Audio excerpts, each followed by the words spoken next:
Hi everyone, and welcome to the third Sunday of the AWC Shadowlands Circuit. My name is Aya. I'm going to be your host here with Zico, Vanruki, and Supatees. Yesterday we had some very large matchups. We had some teams very much solidifying their spot in that top four, and right now we've got some teams that are fighting for their lives to try and get some points before we end the circuit to make it into the Grand Finals. We can take a look here at Europe, and we can see KUNGARNA very solidly 5-0, closely followed by SK Gaming, having just gotten their first loss yesterday, Zico. Yeah, SK Gaming and KUNGARNA, they were both undefeated, fighting for that top spot, but yesterday KUNGARNA did claim, I think it was actually a clean sweep 3-0, and that did hand SK their first loss, but still, both of these two teams, I mean, they're guaranteed to be qualified at this point. And I think the casual dads, I don't think they're 100% safe here. And I think also for LF Org, obviously, they're not 100% safe either. So I think those last two spots here in Europe really are kind of the point of contention here. Those are the kind of open spots that MYWAY wants to get, Bugs wants to get in there, LF Org wants to get in there. And I think Bugs, they have a decent shot. I think Bugs, LF Org, and Casual Dads, those are probably gunning for that spot. MYWAY could be hard for them at this point. Mm-hmm. Yeah, you know, especially after that tough loss yesterday against LF Org. So a lot of teams really fighting here. Pressure certainly increasing as we're getting further into this circuit and nearing the end of their opportunities to gain points. Here is North America. Kind of the same story over here. We've got KAWHI 4-0, not having dropped a game yesterday. They played Team Liquid and they got their first loss of the season. And I feel like for a lot of people, Ven, what do you think? A little bit of a surprising turnout just in what we saw in that matchup. I mean, it could be because Team Liquid was looking so dominant. I mean, this has been one of their best seasons in a while, but for KAWHI, it's just a business as usual. You can see their logo there. It's just like a cool cat. That's kind of how they've been. You know what I mean? They're not like the biggest streamers, anything like that, but they've been absolutely dominant in the North American region. Their team's insane. And I mean, they've showed their flexibility. I think for me, the thing I'm most excited about for KAWHI is seeing them, you know, later on going up against some of the European teams to see how they can hang. But I mean, we could talk about the kind of the right side of the page right now. We've got the Powermen, Golden Guardians, NOVUS, UNITAS, and in some regards, Cloud9 also. For all of these teams, maybe not so much for UNITAS, but NOVUS, Golden Guardians, Powermen, at this point, they have to win out if they want to make it. So they can go on a dream run. I know for Golden Guardians and Powermen, if they win out, there's that opportunity to make it into the top four. If Cloud9 slips up a little bit, So still, really anything could happen. But I'd say KAWHI, Team Liquid, and 3.5 Men are looking really solid in North America. Yeah, 100%. I would agree with that. They all of those teams performing really well yesterday, and we've got more games to come today. North America, it's going to be in the second half of the day. We're starting off in Europe as always, and the first matchup we've got is LF versus Delerium. Delerium certainly struggling, Super Tees, and then we've got LF who've had a pretty solid circuit so far. Yep, I'm a bit worried about the wizard cleaves of LF for Delerium here. I think Tessia is going to be an important role if they decide to run the Warlock Mage. Hopefully they've got Demonology practiced. I do think if they walk a Destro into this team that it could get kind of smacked around by Ret Warrior, so we'll wait and see if they have that. But Delerium, although they haven't won a single series, is still a threat. Like it's a Ret Warrior. It still just does massive damage if you disrespect it. And LF really can't afford a loss to a team like Delerium at this point with their placing in the standings. So I'm really hoping LF is prepared for this, like because Delerium, they could just be a wild card at this point. They're going to play spoiler. Like if you're not respecting the damage they can do, they're going to run away with the series here. And if they don't have a comp for it either, it could be a struggle. Like LF doesn't have the rogue mage that's been kind of gatekeeping Delerium so far in the circuit. Mm-hmm. Yeah, it could certainly be interesting, the result of this one. But one thing is for certain is that these teams, they really have to be looking. A lot of them have to be looking at the fact that we're almost at the end of this circuit. Like there are almost no opportunities left. It's the Sunday of the third week. So I wonder, just like in the headspace of the players, Zico, like how do you think they're feeling if they know that they're right in that kind of on that cusp of being able to make it into the top 4? It's hard to say. I think it depends a little bit. Some people, they might be feeling, very nervous about that, and knowing that, okay, if we lose a single match, we're pretty much out of the running here, and that could add extra pressure, right? And that could also, if you do mess up, let's say a game number 1, but overall in the series, you could still come back. It could tilt you and make you think that, oh, well, we're already behind in this series, and if we lose this one, we're gonna lose like the whole thing, and it can like snowball into like a negative spiral. But then on the other end as well, there's those that kind of just rise to the occasion, the extra pressure. They can kind of thrive in it and almost get to like another level. So it really just depends on the competitor. It depends on how much experience you have, etc. I think for Delerium, I would say probably impossible for them at this point to qualify. So for them, they have no pressure. And on the other end, LF they have a lot of pressure because this is a team that we would expect to make it. This is a team full of BlizzCon champions, full of BlizzCon finalists, etc. So for them, they're like, well, if we don't make it to the circuit, to the finals, that would be really bad. So for Delerium, they're probably just thinking, oh, great, let's deny them that. Yeah. It's like, what's that metaphor? It's like a tiger that, like an old tiger that knows it's about to die is like one of the most dangerous animals or something like that. I feel like that might be Delerium right now. Well, let's see what they can do. Let's see if they can maybe get a win here. Ooh. But looking for Org, looking to make a comeback. I'd love to see it. LF they are going to be playing the Frost Mage Demonology Warlock. And Swapsy will be playing that Night Fae build we kind of talked about. Curious to see how big of a tyrant he can get out. One thing about Demonology, it did get some changes. So the more health on Warlocks, basically the free demon armor, as well as the overall stamina increase from the PvP trinket change, and the fact that their Mortal Strike, their pet Mortal Strike, went up from 10% to 25% has made it very durable. But Swapsy might just die in the opener, and this is the damage that Super Tees was talking about. Scarlet and Queen are getting very aggressive. Swapsy trades out in a huge way. That's a Guardian Spear. That's the Unending Resolve. That's the Trinket. And you got to be very careful on that Warlock. But now that Tessie is kind of ramped up with that Necrolord, the Deathborn, Icy Veins, he's going to be able to keep this team at bay. And this is actually not even the Icy Veins, so just the Deathborn, enough to allow Swapsy to start building up some damage. You can see his Unending Resolve is almost off. Oh, it was almost off cooldown, but yeah, CDR reduction coming in from Lontar obviously going to be massive. And the more time Scarlet and Queener stand at the pillar, the more time Swapsy has to reset these big cooldowns. Yeah, and now Tessia here gets the power infusion. They're making a push, so any single time they're pushing in like this, Tessia's going to use his Icy Veins. He's going to use the power infusion. There's the wall. Big damage on the Queen. How is he going to survive here? Punter manages to catch him with a Ray of Hope, but I don't know if it's going to be enough. Your squad pushing in now as well. The Ray of Hope does heal clean, but not enough potentially. And he just gets absolutely blasted. And that is why Tessia saved his Icy Veins. Look, he still has him running with the Power Infusion. And that's what happens if you disrespect the Frost Mage. Got the Deathborn. He's got about 80 different haste modifiers. He will take you down through everything. These are heavy hitters here in this series. Both teams with devastating amounts of burst damage, but LF Org are the ones who are going to have the upper hand in game number 1. They survived the initial wave, baited their enemies into the midfield, and then committed their all-in, and they just got absolutely devastated. That's what we're going to see in the replay here. As we see Scarlet and Queener, they connect on Swapsy with their Conqueror's Banner Avenging Wrath, and he almost disappeared, and that was the damage I said you can't disrespect.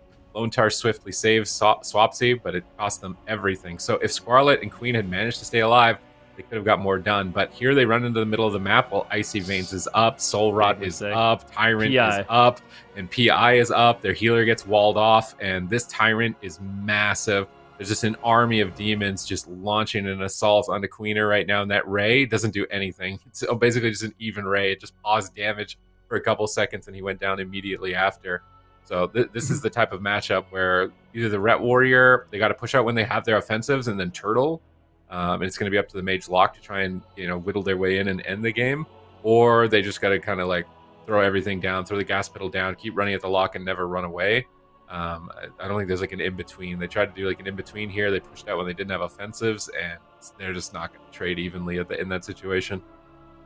I mean, that's basically worst case scenario. So Tessia uses his Deathborn, and with the second legendary for Necrolord mages, basically every single time you can cast a Frostbolt or a Fireball or an Arcane Blast, you get a ramping spell power buff, and the Cleave Frostbolts count towards that. So he has his Deathborn up. He's ramping up his spell power, probably gets 40% increase in spell power, and then they're like, hey, let's run into the open.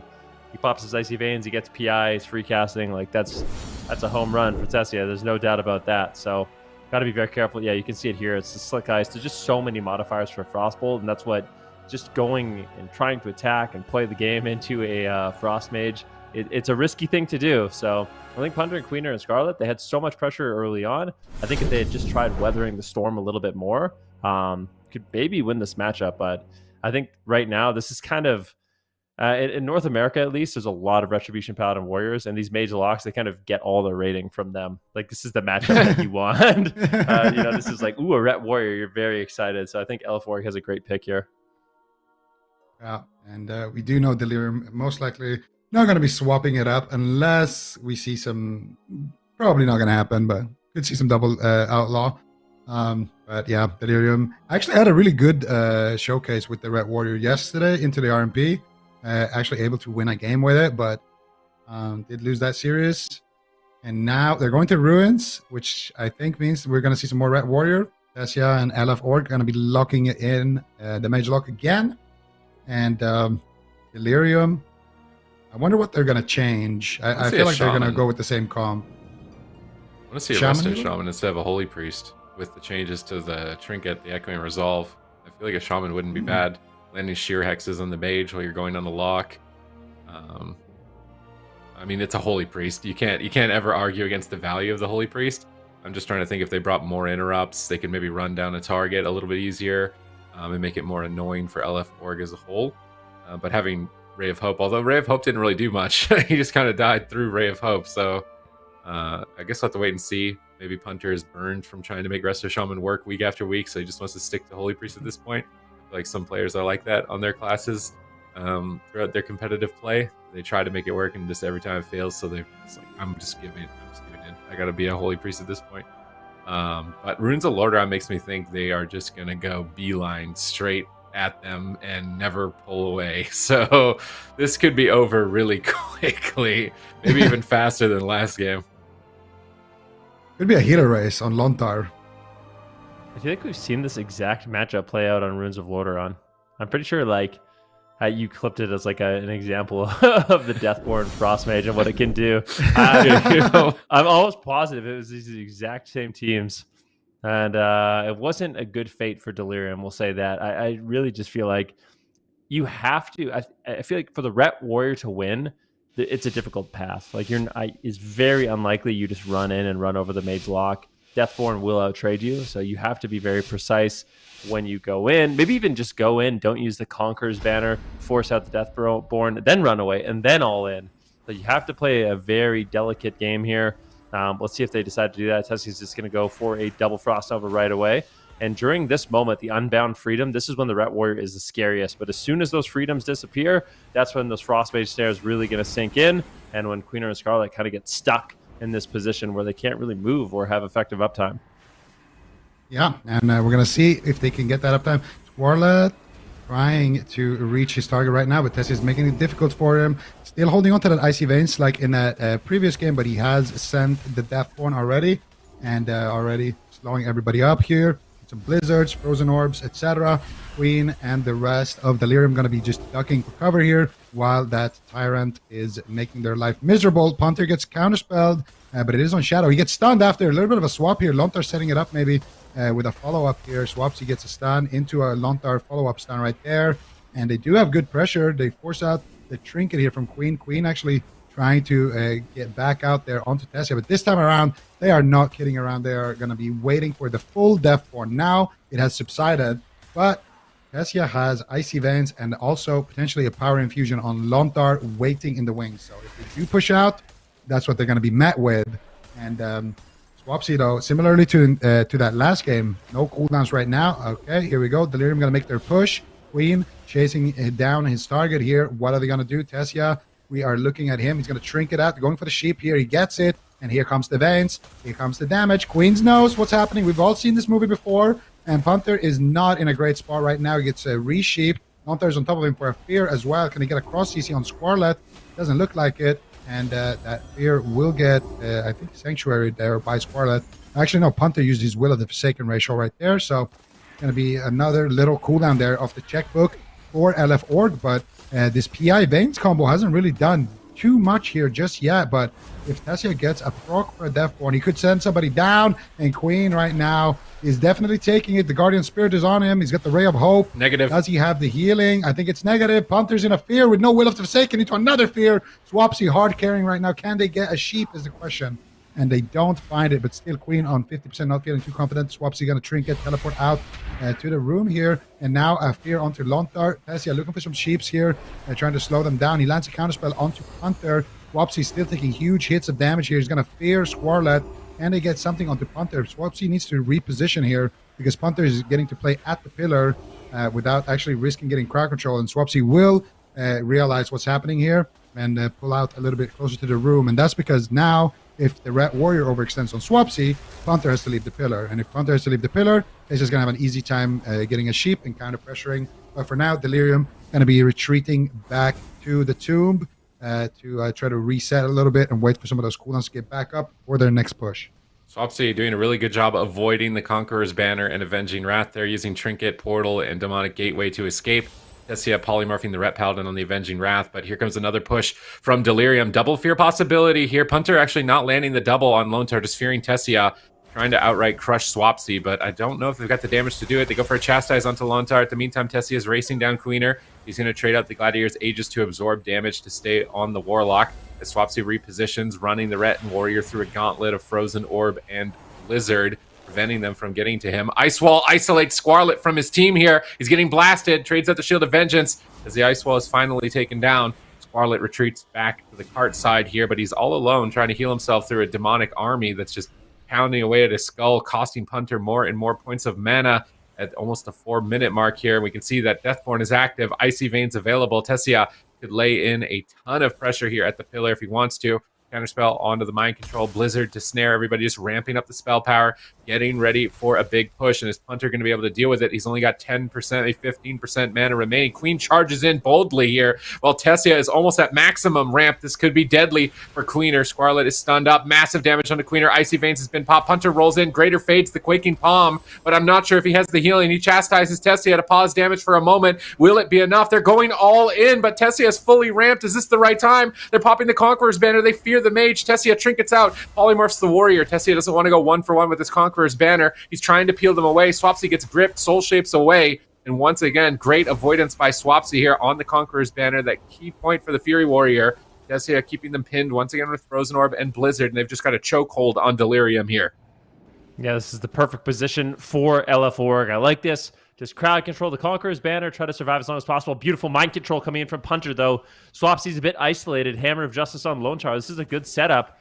Now, see, it really doesn't have too many cooldowns to push them away. Needs to find crowd control on Punter. Punter's almost out of mana, but Delirium, can they do it? Can they take down Swapsy? They have a lot of uptime right now, and there's not that many scary moments coming up. I think Swapsy's going to have to figure it out. Punter right now is going to get ice walled off. Beautiful ice wall there by Tessia. Queener's going to get gripped away after the wall is taken down.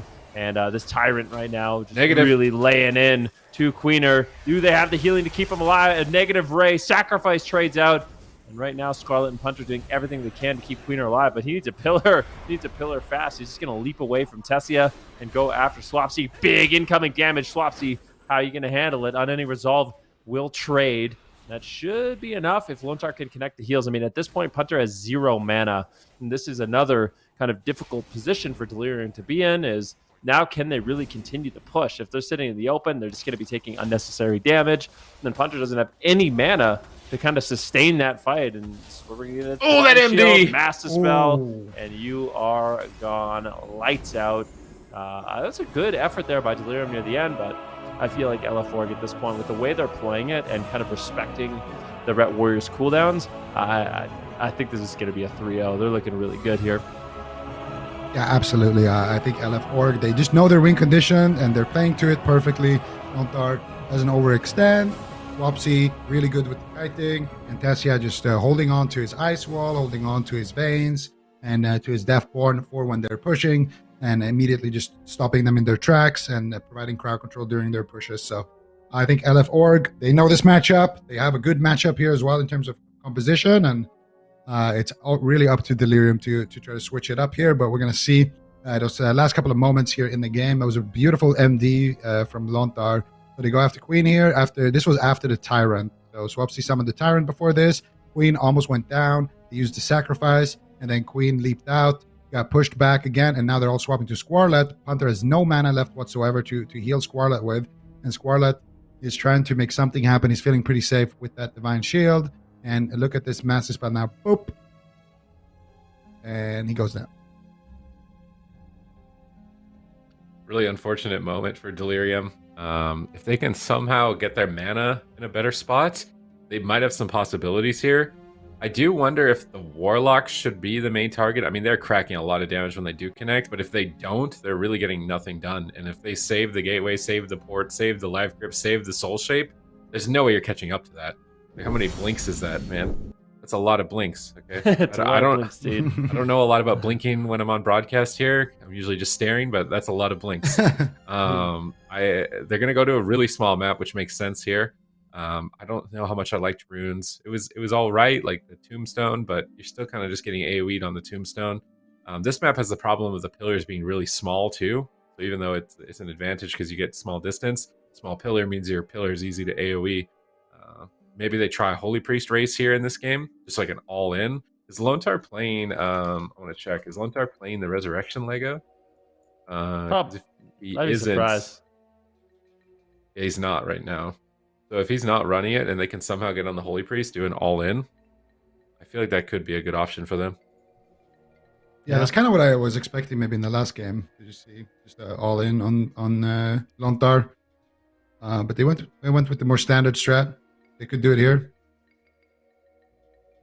Yeah, the all-in on Lone Star can maybe work, but you are leaving a free casting Demonology Warlock and Frost Mage is a scary thing to do. So I don't know what Delirium's going to do here. I do feel like they kind of actually handled Tessia's cooldowns well. So I mean, I can't criticize them in that regard whatsoever. They did a good job kind of weathering the Deathborn, weathering the Icy Veins, and they actually had moments in the match where there was no really big cooldowns to scare them away. So they got the uptime that they needed, but if they can't drink, then it's a brutal position to be in. I mean, we've seen it in the past a lot with like Cloud9, for example, where if they can just force you back to the pillar, their healer gets to have fun and your healer is just in a blizzard and, you know, getting attacked by imps and fellhounds and demonic tyrants and you're getting cleaved down. That's not a great position to be in. So it's like if you're in the open, you're dying, and if you're at the pillar, you're just falling behind on mana.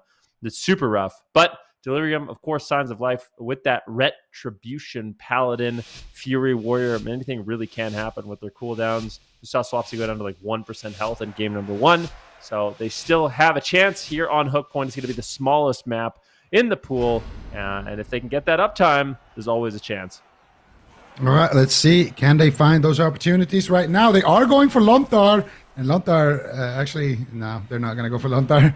They're just going to hodge him and go after Tessia here. Okay, so they are swapping target. Going to be going after the Mage, leaving the Warlock free. Tyrant already spawned for Swapsy. He's looking for the Shadow Fury, looking for the damage. And he find it, already finding a Fear on the Punter, into another Fear, into a Polymorph, into a Deathborn. And this is not the ideal opening. They might even go after Punter here. They might set it up here if they have a stun. I'm not sure. Right now, Queen and Squad doing a great job line of sighting, but actually Lontar wastes his stun there. I would have loved to see that onto Punter in a big swap. As you can see, Tessia and Swapsy probably both wanted to also swap to him there, since he's the only target that they had in open field. But either way, they're going to be able to... Ooh! Punter gets spell locked. He's taking some damage right now. Dropping to about half, but he should be able to stabilize. He's trying to fake a blink counterspell. Tessia is there with the PI, with the Veins, with the Deathborn. Tessia is fully charged up right now. The scariest he will be in this game, and Queen is all over him. He does not care. Hunter into a full Fear. Scarlet into a Sheep. Nice cross. And Tessia finally, Deathborn is going to subside for him. And now he's not going to be as scary. So far, this game has looked actually a lot better, pressuring the Mage for Delirium, but they haven't really forced any big cooldowns, but they've been conserving more mana and actually taking less pressure going after Tessia. So maybe that will be a way for them to move forward. I am worried, though. Leaving Swapsy free could come back to cost them. As we can see right now, we got a full Sheep into Fear. Queen dropping extremely low right there, and that was Punter's Trinket. He has Mind Control on it. Squarlet has to bubble. They're falling so far behind from all these Fears and from all this crowd control that Punter is being put through. And now that they've left Swapsy to do whatever he wants, and as a result, I was saying it looked pretty decent for Delirium in terms of defense. They hadn't fallen too far behind. Well, now we can forget about that. The game is wide open. Nobody has anything.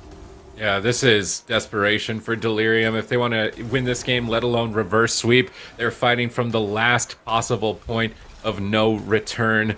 They're just staring off into the abyss right now, getting AoE down by Tessia on the left, Swapsy on the right, and they're going to have to make a move with nothing left. Hunter is stunned. They can't even move. They might just die a pathetic death here on the pillar and not even be able to leave its defense. This is unbelievable pressure at the moment from LF Org. They've got them totally pinned down. They've got them completely contained. They can do whatever they want here. They've got the banner. They've got the Avenging Wrath. They need a miracle hit of damage. They've got to basically pray that somebody doesn't use defensive cooldowns at this point. There comes the Unbound Freedom. They're making their push. They need to connect. Lontar repositions. They're going after the healer. It's all or nothing. It's a Hail Mary. Is Lontar going to go down? Fears and Polymorphs being spammed onto both Queener and Squarlet, trying to keep them at bay. Double Axe Toss stun coming into the Quaking Palm to try and control them during the Conqueror's banner. They know this is the last-ditch effort of Delirium. They need to stop them for a few more seconds, but Queener is getting uptime, trying to finish Lontar, but he can't. Leaping back to the pillar, trying to recover, but Squarlet is still in. Queener's going to have to come back out and try and assist him onto Lontar. It seems like it's all or nothing for them at this point. Queener is stunned up. He trinkets out, but he's taking so much damage. Ice Wall, line of sighting his healer. Massive damage. Punter rolls forward, gets the Apotheosis heal, stabilizing Queener, trying to keep their heartbeat going a little bit longer as they finally reconnect onto Lontar. Can they get his trinket here? They really need to get his trinket. Swapsy moves up, gets a triple Howl of Terror, healing for Lontar. Now Queener is stunned again, trying to line of sight his healer into a Polymorph with no trinket. Lontar pushing forward, likely with a Chastise in the near future. Chastise on Squarlet, no bubble, and that's a KO. LF Org looking strong with Swapsy on that Demonology Warlock. Yeah, definitely a composition we wanted to see here. Demonology looking really, really strong. It's kind of replaced Destruction in this Mage Lock combination. A lot more durable than Destruction is currently, and also brings that Mortal Strike effect. So looking really good here in this first series of the day against the Ret Warrior. This is basically a perfect pick by LF Org, and I mean, the results speak for themselves. Yeah, that's the thing. LF Org with a clean 3-0. You know, they needed this as well. They were 2-2.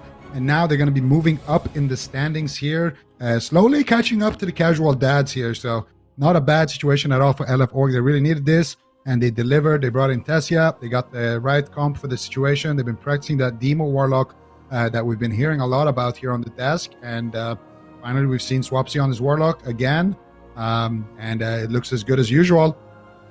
Again, LF Orc just gonna be walking away here with the clean sweep. And honestly, for Delirium, you gotta feel a little bit sorry for them. I think it's their first season here competing in the AWC, and they haven't picked up a win in the circuit, as in like a full match win.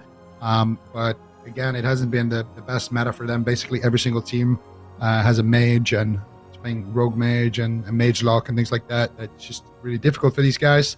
But still, they still have one more weekend after this to play some spoilers. So maybe they can pull it off at the last weekend.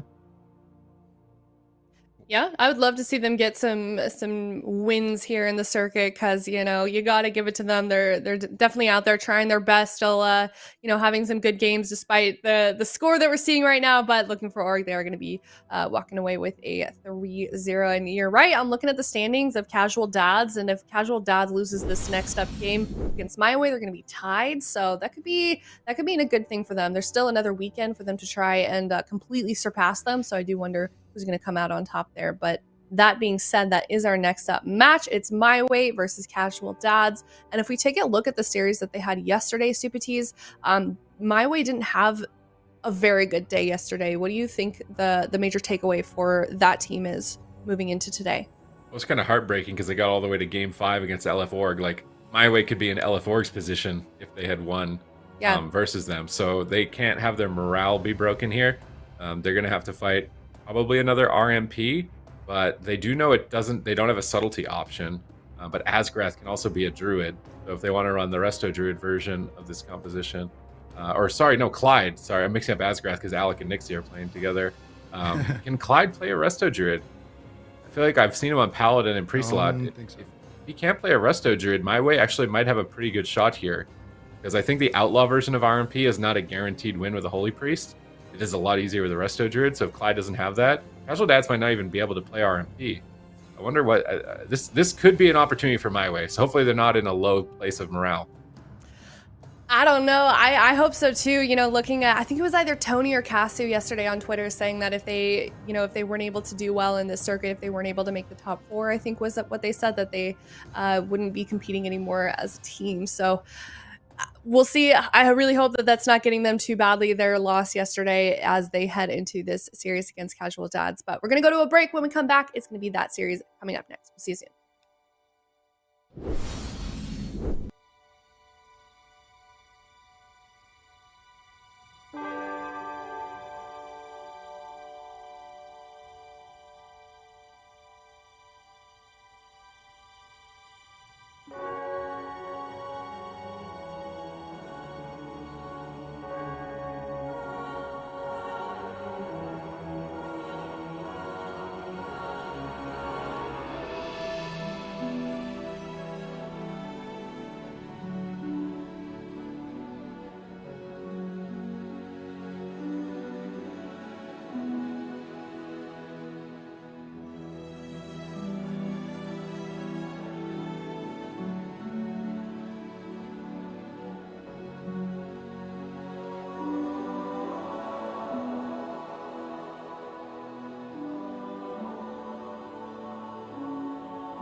Hello, everyone. We are moving into our second matchup of the day. It is MYWAY facing off against Casual Dads. MYWAY, they had that pretty difficult loss yesterday against LF Org. They're looking to make a comeback, and we are definitely hoping that they can put that behind them as they move into this series. And then on the other side, we've got Casual Dads. They won against No Money Just Funny yesterday.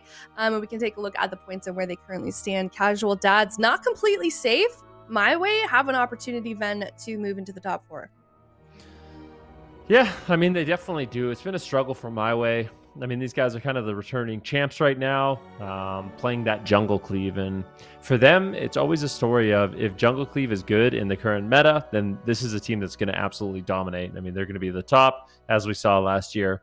But unfortunately for them, they're also a team where if there's a composition that beats jungle and every single team in the tournament can run it, then you find yourselves in kind of a really rough situation, which is what we're seeing right now.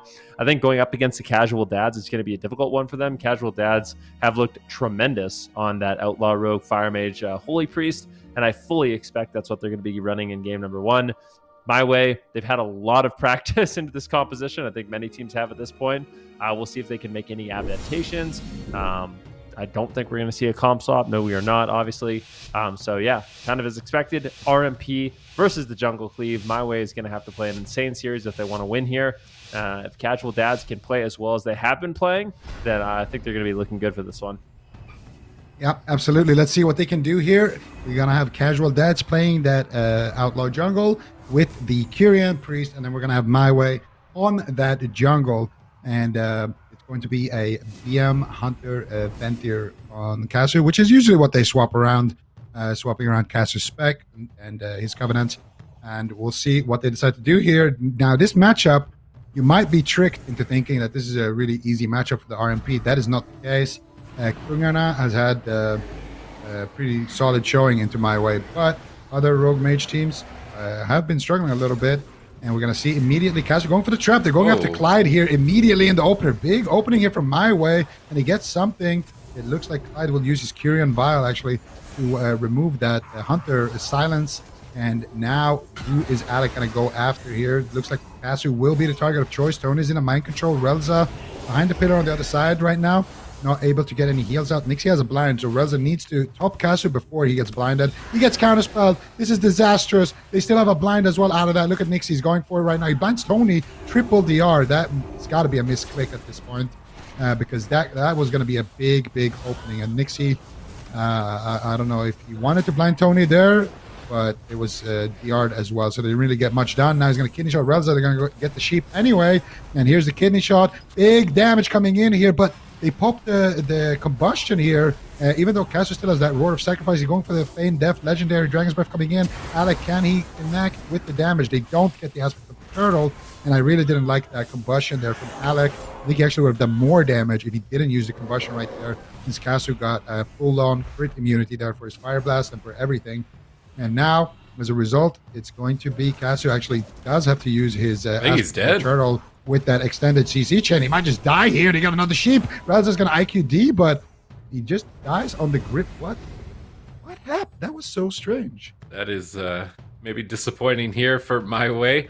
As much crowd control and cooldowns appear wasted by the Casual Dads here. Popping combustion into Roar Sacrifice means that your combustion is not going to crit. It's the main benefit of that offensive cooldown, so pressing it into Roar Sacrifice is a pretty big mistake, and then the blind being used fully DR'd almost onto the Feral Druid rather than onto the Priest. So despite those mistakes here, we still see Casu going down. So I do wonder if there's some tilt going on the side of MYWAY, if there's like fatigue from this matchup so many times in a row. Right here you can see the combustion into Roar and the blind earlier onto Tony.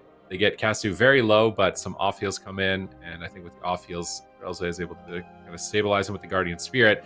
And then later on, Casu just kind of falls over. I think Nixie moves over, kidney shots Relza, and then just Casu's just taking. He gets got counterspelled. The counterspell forces the turtle. Nixie chains the counterspell into a kidney. I think, does Alec even get here for a sheep out of the kidney? I think he does. He gets the full sheep. So counterspell, kidney, sheep. There's no way you're surviving that. Fear on the Feral Druid for good measure. And Relza does decide to trinket really late.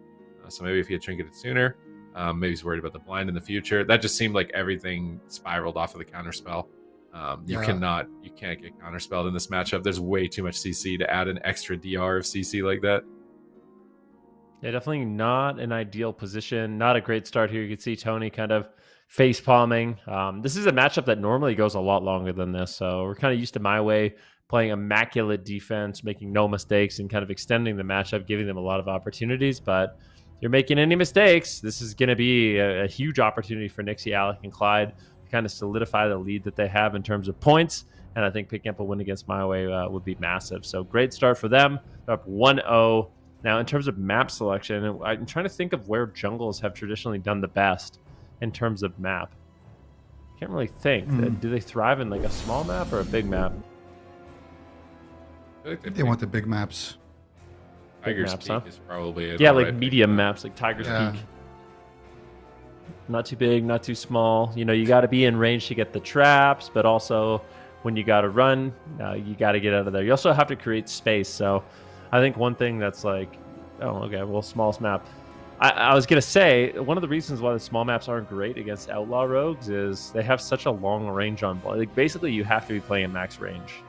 You do not want to be, if you're Cassie, you don't want to be anywhere near Relza. It's going to be basically super easy for Nixie to get off kidney shots, get full blinds, and there's not going to be really that much that Relza can do about it. So I would have expected a larger map, but maybe MYWAY just wants to play really aggressive. Go after Alec, play in a really, really aggressive manner, going for basically crowd control and diminishing return. The only kind of double-edged sword to that is it exposes Relza to a lot of crowd control. So a risky game on hook point, but it could pay off for them. Yeah, no, definitely. And I mean, maybe MYWAY wants to go after the priest again. I could see hook point being good for that. At least they did that in the opener. But I really think if they can kind of like, I think Alec just had a really good game in the previous game with his interrupts, because his interrupts were super, super fast as well. So I think Alec just got the better of that mind game kind of between him and the healer. But I would expect that you don't really want a small map against an outlaw, because like you said, long range blind, you can have an easy time, you know, CCing with a kidney and getting back onto the hunter, and the hunter is just going to have a hard time kiting in general.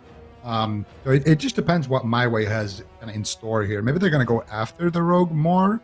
Could be okay on this map. They're not going to get kited that much.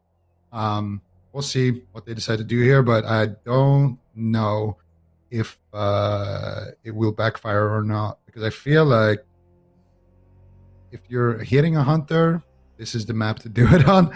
So I think it can go either way. The map can backfire, but the map can also like be really good. It just depends what they want to do here with it. I don't really like the map pick.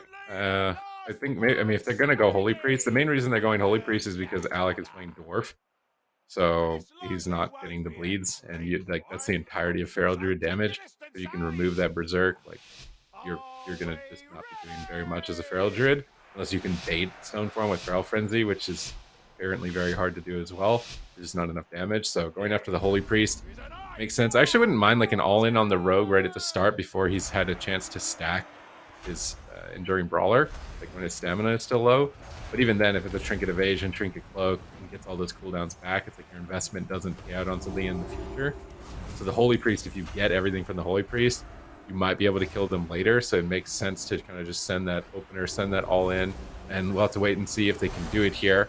As you can see, Tony is targeting the mage for now, Clyde into the freezing trap. Nixie's just going to pre-evasion, anticipating a swap here on the altar time. Doesn't look like they were able to trank shot it off. Alec gets big value on this altar time. He goes back to full HP. Really good positioning so far. And yeah, Tony's trying to bait the Stone Form. He hasn't used Berserk yet. He's just trying to use Feral Frenzy.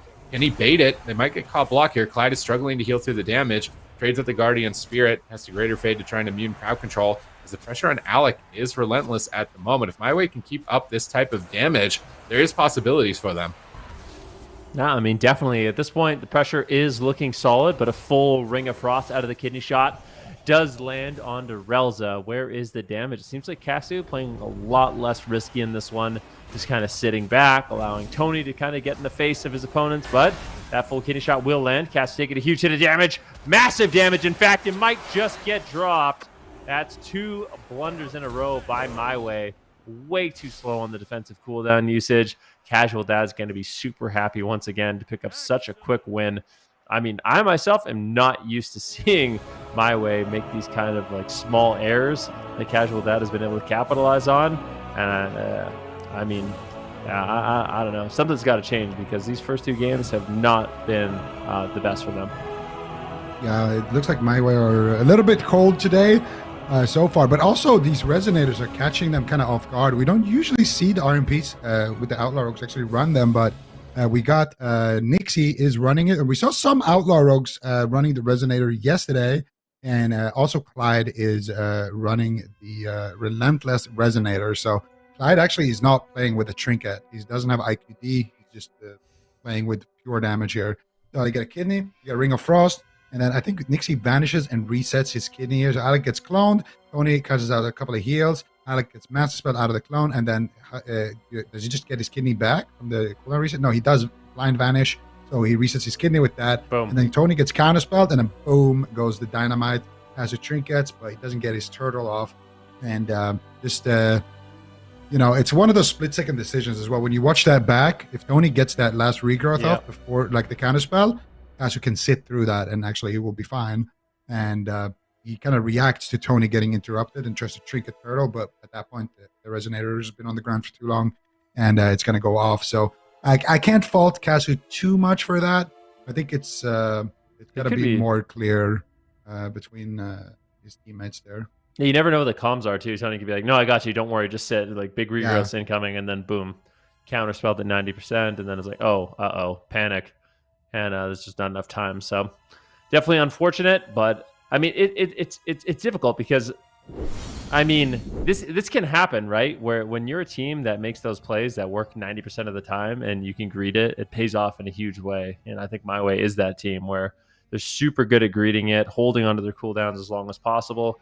But sometimes that backfires, and then, it looks like you're making a huge mistake. So I think for MYWAY, just got to clean it up a little bit, maybe have the comms a little bit better, kind of react to those Resonators. Because Resonators are deadly. I mean, it's a lot of extra damage that you can contribute to a kill, especially when you have like these CC chains that are guaranteed, right? Like you get a blind and a kidney shot. It's going to be a Trinket if there's a Resonator down on the ground, or more than likely. I think you have multiple Resonators. You can repeat that. Alec obviously not going to be running it, but I think I really like it from what I've seen. The Outlaw Rogues, when they actually do use it, it feels like it provides them a lot more kind of burst opportunity, which is something that Outlaw sometimes lacks. I like the adaptation of the Resonator. I mean, it's letting them end. MYWAY is usually dragging these games on like 15 minutes, so if you can end a game against MYWAY this fast multiple times, like that's pretty impressive. And we saw that adaptation in, was it North America first? I feel like it was Calvish we saw as the first Resonator Outlaw. Am I wrong about this? I mean, maybe War Games, Casual Dads have been playing it or something. But the first time we've seen it on broadcast was yesterday with Calvish on the Outlaw. Now we're seeing it here with Nixie, and it's gotten 2 like surprising kills now. Something that MYWAY is not anticipating, and then Casual Dads are capitalizing on it. One thing to highlight from this series so far is that Casual Dads are improving dramatically, even from the initial cup stages where they were kind of the only Destro Outlaw team trying to figure out what comp is going to be good in the meta, and now Alec and Nixie have like teamed up, powered up, almost full power. It seems like almost returning to form from when they had won BlizzCon together. So this is going to be a very threatening team for the rest of the circuit, and likely if they win this series, I would think qualifying into the top 4, so for the European finals as well. Yeah, and you touched on something really, really nice there, Sid. And I mean, here we can see, their comps that they've been playing so far in Shadowlands. A little bit of everything. Mage Lock when Destro, before he got nerfed. A little bit of Fire, a little bit of Frost, whatever they need. Assassination as well a lot before, Outlaw kind of became the standard. But just going back to what you were saying there about Casual Dads and their practice, it's true. They have been practicing a lot. Actually, been talking to some of the teams that they've been wargaming, and I think it was KUNGARNA that they played a lot of RMP mirrors against to prepare for their match, I believe, yesterday. And I heard that, Alec himself said that they had been improving a lot thanks to those war games. So I think Casual Dads, they started out very casual in the season, but now that they're here in the circuit in the last 2 weeks, it seems that they're putting in a little bit of effort. and they're actually it's yielding some results, obviously, because they're looking fantastic. And in terms of stakes, this matchup right here, I am not 100% on this, but I'm fairly certain that if MYWAY loses here, I mean, they can pretty much kiss qualifying to the finals goodbye, because Casual Dads is the team. Like, this is a double win if MYWAY wins here, because Casual Dads is one of their main competitors in the standings. It's Casual Dads and it's LF Org really that they're worried about for that last spot. And if they can deny Casual Dads a win and pick one up for themselves, that's essentially a double win. It's not the same as beating Delirium, which really isn't in the running for that last spot. So if you can deny a spot and grab a point for yourself, that's going to be the ideal situation here. And that's the case for Casual Dads and for MYWAY. If Casual Dads wins this, well, then they deny MYWAY's climb, and they pretty much solidify their spot as a team that will be qualifying for the finals.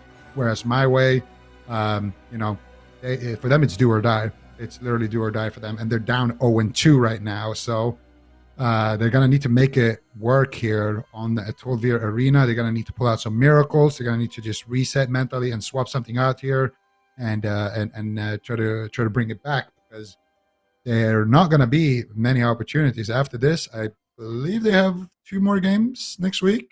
I think it's KUNGARNA that sits out next week. So I think MYWAY will have 2 games next weekend, but I don't actually. How many points would that be? I actually think they have to win here. I think they have to win too, because like LF Org won as well. They would have needed LF Org to lose, I think. Yeah. If they're going to lose here to even still have a shot, and then it'd be directly compete with LF Org. I'm pretty sure if Casual Dads win here, they're going to be in, and MYWAY's not going to have a chance. But it also might depend on who else is left to play today. No Money, Just Funny. I don't think they're. Yeah, this actually could be the game that decides it all for them. I'm worried, because they cannot be in a good mental place right now, losing that quickly. Like, I think for them to beat RMP, that this is going to be very long games, and they are going to have to make no mistakes. They have to play above and beyond no mistakes. Like it's going to take more than just no mistakes. It's going to take like insane play on their part for them to be able to overcome this 3 games in a row. It's going to take a lot of stamina. They can't be in a negative mindset. They've got to just walk away from those 2 losses and just be like, okay, this is where we're starting. Like, we had to win 3 games to win the series anyways. It's just we got to win them 3 in a row now. It's not a big deal. And kind of just go into it with a more positive mental state, because if they're thinking, oh, it's just outlaw RMP, we can't win, we've not been able to beat it. Like, if there's going in with hopelessness, then it's probably going to come out with a hopeless result. But they've been pulling off miracle wins against some really big teams in a meta where jungle is good, but in the tier of comps, I think RMP is just getting a little bit ahead of it. So hopefully they can play a perfect game here. 3-player roster, definitely making a deep run. Always entertaining to watch their jungle cleave. So it would be disappointing to see them disband moving into the future. But we don't know what will be in the future as well either, with the new expansion Dragonflight on the horizons, right? Who knows what happens to Feral Druids. Maybe Tony will have a resurgence in a meta in the future, but maybe now I'm counting them out, almost talking about the future of the next expansion. I don't want to do that here. Come on, they got a chance. They got 3 games they got to win here, and I feel like they've pulled up bigger upsets than this before. I mean, all they need is 1 win. If they can win this game, that's the start of the journey, right? So just focus on the match ahead of you.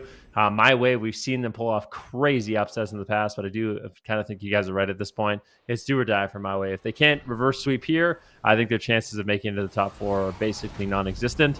And we'll see what they can get done. An aggressive start early on, going after Nixie. This is what you wanted to see. Can they take him down?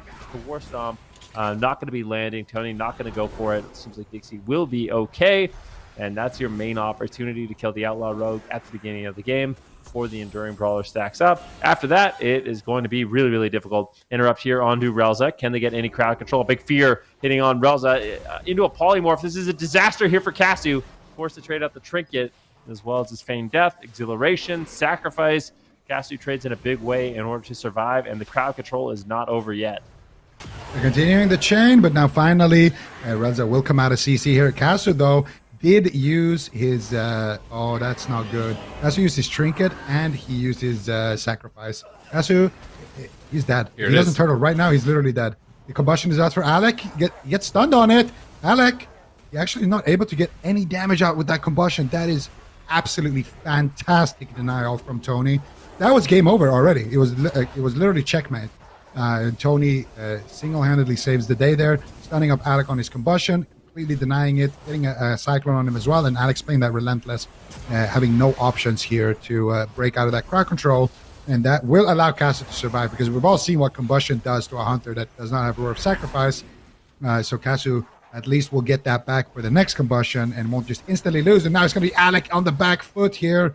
And it looks like Clyde, I believe, used his IQD in that exchange here to save Alec. If he is playing it, we'll have to take a look at that. But Alec does recover. No cauterize, no ice block. Casu now once again on the back foot. Tony gets gouged on his heels. And Alec follow it up with a sheep. It doesn't look like it. Tony is going to get a cyclone there onto Alec. Full kidney shot onto Casu. And Tony's doing a great job right now backing up Casu. When he's in these stuns, that's when he's going to need a little bit of help peeling the rogue or peeling the mage. And Tony's doing a great job with that. Now that Casu is on stun DR, they can set up for the CC chain. They get the stun, they get the trap. They're going after Alec. They got a full blind onto Relza. They flare on top of Relza to deny the sap there from Nixie, which is why they had to go for the kidney shot instead. They go for the kidney shot, they get the Ring of Frost. And in the Casu, look at him. Look at his pet control. He's a BM hunter, and his pet aren't attacking the mage. Why? Because of that Ring of Frost. And now when Relza is coming out of CC, he's going to put those pets into the ring here. So it's actually not that bad.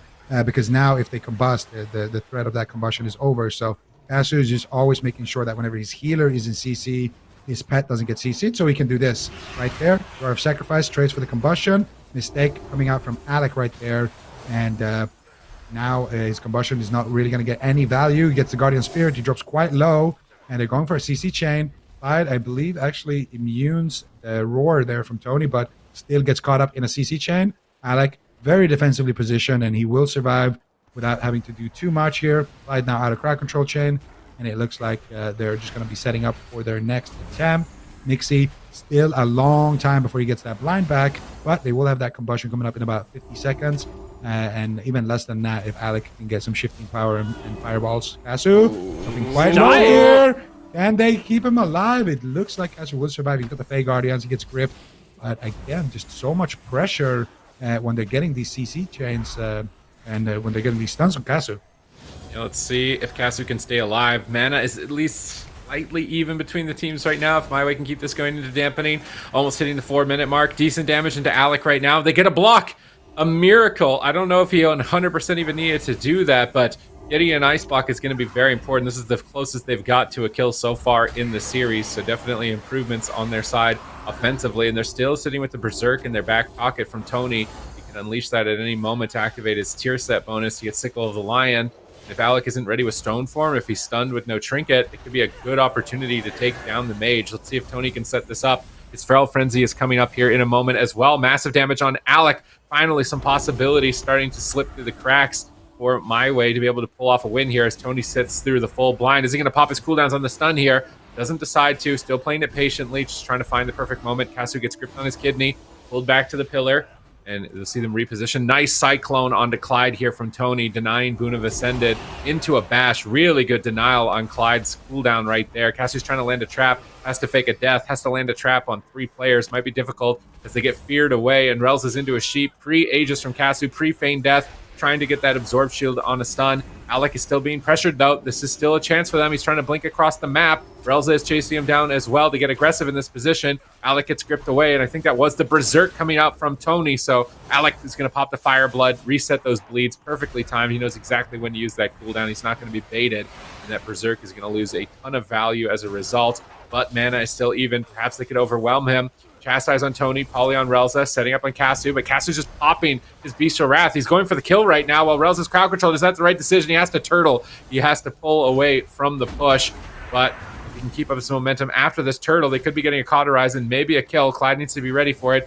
He's going to trade out the Guardian Spirit, get Alec offensive here. They've got Combustion, and they bait out the Roar of Sacrifice prior to it is the question now. Doesn't look like they've baited it out just yet. Tony gets feared. Relza instantly dispels. 0 mana on either side. 6-minute mark. Massive damage. Incoming onto Alec. Big shields. He alter times. Tries to shifting power. Instantly kick. Nice shutdown on Alec. Still big pressure. Double fear by Relza. The best shot they've got so far in the series. Into a maim stun. Can they finish Alec? Big heals coming out from Clyde at that last moment. This was the Beast of Wrath, and oh no, he's still got combustion, but he's on the back foot. This might be it for him. Kasu's in a stun. Nixie's trying to carry. Who's going to die first? Alec or Kasu? Kasu gets pulled back to the pillar. Alec blinks behind his, and Nixie is going for the kill by himself. He's going to solo Kasu if Relza can't heal him. He's got Apotheosis up. He's trying to drink. He needs to get mana. They trap Nixie behind the pillar. They're desperate to try and get a drink here, but I don't know how much time they've got left. It's match point for MYWAY. Massive damage incoming. Feign Death Camo's at 1%. He Feign Death Camo's at 1%, and Nixie can't find him. Staying alive right at that moment. Now they're swapping back to Tony, but I don't think it's too big of a deal here with the Feral Druid. He should be able to survive. Cats are just waiting in camouflage, praying that he can get some defensive cooldowns, but there's still no mana left for Relza. It's unbelievable. Cassie with absolute hero plays. This is the MYWAY we know and love. He's still sitting in stealth. There's no Roar of Sacrifice available. This is the combustion. Massive damage on Cassie, but Relza has a response. The Guardian Angel comes in, big Serenities. Cassie gets off his Aegis, and they survive that really scary combust cooldown. Nixie actually goes for kind of like a defensive whine into a sap on Tony, just trying to slow him down. He realizes Alec is in so much trouble. MYWAY trying to put a point on the board. Can they take Alec down?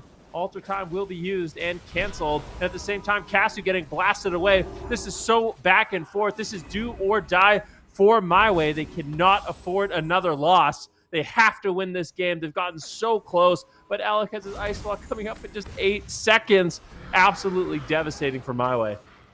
Oh, they're going for the winning trap here, but Alec has the Ice Block. They're going to need to MD it. Clyde is in a full trap. They're going after Alec. He's going to Nova the pet. He's going after Kasu here. Kasu with the sacrifice ready. Relza trying to drink. They try to stop it with the Flame Strike. Alec going for the sheep. He fakes out the premonition, but not able to find it. They have a kidney shot onto Relza. Going after Tony here. Dragon's Breath onto Tony. They're going after Relza actually with this. Big hits coming in here. Resonators coming crashing in as well, but Relza will survive that, and now it's going to be MYWAY sending the damage onto Alec, trying to push for the win here. Can they do it is the question. Picasso as well in a lot of trouble. 10 seconds left on his turtle. Alec has his Ice Block. He gets kicked on the Ring of Frost. He can't use it. He has no Cauterize as well, but Clyde with massive heals in the back line. Relza sitting through a blind there as well in that exchange. Casso now in a full kidney shot. He's got his turtle if he comes out of this, but Alec with the combustion rips through it.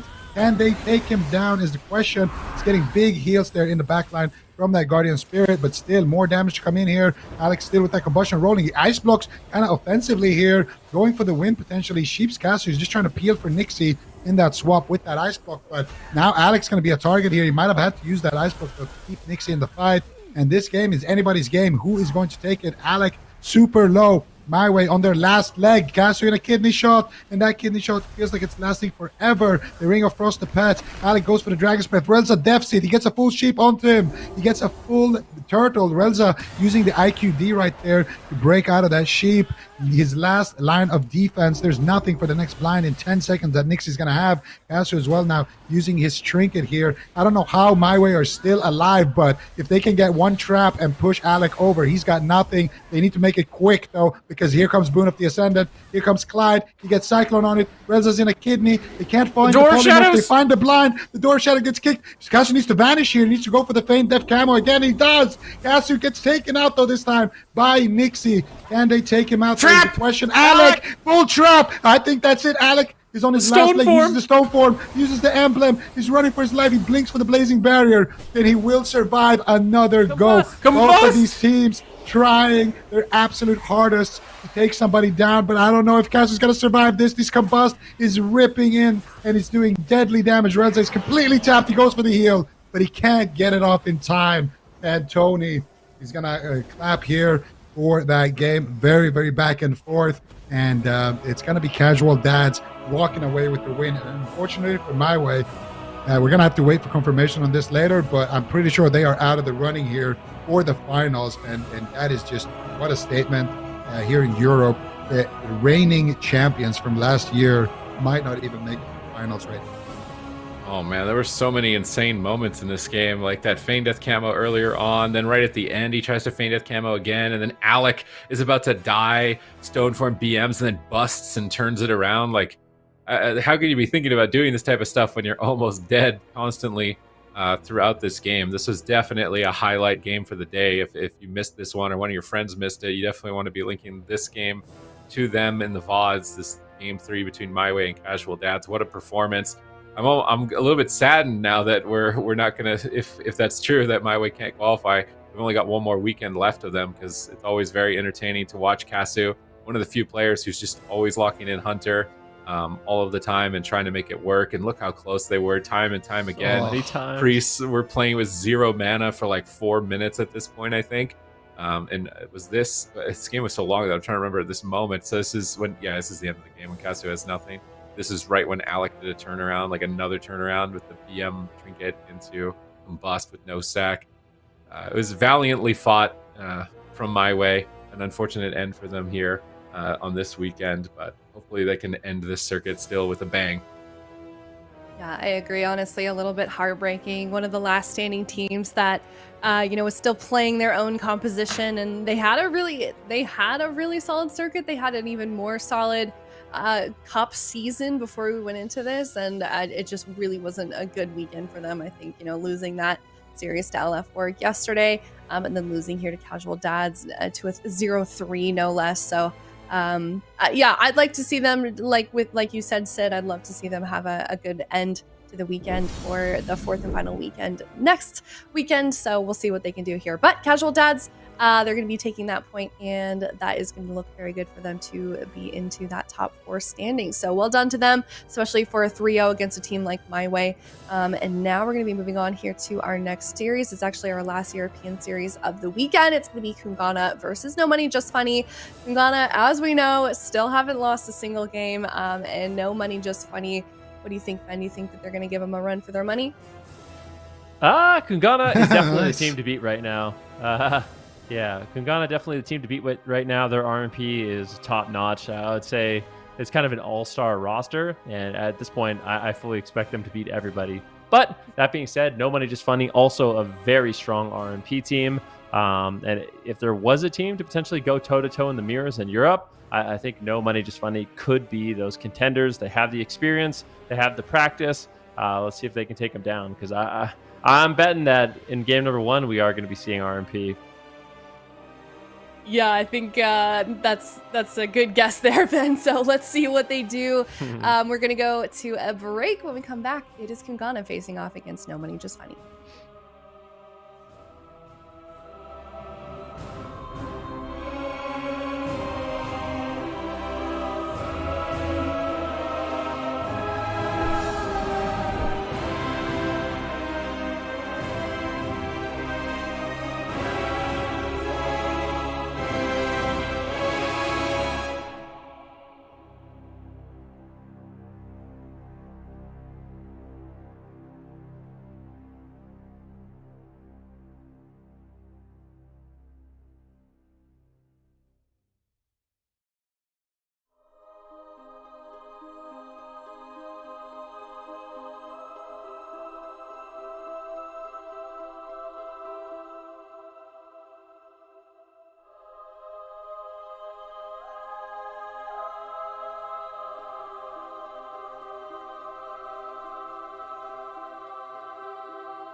welcome back. It's the last European series of the day. It's KUNGARNA facing off against No Money Just Funny. Zico, I'm going to throw this one to you. Where is No Money Just Funny in your power rankings? I want to know. Oof, oh, the EU rank. We haven't done the EU rankings yet. Yeah, We've only done the NA so. power rankings. That's tough. I would say No Money Just Funny. Do we rank them? I think they're probably the bottom RMP right now, actually. If I had to, I would say KUNGARNA ranks as the number 1, and probably No Money Just Funny ranks at the bottom, or Bugs. One of those 2 teams I would put at the bottom. If you know what, we get back to the EU power rankings. Bugs? We haven't seen them. Like Oscar wasn't there for that weekend. I feel like it's not really fair. Bugs. I think Bugs. I think No Money Just Funny probably rank lowest. Bugs rank second lowest. And then I would say SK Gaming's RMD, and then Casual Dad's KUNGARNA. That's what I would say at the top of my head right there. And based on those power rankings, you can also get my prediction here, Aya. Since we are in an RMP mirror, and I said that one team is the best and one team and the other team. I think one thing is clear at this point. I think there's a little bit of a debate between us all. You know, what rogue spec is going to be the best in the mirrors, and I think the fact that we're seeing every single rogue, Acro, Waz, literally everybody play Outlaw, I think the debate is over. I think it's pretty clear that Outlaw is going to be the best in the mirror. And we'll see. I mean, this is a matchup we have seen quite a bit of. For the most part, the strategies involve going after the mage, getting off crowd control on the rogue. So it's going to be the mage's responsibility to avoid as much damage as possible, and then just put as much pressure out as you can on the mage. Maybe follow up crowd control on the priest. Really good job there by GG, getting a nice fear on Waz as he was going for crowd control. He's just going to be line of sighting, actually using a Divine Hymn. This is not a bad start here for No Money Just Funny. Yeah, No Money Just Funny. Actually, doing some pressure here onto Raikou. And now full blind onto JJ, full kidney onto Meh. They get the Ring of Frost onto JJ. Do they get the Ring of Frost onto Meh? It doesn't look like it. And Meh now with the Boon of the Ascendant, they get the Resheep onto JJ. Here comes the damage. Meh and Raikou absolutely frying Tittery right now. Gonna get the Cauterize. Gonna get the Ice Block as well. Tittery trying to hold it. He gets the Guardian Spirit. I think they procced it there. They did. He dropped extremely low. We'll see if that procced or not, or if that was just a massive heal at the same time as he went low. They didn't proc it. So it definitely looked like it, but still great pressure here from KUNGARNA. They're going to take the lead here, forcing out the first Cauterize immediately. Raikou going for a defensive kind of Dragon's Breath there onto JJ and Acro. They get the Kidney Shot, and now they get the Sheep. Tittery isolated behind the pillar. Raikou going in with the damage here. Can he get any follow-up? He gets counterspelled, and Meh put in a full blind. The IQD's out of it. Raikou on fire. Can they keep him alive? And Meh will IQD out of the blind and save Raikou here, but very even so far in this match. Yeah, No Money Just Funny working hard to prove Zico wrong, that they can beat the best RMP in EU, maybe arguably the world at this point in time. Will they be the first team to put a loss on KUNGARNA's perfect record? Right now, Tittery on the back foot needs to focus on stabilizing. Waz is dismantled. Raikou is trying to fake Shadow Word Death. He fakes it, but then gets counterspelled. Waz is into a Sheep. Raikou's being pressured now. Can they force a block? Very close to it, but no crowd control on Meh as he is in the back line, casting flash heals, resetting those Serenities. He's got 2 charges of big heals right now. JJ into a Kidney Shot. Tittery alters and blinks behind the pillar so that he can alter away from Waz if he gets in trouble behind the pillar. Line of sighting the Purge is good positioning, but he's Kidney Shot. Alter time is over, and Tittery is getting blasted by the combustion. Acro gouges Raikou's combustion. Buying a few seconds here for JJ to purge it off. It looks like it may have been spell stolen as well. Tittery has combustion available. He could turn this around now onto Raikou. Kidney Shot onto Meh. Where's the damage, Tittery? Raikou blinks behind the pillar. Alter times. Getting ready for the Kidney Shot. Getting ready for the burst. Line of sighting the purges as the mage matches each other. Raikou's going to alter back as JJ dogpiles on top of him. Tittery now being pressured as Raikou's trying to turn it around. Both mages under a lot of pressure. Boon of Ascended out from Meh. That's what got the first Cauterize of the game. Let's see if it can force a block. Tittery's trying to retreat away from this Boon of Ascended, but Meh is connecting. Tittery gets a double Dragon's Breath to try and peel them away. Looks like JJ stabilizes him with the Guardian Spirit. And now JJ's Boon of Ascended is coming up in 40 seconds. Tittery has combustion. No Money Just Funny have a lot of threatening cooldowns at the moment. Can they get in a position where they can launch them? That really is the question. Tittery going to get Kidney Shot behind the pillar right now as Waz is just kind of ripping in. Alter time will be used, but might get dropped. Keep in mind, there's no Cauterize. This is a really risky play by Tittery. Gets interrupted on Arcane. This is an Ice Block, 100%. Master Spell coming in. Matt actually misses it, or you can say GG got a nice grip there to avoid that massive spell. Titteri's going to get topped off on that block. A full blind here onto Meh, as Acro's looking for a sap, but unfortunately not going to be able to find it. Meh goes for the fade.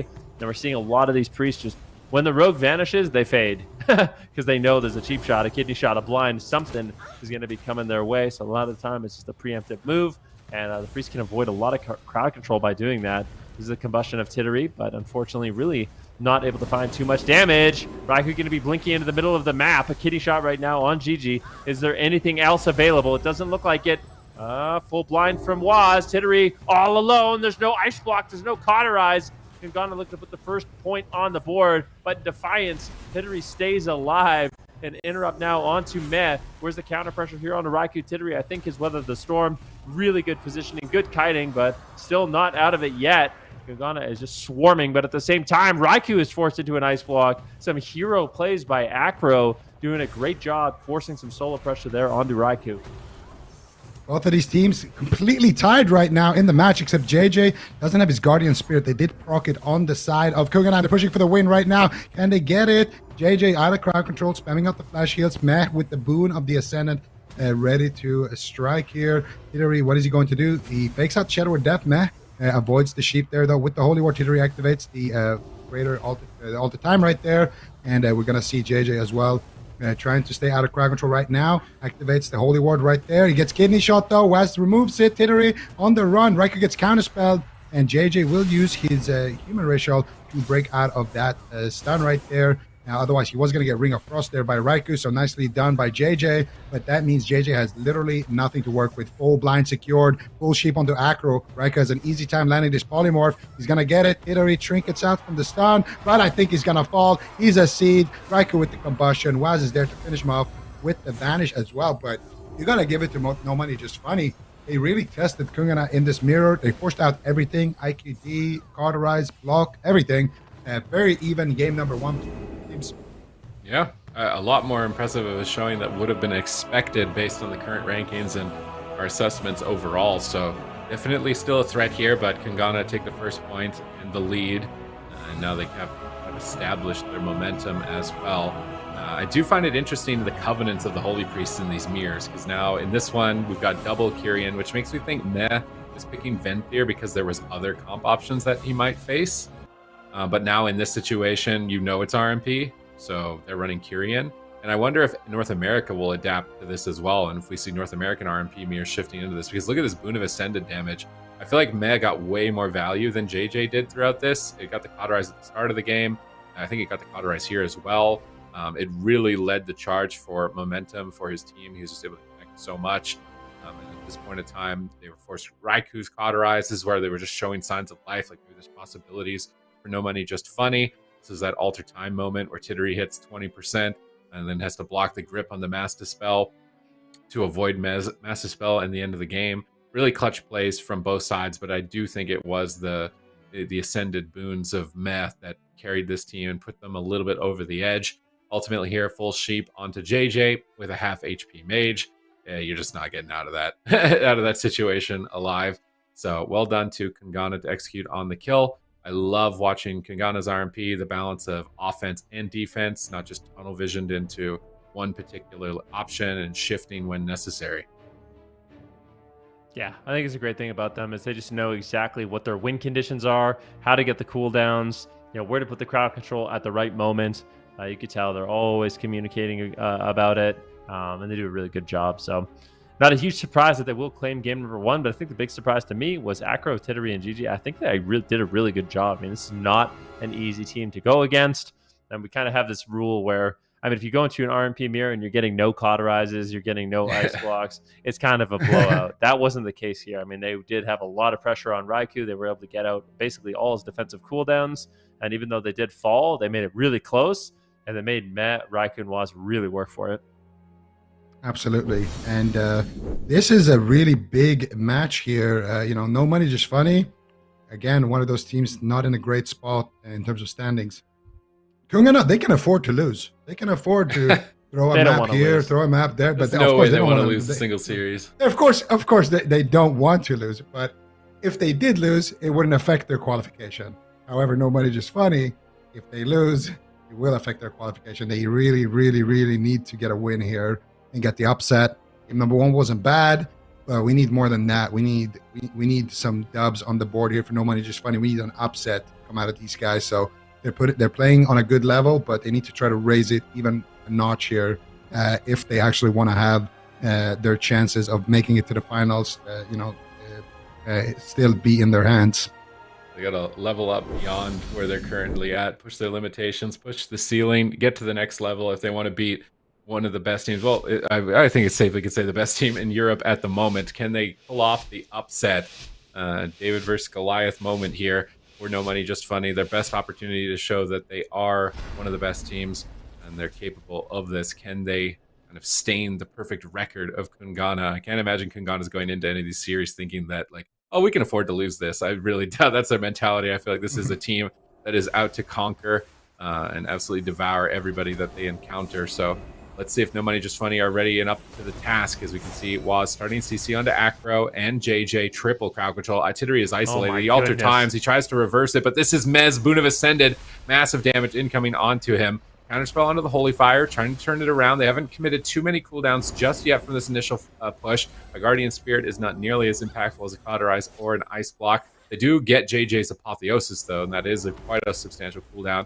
JJ gets interrupted into a kidney shot. They're still pressuring Titter. He's out in the middle of the map right now. Going to pop out a Blazing Barrier, trying to absorb some hits. They've shredded through that. He's trying to fake out interrupts, but he's getting blasted in game 2. Trades up the Aegis, and he's going to just pop Combustion, shove it at Raikou with a blind onto Meh, but it's Tittery's Cauterize who procs during his own Combustion. This is devastating for Tittery. You do not want to be the mage that gets procced when you're the one with Combustion up.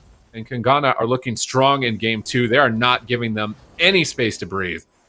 It looks so annoying as a mage to have Waz just attacking you, kicking all your important spells, gouging you at the right time. Like, it's just a relentless pressure. Vanish Cheap Shot there onto Acro, full blind on GG. Once again, Tittery in a 3v1 situation. Alter times behind the pillar. He'll be able to heal himself up a little bit, but Waz just creating a ton of solo pressure. Three blinks into the middle of the map. This could easily be an ice block or just go down. Master Spell from Meh. They get it. They proc the seed, and that's a 2-0 for KUNGARNA. They cracked that seed immediately. And that one from start to finish was domination. That was brutal. KUNGARNA, they just had such precise crowd control. Waz, even at the beginning of the game, goes for an off kidney shot on Acro, gets the full blind on GG, gets the Vanish Sap on the blind. They proc the Cauterize on his own Combust. I mean, everything was just going wrong. For KUNGARNA, everything was going right. A beautiful game.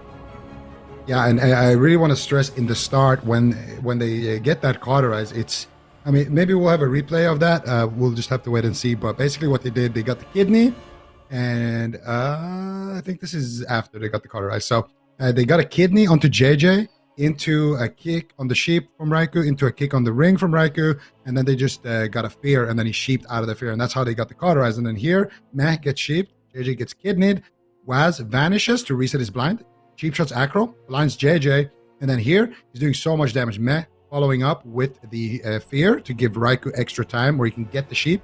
Tittery forced to use his altar. Raikou getting the re-sheep here. And then at this point, Meh just actually, for Meh standards, this is a kind of a slow MD, to be honest. We would have expected that a little bit quicker. But Meh probably just, waking up right now in the matchup. I mean, it was still really fast, but, there's fast and then there's Meh fast. So either way, pure domination, and it really comes down to what Sid was talking about there as well with the combustion. You're popping your combustion, and you're the one having to use defensives. So it just comes down to KUNGARNA just being super coordinated, basically just allowing Raikou to have time to cast Sheep and Ring and get rid of all the little interrupts, and then still get it out of a CC. And that's how they just get that insane pressure. And then also looking at Waz damage, he definitely had something to do with that. Yeah, KUNGARNA, they're out for blood. Like, if they were like the dad in this situation with No Money Just Funny, this is the type of dad that's never going to let you win. Like, he's not going to give you anything. You got to earn everything. He is not, like, they're just brutalizing them in game 2 here. So if they want it, they're going to have to work for it. It is not going to be handed to them from KUNGARNA. What is interesting, though, is this is the first time we actually see them on broadcast. So the nice part about the circuit, again, you get to see series that never would otherwise happen if you just get a bracket that works out that way. So Let's see if No Money Just Funny, first time on air, can pull off a win here. They'd have to reverse sweep KUNGARNA, and after that last round, I'm not sure if they're going to be able to. KUNGARNA seemed to have woken up in game 2. I don't know if they just finished sipping their tea or what's going on. The caffeine kicked in or something, but they are ready to slaughter. And No Money Just Funny, I'm not sure if there's anything they can do about it. Yeah, I mean, it's definitely difficult. KUNGARNA is just such a precise team, but I feel like No Money Just Funny, if they can have kind of a repeat performance of game number 1, definitely need to shake off that one. It's just so difficult because KUNGARNA as a team, they're always pushing the pace, right? It just seems like they're always one step ahead, and that puts you, a footing behind. So you need to figure out a way to get KUNGARNA on the back foot. You need to figure out a way to be the aggressor in the matchup. And throw the script off a little bit for them, because if KUNGARNA can play their game and they're getting kind of the rinse-repeat setups, it just feels so incredibly difficult to pull off a win against these guys. Yeah, and it just goes to show as well, like these are 2 of the best RMPs, and the games are fairly quick, and we've seen some of these RMP mirrors really go into deep dampening, so it just kind of gives you a sense of how precise the setups are when they come out from KUNGARNA. You rarely see a blind that doesn't force anything, It's always, if you get the blind, you're always making sure that Raiku's going to be able to get the follow-up, or you're going to have the tap, and you're going to be able to get something done here. So Waz going to open up on Tittery already, breaking through his shields, and Mech gets blinded. Acro potentially getting disarmed here, but I think he actually evasions the disarm there. So Mech getting sapped now. Acro making some big plays here. You're going to cheap shot Waz. They're going for Waz here. Big damage coming in. Waz going to use the Trinket, the Crimson Vial. Doesn't have those Brawler stacks yet, so he is a target at that point. And they're going to get some value out of that first combustion and out of that first blind sap. But now we're going to realize they're blind. They can still get aggressive here. And Tittery knows it. He's already preemptively running. JJ is in that blind. Waz looking for potentially, I don't know if it looked like a restuff there, but he's going to go for the Vanish there to get the Sheep, to get the Kidney Shot, the reset with that Vanish, Boon of the Ascendant. Doing some work here for Meh. Tittery did use his Human Racial, but all in all, pretty equal opener. They get Waz's Human Racial, and KUNGARNA gets Tittery's Human Racial here. Now Meh in a Kidney Shot. What are they going to do with that? Tittery doesn't look like he's going to be able to find any crowd control onto Meh. Doesn't look like they will find any follow-up Acro in a Kidney to slow down their push. And now, once again, going after Tittery here is taking huge damage, actually. JJ in a full fear. Raikou with a beautiful counterspell on Tittery should have an easy time landing that Sheep as well. And this should be a Cauterize and an Ice Block potentially.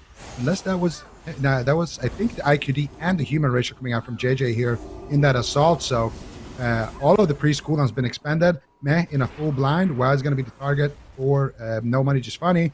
And Mech will come out of that. JJ in a counterspell. Again, Tittery here on the back foot. Raikou trying to hard carry here while he's being free after they're going after Waz like that. They get the Shastas onto JJ. They try to get the Cauterize, but not able to get it just yet. Blind coming out from Waz. That surely is the Cauterize. Tittery running, though, trying to save his Ice Block. They're trying to CC it through, though. They get a cheap shot out of the sap into a DR Kidney. And Waz now looking to chase down Tittery. He gets a ranged kick there as well with that hook. And that's going to be the Guardian Spirit. They get the Cauterize from Tittery and nothing more out of that, as well as, I believe, the IQD and Human Racial from JJ. So we're going to slowly but surely here getting those cooldowns. Oh, no. Combustion on the Tittery. No Cauterize to fall back on match point.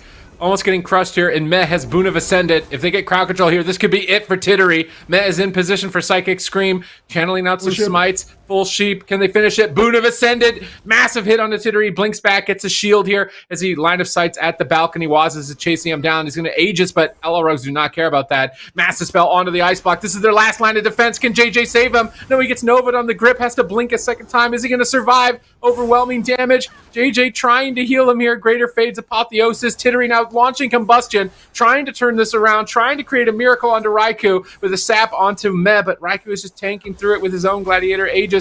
No more CC onto Meh. He is free to stabilize. Raikou is blinking forward and aggressive here. JJ has Boon of Ascended, but his team is not in a position to set it up. Waz has a full blind, and I don't think that JJ has a way to escape. He's going to pre-Holy Ward. Meh pre-Holy Wards as well, anticipating it. They're going to have to purge each other down. Raikou and Tittery just trading fireballs in the middle of the map, getting ready KUNGARNA are getting ready to end the game right now. Tittery is just trying to stay alive. He's rebuffing, trying to protect his blazing barriers, doing whatever little things that he can, blinking back behind the pillar with Alter Time, but Met is chasing him down to purge it off, and they're at purge after purge. They're stripping him. There's nothing left for him to survive. His partners are crowd controlled with 1 second left on Sap. Raiku's combustion comes up in 15. Met is into a kidney shot, but Tittery is under pressure. I don't think they're going to be able to take down Raikou with the blind here. Acro gets dismantled. He can't do any damage. JJ's trying to finish Raikou with Boon of Ascendant, but he walks into a fear. Double fear into Polymorph. Nice play by Tittery in this position, but there's just no damage onto Raikou. And if we look at the cooldowns, Raikou with Combustion, Boon of Ascended for Meh coming up in 8 seconds. I think this is lights out for Tittery at any moment. There's no Guardian Spirit. There's nothing for him to survive. If these two massive waves of cooldowns connect, he will just fall over.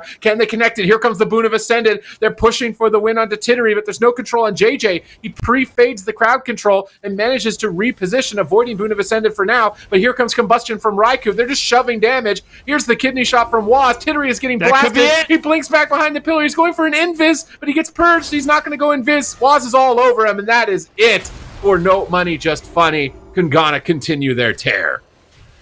Absolute kings at this point. I mean, their RMP is looking absolutely devastating. They've not lost to anyone at this point. I mean, who can beat them? The mirror match, they're looking unstoppable. Outside of the mirror match, they're looking unstoppable. This is their meta, and they're really showing how much practice, preparation they put into these games. That was a very decisive 3-0. Yeah, it's absolutely insane what they're able to accomplish, and we finally got to see Raikou pop off a little bit. He's been having a little bit quieter game, I would say, in game number 1 and 2, but in game number 3, they went after Waz a lot. Waz obviously had to kite a little bit more, be a bit more defensive, and that's when you see Raikou get to pop off here, getting lots of crowd control, and at the end as well, basically soloing Tittery with just a kidney shot onto JJ, and we're going to see... this is one of those moments where Tittery is in big danger, and here I think actually is the ending of the game. So Raikou gets the combustion, he counterspells Tittery so he can't blink, and Waz is just babysitting JJ, blinds him on his human ratio right there, and Tittery at this point, he's completely out of options. Raikou still has combust. Meh is just having a field day as well, spamming out the holy fires and all that good stuff, and KUNGARNA, as you can see here on the scoreboard as well, ahead on damage, ahead on cooldowns, just in general ahead in the mirror. And there's a good reason why they're 6-0 right now in the circuit, looking to just win it without dropping a single series. We're speculating that their off weekend is next weekend, right? I haven't seen a schedule yet for it. KUNGARNA? Yeah, Yeah. they have Sunday off next weekend. Who's the last team they have to face? Yeah, I'm trying to remember. Is it, but I mean, whoever Have it they is. fought Casual Deaths? Oh, maybe they haven't. Did they? I don't remember. Trying to pull I up don't remember the. playing Casual Deaths. Oh, here we go. Look at that. Let's see. Week 4. KUNGARNA are... Bugs. Casual Dads, match 4. Oh wait, that's SK. Yeah, nice. Okay, cool. So Casual Dads, how do we think they're gonna do against them? Well, I mean, at this point, I feel like Casual Dads have kind of proven themselves. It seems like they've been putting a lot of work into the Rogue Mage Priest. They've been looking really clean with their gameplay, so it's going to be kind of the last test for KUNGARNA. If they can take them down in the RMP mirror, then they're looking just absolutely unstoppable. And I feel like they will have clean swept the entire European region, and they'll be looking phenomenal for the European finals.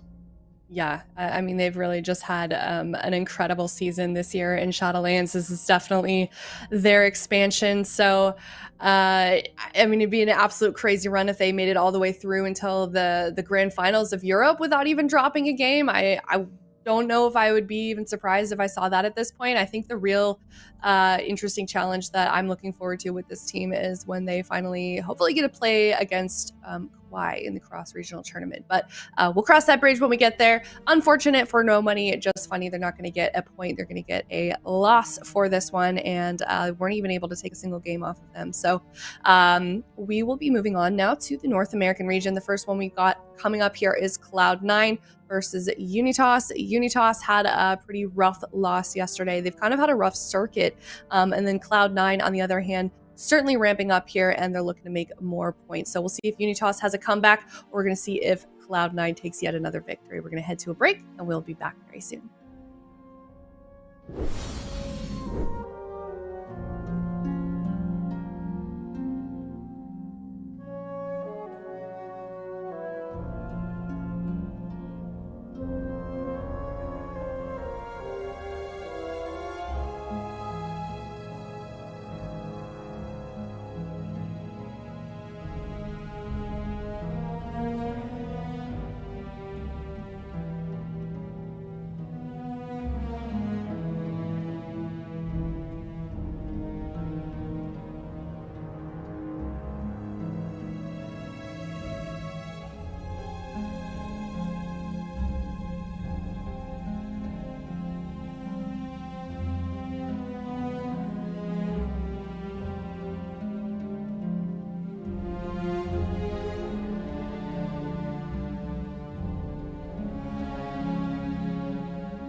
It is Cloud9 facing off against Unitas. Unitas really desperately needs some points. They have not had a good circuit showing so far, but in talking with Aiden behind the scenes, he seems pretty hopeful that they can at least get some wins out before the end of the circuit. And then on the other hand, you have Cloud9. They had a victory yesterday, and they are in that top 4. However, Supatees, they are not safe just yet.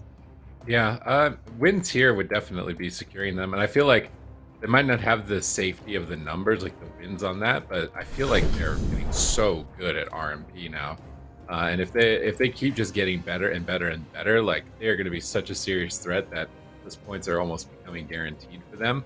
I'm very curious to see how they'll measure up to 3.5 men in the future as well, because of how much they're improving on the RMP. Because Chun-Li, I think I saw a tweet from him saying that he's loving fooling around on the Outlaw Rogue and how much he can get done with the spec at the moment. I think he said something about missing Windwalker a bit as well, but Yeah. the fact that he can deliver on the Outlaw for his team, I think is so good for their morale. Because for a long time it seemed like, what comp are they going to be able to pull out? What are they going to be able to make work? They're struggling to figure out their identity for what comps they want to play. Yeah, I've got the tweet pulled up right now. He says it's fun playing something as busted as Outlaw Rogue, but you're right. He did say that he missed playing that Windwalker, but I don't blame him. And on that note, also of finding is their identity as a team. I'm glad to see them, being able to make a comp work and implementing new DBS specs and getting to, every week after week we see them, I feel like, a lot more comfortable on it. And I feel like Chun's always been that like 4th player, and Windwalker just hasn't been a shining spec consistently in so long. So it's cool to see Cloud9 getting those wins out. And then on the other hand, you've got Unitas, who they've only been able to get 1 win in. We were talking about yesterday how Aiden is like in a little LAN party, and it still didn't really help them too much yesterday, Ben. Yeah, I mean it's been rough for Unitas for sure. At this point, they need to essentially win out to have any kind of chance, and even that doesn't guarantee it. But going head to head against Cloud9, obviously not going to be easy. I would say Cloud9, they are picking up momentum in a big way. Like they're peaking at this point. And Unitas, they've slowed down quite a bit, but this would be a great shot for them to kind of, if they could take down Cloud9, I think that would be massive for them in terms of even just confidence at this point, but not going to be easy. Cloud9 has been looking extremely good in the mirror. Chun-Li has been super impressive on that Rogue. Wealthy Man always holds it down on that Fire Mage, and it's kind of like I imagine him to be kind of like the captain of the team, especially in this kind of situation where, Flop's on an alt and Chun-Li's on an alt. And I think overall, Wealthy Man has always been just such a solid player, and part of what makes Cloud9 so successful. Absolutely. We can take a look at the stats overall for this team. 62% win rate. That is definitely a solid number right there. They played quite a lot of comps, and we kind of already said it. They kind of fooled around just a little bit early on in the season, and now they've landed themselves with the comp Seco that's definitely working out for them. Yeah, and that's the thing. Cloud9, at first we were seeing some Cubsy, and you can see his stats right there. Doing pretty well, I would say. And they were starting to pick up some big wins there, but then Destro got hit with a couple of nerfs, and they kind of had to readjust. And that's been kind of the story of Cloud9. At the start of the year, they lost out on Snuts, they lost out on Chanimal, and then they had to kind of fill those 2 big voids with new players. They picked up Flop, and they picked up Chun, and just been trying to find kind of their comp. They tried some Mage Lock, they tried some Windwalker Mage, but ultimately now they've been looking fantastic with that Outlaw Fire Mage and Holy Priest, and it seems like their practice been paying off. We've already put them, I think, at number 2 in the NA RMP power rankings. Wow. So they've definitely been making some big moves, and Unitas, I would say Unitas is the underdog in this matchup. So if Unitas can pull this off, like you guys already kind of mentioned, Unitas is that team that really, really needs to win out at this point. And what better team to do it against than Cloud9, a team that's ahead of you, a team that you're competing with for those spots. If you can, prevent them from getting a win and get a win yourself, that's going to be a very impactful game. So for Unitas, they have to deliver here. Yeah, they really do, and I'm sure that they're feeling that pressure right now. We're taking a look right now at the overall compositions and win rates that UNITAS has, and I find it interesting, Super T's, that this team has been playing RMP pretty much all season. I know they kind of switch up the rogue specs quite often, but it just seems like something's not clicking for whatever reason with UNITAS. Yeah, I mean, right now the biggest thing is synergy. You can re-roll to Outlaw Fire Holy Priest, sure, but if you're not coordinated together, know the moments that you're supposed to be pushing, know the moments where you need to be focused on defense, then it's not going to matter how great Holy Priest, Outlaw Rogue, or Fire Mage is at the moment. This is a team that used to be really dominant. I feel like it used to be Corlick and Nick, though. So Corlick is now going to have to be rebuilding synergy with Aiden as well as Abrua here in this final game. So hopefully the LAN, like hanging out with each other, is helping that part. Hopefully they're not getting on each other too much with their current state in the standings, because they still could have a shot here. They could pull off an upset, take out Cloud9. Yeah, let's see if they can do it. Once again, RMP mirrors. We've seen a lot of these today. Strategy often involves taking down the mage. We have seen some teams mix it up a little bit, 3.5 men going after the rogue, throwing a bit of a curveball. So there is possibilities in the matchup, but it seems like the safest strategy so far is to just go after the mage. Looks like they will be starting early on here with blind sap on flop. Wealthy Man behind the pillar with his altar time, just protecting themselves. And you see the mages run behind the pillar quite often. There's a couple reasons why you do that. Number one, you don't want to be dispelled on your blazing barriers, your altar times. Number two, if you can get the rogue behind the pillar and bait him into crowd control, you can definitely stay alive for a long time. There's a bit of a scary moment there on Wealthy Man. Both mages exchanging blows in the middle of the map.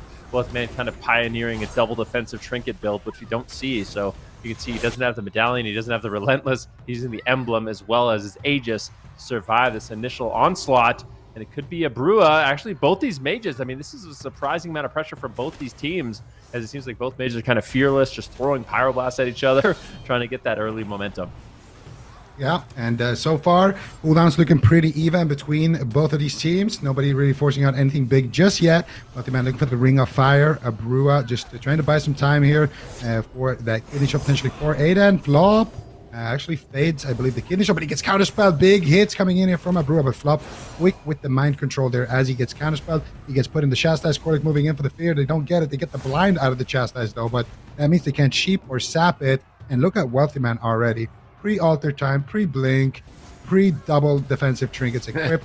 Altar time's back. Gets a counterspell onto Abrua. Big hits coming in here. This could be the cauterize. They have a Chastise into a sheep with the Corlick. Wealthy Man trying to turn it around. Do they have a fear as well? Flop gets it. And they might force the ice block as well as the cauterize. Absolutely fantastic push here from Cloud9. And that is all Wealthy Man right there.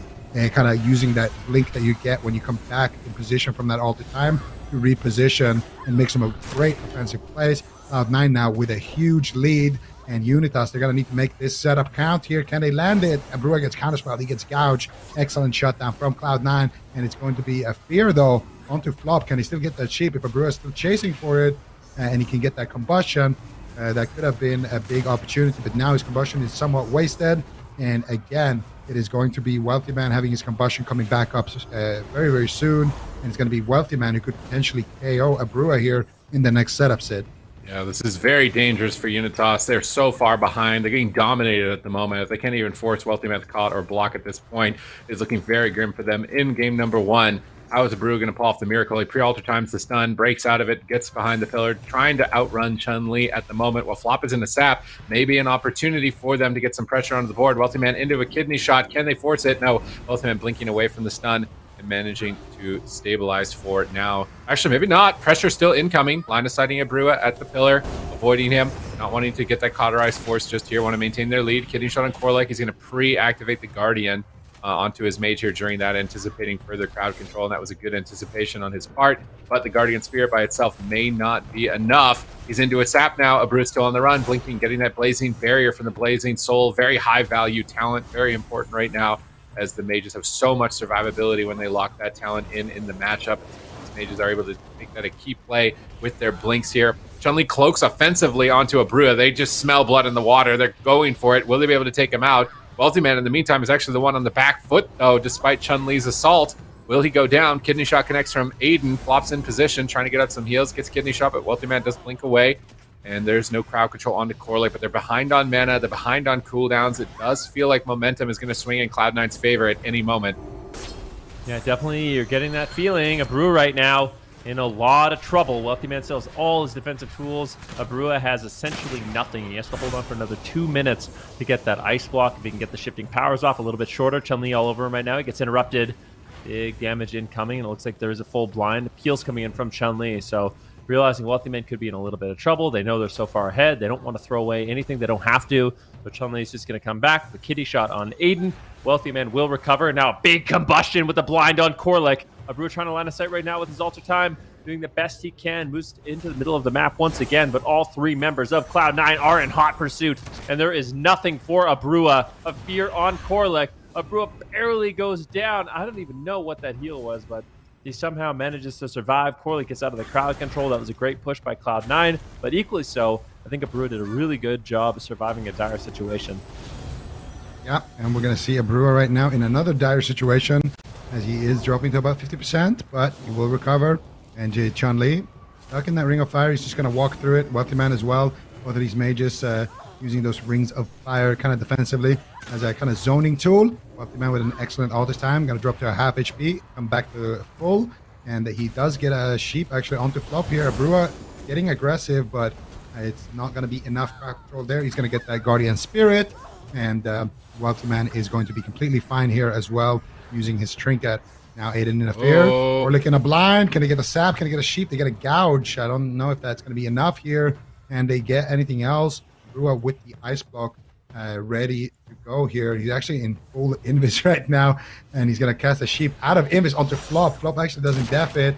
Abrua with some sneaky plays here, and no pressure as a result of it just yet, though. Abrua is actually the one falling behind, but he catches a big heal. Wealthy Man also dropping kind of low, but catches a big heal from Flop. Flop has been doing a great job in general in these mirrors, keeping his mana ahead of the opposing priest, and it's been a big reason why Cloud9 has been able to do so well. They get a full Ring of Frost, and on 1 HP, ice blocks on 1 HP. They get the fear, they get the massive spell, they get the sheep, and he's a seed, and the combustion for Wealthy Man will pop that seed.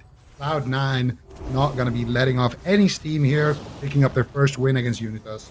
Yeah, another perfect game for them. No major cooldowns forced on their side, and this is devastating for Unitas in the series, already being down so far in the brackets. They cannot afford to let this get to them. They're going to have to step it up here moving into game number 2 and the subsequent games afterwards. But Cloud9 are just leveling up just day after day after day after day. I feel like they're closing into like almost the power level territory of KUNGARNA, 3.5 men in their respective regions. And if this trend continues, man, like they are going to be a dominant team for that North American Finals, and a win here is getting them just that much closer to securing that spot moving forward to the final weekend. So another amazing game, and we'll see that in the replay. They're ahead on mana, they're ahead on resources, they're always in the better position, just had the upper hand start to finish. And we could see Abrua was just surviving by the skin of his teeth for most of this, with his Cauterize proc so early on and his block so early on that they need to be able to turn something around here offensively, get more goes onto Wealthy Man. Maybe they need to start adopting this double trinket build. Maybe that will make Abrua more durable during those moments. Instead of a caught procking, it's just a Battle Master. It might be an adaptation that we see mages make, because this is something unique to Wealthy Man. Another interesting point is that we move over to North America, and RMP mirrors are both Night Fae priests, whereas in Europe, they are both Kyrian priests. So perhaps Corlick taking a more offensive route could be an option for them to force some of those important cooldowns that they're not getting in game number 1. I'm going to double check something really fast. I'm noticing kind of a shift in the enchants that a lot of these players use. Yeah, so Wealthy Man's actually using the Ascended Vigor enchant as well to increase his healing. So permanently enchant a weapon to sometimes increase your healing received by 12% for 10 seconds when taking damage. So just kind of bolstering the healing. I wonder if that affects He's wearing a healing enchant on Mage? Yeah, he's wearing a healing enchant on Mage. Yep. I can't imagine that affects Blazing Barrier, but I mean... Does it increase the amount of healing that his priest does to him also? It would, I think so, yes. Yeah, it's a healing received. So he's full tank mage. Yeah, he's just a tank. All right. Okay, I was not expecting that's really to go interesting. full tank Sometimes mage. you'll see like an enhancement shaman run that, you know? Yeah. It's something that has a lot more off healing, but I mean, as a mage, you heal a lot. I was actually just looking at that score screen. I don't know if we can go back to it, but yeah, that's what I want to see, the healing that Wealthy Man is doing in these games. We'll see it the next game if we weren't able to see that one, but yeah, it's quite a bit. I mean, mages right now, there's a couple things that make you heal for a lot, and one of those things is Blazing Soul, where basically every single time you blink, you get a full value blazing barrier. So that's why you're seeing mages kind of just throw out their blinks as often as possible. Is going to bolster your defenses through a lot of absorbs. And then with some of the conduits and stuff like that, not only do those shields absorb, but they also, when they're damaged, they heal you. And when you blink, you get a Tempest Barrier. So there's a lot of absorbs, a lot of healing on fire mages. You can be very durable if you want to be. And Wealthy Man is kind of just, he's gone crazy. He's using double He's gone off the deep end. He's using a healing enchant. Like, it's really interesting to see. Yeah, I mean, I think it's a great build for Wealthy Man. We talked about it a little bit yesterday. Relentless. Who cares? You have blink stun. Right? You're not sitting in CC anyway. So Relentless. It's nice to have. If you, for example, sometimes when you blink, you have to like blink. But usually before you blink, you just alter time and then blink anyway. And then you blink behind a pillar. So I really don't think, even if you sit like those long kidneys, that often it's going to be like a deadly situation. I kind of like it. You lose Relentless, but you gain, like a Battle Master. Like, that's huge, because you only have a small window to do damage during that blind. From your Outlaw Rogue, you only have that window to do damage and actually get it off. And during that window, if there's always a trinket up, it's going to be very, very difficult to actually take Wealthy Man down. So I really like that. And I mean, the healing enchant, I can't speak too much on it. But I like that he's not afraid to just be a tank and just accept his role as a tank that presses combust every now and then when he can. So I think Wealthy Man is playing his role perfectly, and I think so far from all the mages that we've looked at, he seems to be the most difficult one to actually take down. I feel like if you're not getting that weapon damage proc during combustion, it's not doing anything anyways. Doesn't matter. So it's just, and like, I mean, if it does line up, it's like a small benefit, but the odds of it lining up versus just getting more healing for like a significant part of the game, like, you're always taking damage. So the increase to healing is always gaining value, whereas that increase to intellect is only going to be impactful during a go. And if it doesn't line up, then why wear it? So I think logically that makes a lot of sense. And it's nice to see players trying to expand their builds, right? Not just kind of getting set in stone and what is, this is what everybody plays. Trying to customize a little bit beyond that, because this could be what is the slight edge that allows Cloud9 to beat all the other RMPs and mirrors. Maybe in the Cross-Region Tournament, if we get to that point, could be the slight reason that maybe they can pull off a win against a team like KUNGARNA. So this level of creativity, it's nice to see it expand, even with the season already being kind of settled on what comps are best. Seeing the builds shift around is really nice. Yeah, no doubt about it. I love it. I love seeing the innovation that players are able to put forward, because I think a lot of the time what happens is exactly what you said. Like, the meta kind of gets figured out and people just end up running the exact same thing over and over, when I do think there's lots of different creative things you can do in terms of your spec, in terms of your build, your trinket choices, and we're seeing that here, and it's been working out great for Cloud9 so far. Not to say that's the only reason they're finding success, because I think they're playing just really clean overall, but those little things can definitely add up in a match. Yeah, you definitely want to have just every little bit of advantage that you can get. And that's the thing that's been quite impressive about Cloud9. They haven't really played the RMP for that long, but they've been making it work well. At the start, we saw Chun. He was investing a lot of time into things like MM Hunter, playing like MM Hunter Frostmage. He's Windwalker, and different things. And now he's been playing Rogue for, well, I would say since Outlaw kind of became the meta, so I think he picked it up.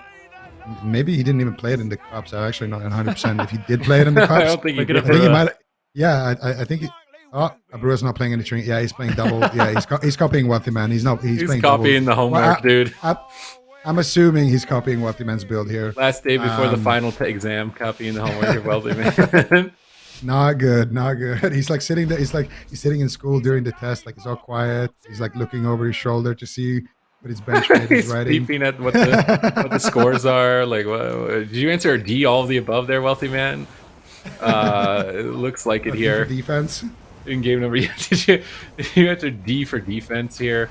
Korlik getting blasted right at the start, and Korlik actually has changed to mind game, so wanting to get more offensive for his team. And I feel like when you're the team that is kind of maybe on the lesser side here, that it's better to go for offense, it's better to go for chaos, rather than going for like a sustained long game, kind of zerg down your opponent. But it is going to make them more unstable, and we can already see that as Abrua is at 10%, not even a minute into the game, 5%. They're pressuring Wealthy Man at the same time, though. Can they pressure him into a cauterize? They need to if they want to show they have possibilities of winning this matchup. Came so close, but at the end, didn't even matter. They're not going to force it. Krolik manages to stabilize. I don't know how much I like the mind games, though, in the mirror. Unless you're going after Holy Priest at some point, I feel like the Kyrian would have been way more value. Yeah, the only nice thing is you can deny cauterize. So there are like certain situations where it's good. We just haven't seen it actually pay out for a lot of teams in these matchups. Swaps right now going to be avoiding some crowd control with the soul shape behind the pillar. That extra mobility is going to be really, really nice. Korlik in a kidney shot. Brua could be in some trouble. He's already traded out the emblem as well as the Aegis, so not really too much defense in terms of his trinkets, but it looks like they're just going for kind of a peel strategy. Kidney shot on Chun-Li. Brua realizing he's behind, just going to spam out the polymorphs on Wealthy Man. Not exactly the position you want to find yourself in. This is a combustion of Wealthy Man. He's going to be just camping that Rune of Power, finally abandoning that extra damage to get some damage here onto Abrua, but it looks like Abrua has weathered the storm. Going to be fine. We're about 2 minutes elapsed into the match. Korlik a little bit. Actually, both healers relatively even on mana, so I don't know how much mana is going to matter. You're going to be looking for a clean crowd control chain from either one of these teams to try to force out that ice block or cauterize from either one of these mages. Yeah, let's see if they can do it. Kitty Show right now into Aiden, slowing him down a little bit here. Chan is going to be getting slowed down as well with the polymorph. Abrua still quite low here, about 50% HP. And that was a counterspell there on Korlik. Abrua now going to reconvene with his healer, get topped off in the back line. Wealthy Man here, and now looking to get aggressive as well. Kick onto Korlik. Wealthy Man going for the Ring of Fire. Chun-Li again gets put into kidney shot. So Aiden really focusing a lot of these kidney shots just to slow down Chun. And this strategy, I don't think it's too bad if you're trying to win on mana right now. Korlik with a mana lead, but they need to use every single kidney, every single blind to slow Chun-Li down if this is the strategy. The moment we see Aiden start doing that, which is blinding flop, I don't think this is a dampener strategy anymore. And all of a sudden, you're just playing with less CC in the mage race. Full blind sap on the flop. Wealthy Man not really using anything here. Just alter time. Line of sights goes back into line of sight of his healer. And now pops the combustion here. Big hits coming out. Aiden gets disarmed. Wealthy Man looking for the sheep here. Out of the fear of Korlik. Not able to find it. He's blinking in aggressively though. Abrua taking huge hits of damage here. Could be his cauterize if he's not careful. Korlik doesn't really have a Serenity charge. He has to cast heals. He gets sheep. The Ring of Fire right there on the edge, burning here. Brua taking massive damage. Actually, Wealthy Man taking massive damage from the back line. They will proc his cauterize right there. And a little bit too slow there with that Guardian Spirit. And now Chun getting a little bit cleaved here. And that's something we saw a lot yesterday with 3.5 men just cleaving the mage. And Roga Brua, though, under heavy fire here. Can he get something? Korlik actually pushing in and getting aggressive with a fear onto flop. And Unitas here definitely doing some great work. Korlik now into a kidney shot. Wealthy Man looking for the crowd control, can't find it. Abrua once again on low HP, trying to defy death here. I think that was a Guardian that actually procced for Abrua since his cauterize didn't. Otherwise, that was just the most luckiest timing I've ever seen on that heal. We'll have to wait and see. That Guardian is 3 minutes. So they did proc that, at least on the side of Cloud9. So they buy something back, but I would still say Unitas with a pretty solid lead right now. Unless Cloud9 can get this sheep, they get a sheep, they get a ring. This is a 3 versus 1 for Abrua. Big damage coming in from Wealthy Man here with the combustion. It gets spell stolen first try by Abrua. Gets kidney shot behind the pillar. Korlik actually gets knocked there by the little Kyrian pet, and it looks like Abrua will survive another dicey situation there. And now again, it's going to be Wealthy Man on the run. All right, let's see if Wealthy Man can hold it together here. Unitas showing that there's possibility for their team to have success in the matchup, forcing that cauterize and having a huge mana lead at this point. But now the crowd control is engaged by Cloud9. Abrua has to block on 1%. Flop gets the master spell. They proc the cauterize. Devastating moment for Abrua. Korlik is still polymorphed. Aiden's in the gouge. He's all alone, and they proc him right when they were showing possibility. They will be destroyed. Cloud9 move to match point. Yeah, and that's the thing. I mean, all it takes is that one clean setup with Master Spell. Things can unravel super quickly for your team. They're able to cut through the cauterize, get the ice block, Master Spell it off, proc the seed, crush the seed, Cloud9, as a result, will be up 2-0 in this match. I mean, they're just looking super solid. But I will say that was a bit of a better game there on the side of UNITAS. So picking up some steam here. But at this point, they need a reverse sweep. And I mean, if they can't beat Cloud9 here, I feel like, I mean, this game is just going to be kind of a do or die for them, right? If they don't win this game, their chances of qualifying are basically non-existent. And even if they do, it's still going to be really, really rough road for them. So, yeah, I mean, we can take a look at some of the highlights in this game, and you can see for a very long period of time, I mean, Abrua has his ice block, has his cauterize, they're going toe-to-toe. They proc actually the cauterize of Wealthy Man, so they're actually ahead at this point of the game. A big combustion here from Wealthy Man, a good push here. See if there's actually crowd control on Korlik, which is just a really nice, well-timed fear. Chun-Li, I think, follows it up with a kidney shot, and Abrua tries to run, but just super duper low. They get the ice block, Master Spell it off, Cauterize gonna proc, burning Abrua down, and Chun-Li is there to finish it off. So just one really clutch play there. Flop sets it up with the fear, and Cloud9 takes full advantage of it. Yeah, and that's sometimes all it takes, you know, during those RMP mirrors, you get that nice long CC chain, you have the Master Spell, and that's the thing. If you have flop with you during those offensive goes, it can just it just helps so much having your priest kind of in the mix and making sure that your priest isn't getting crowd controlled, and your priest isn't sitting through a blind at the same time as you're trying to push and things like that. It really adds in a lot of extra offense, and it's great for C9 here. They take game number 2, but that game didn't look too bad for UNITAS actually.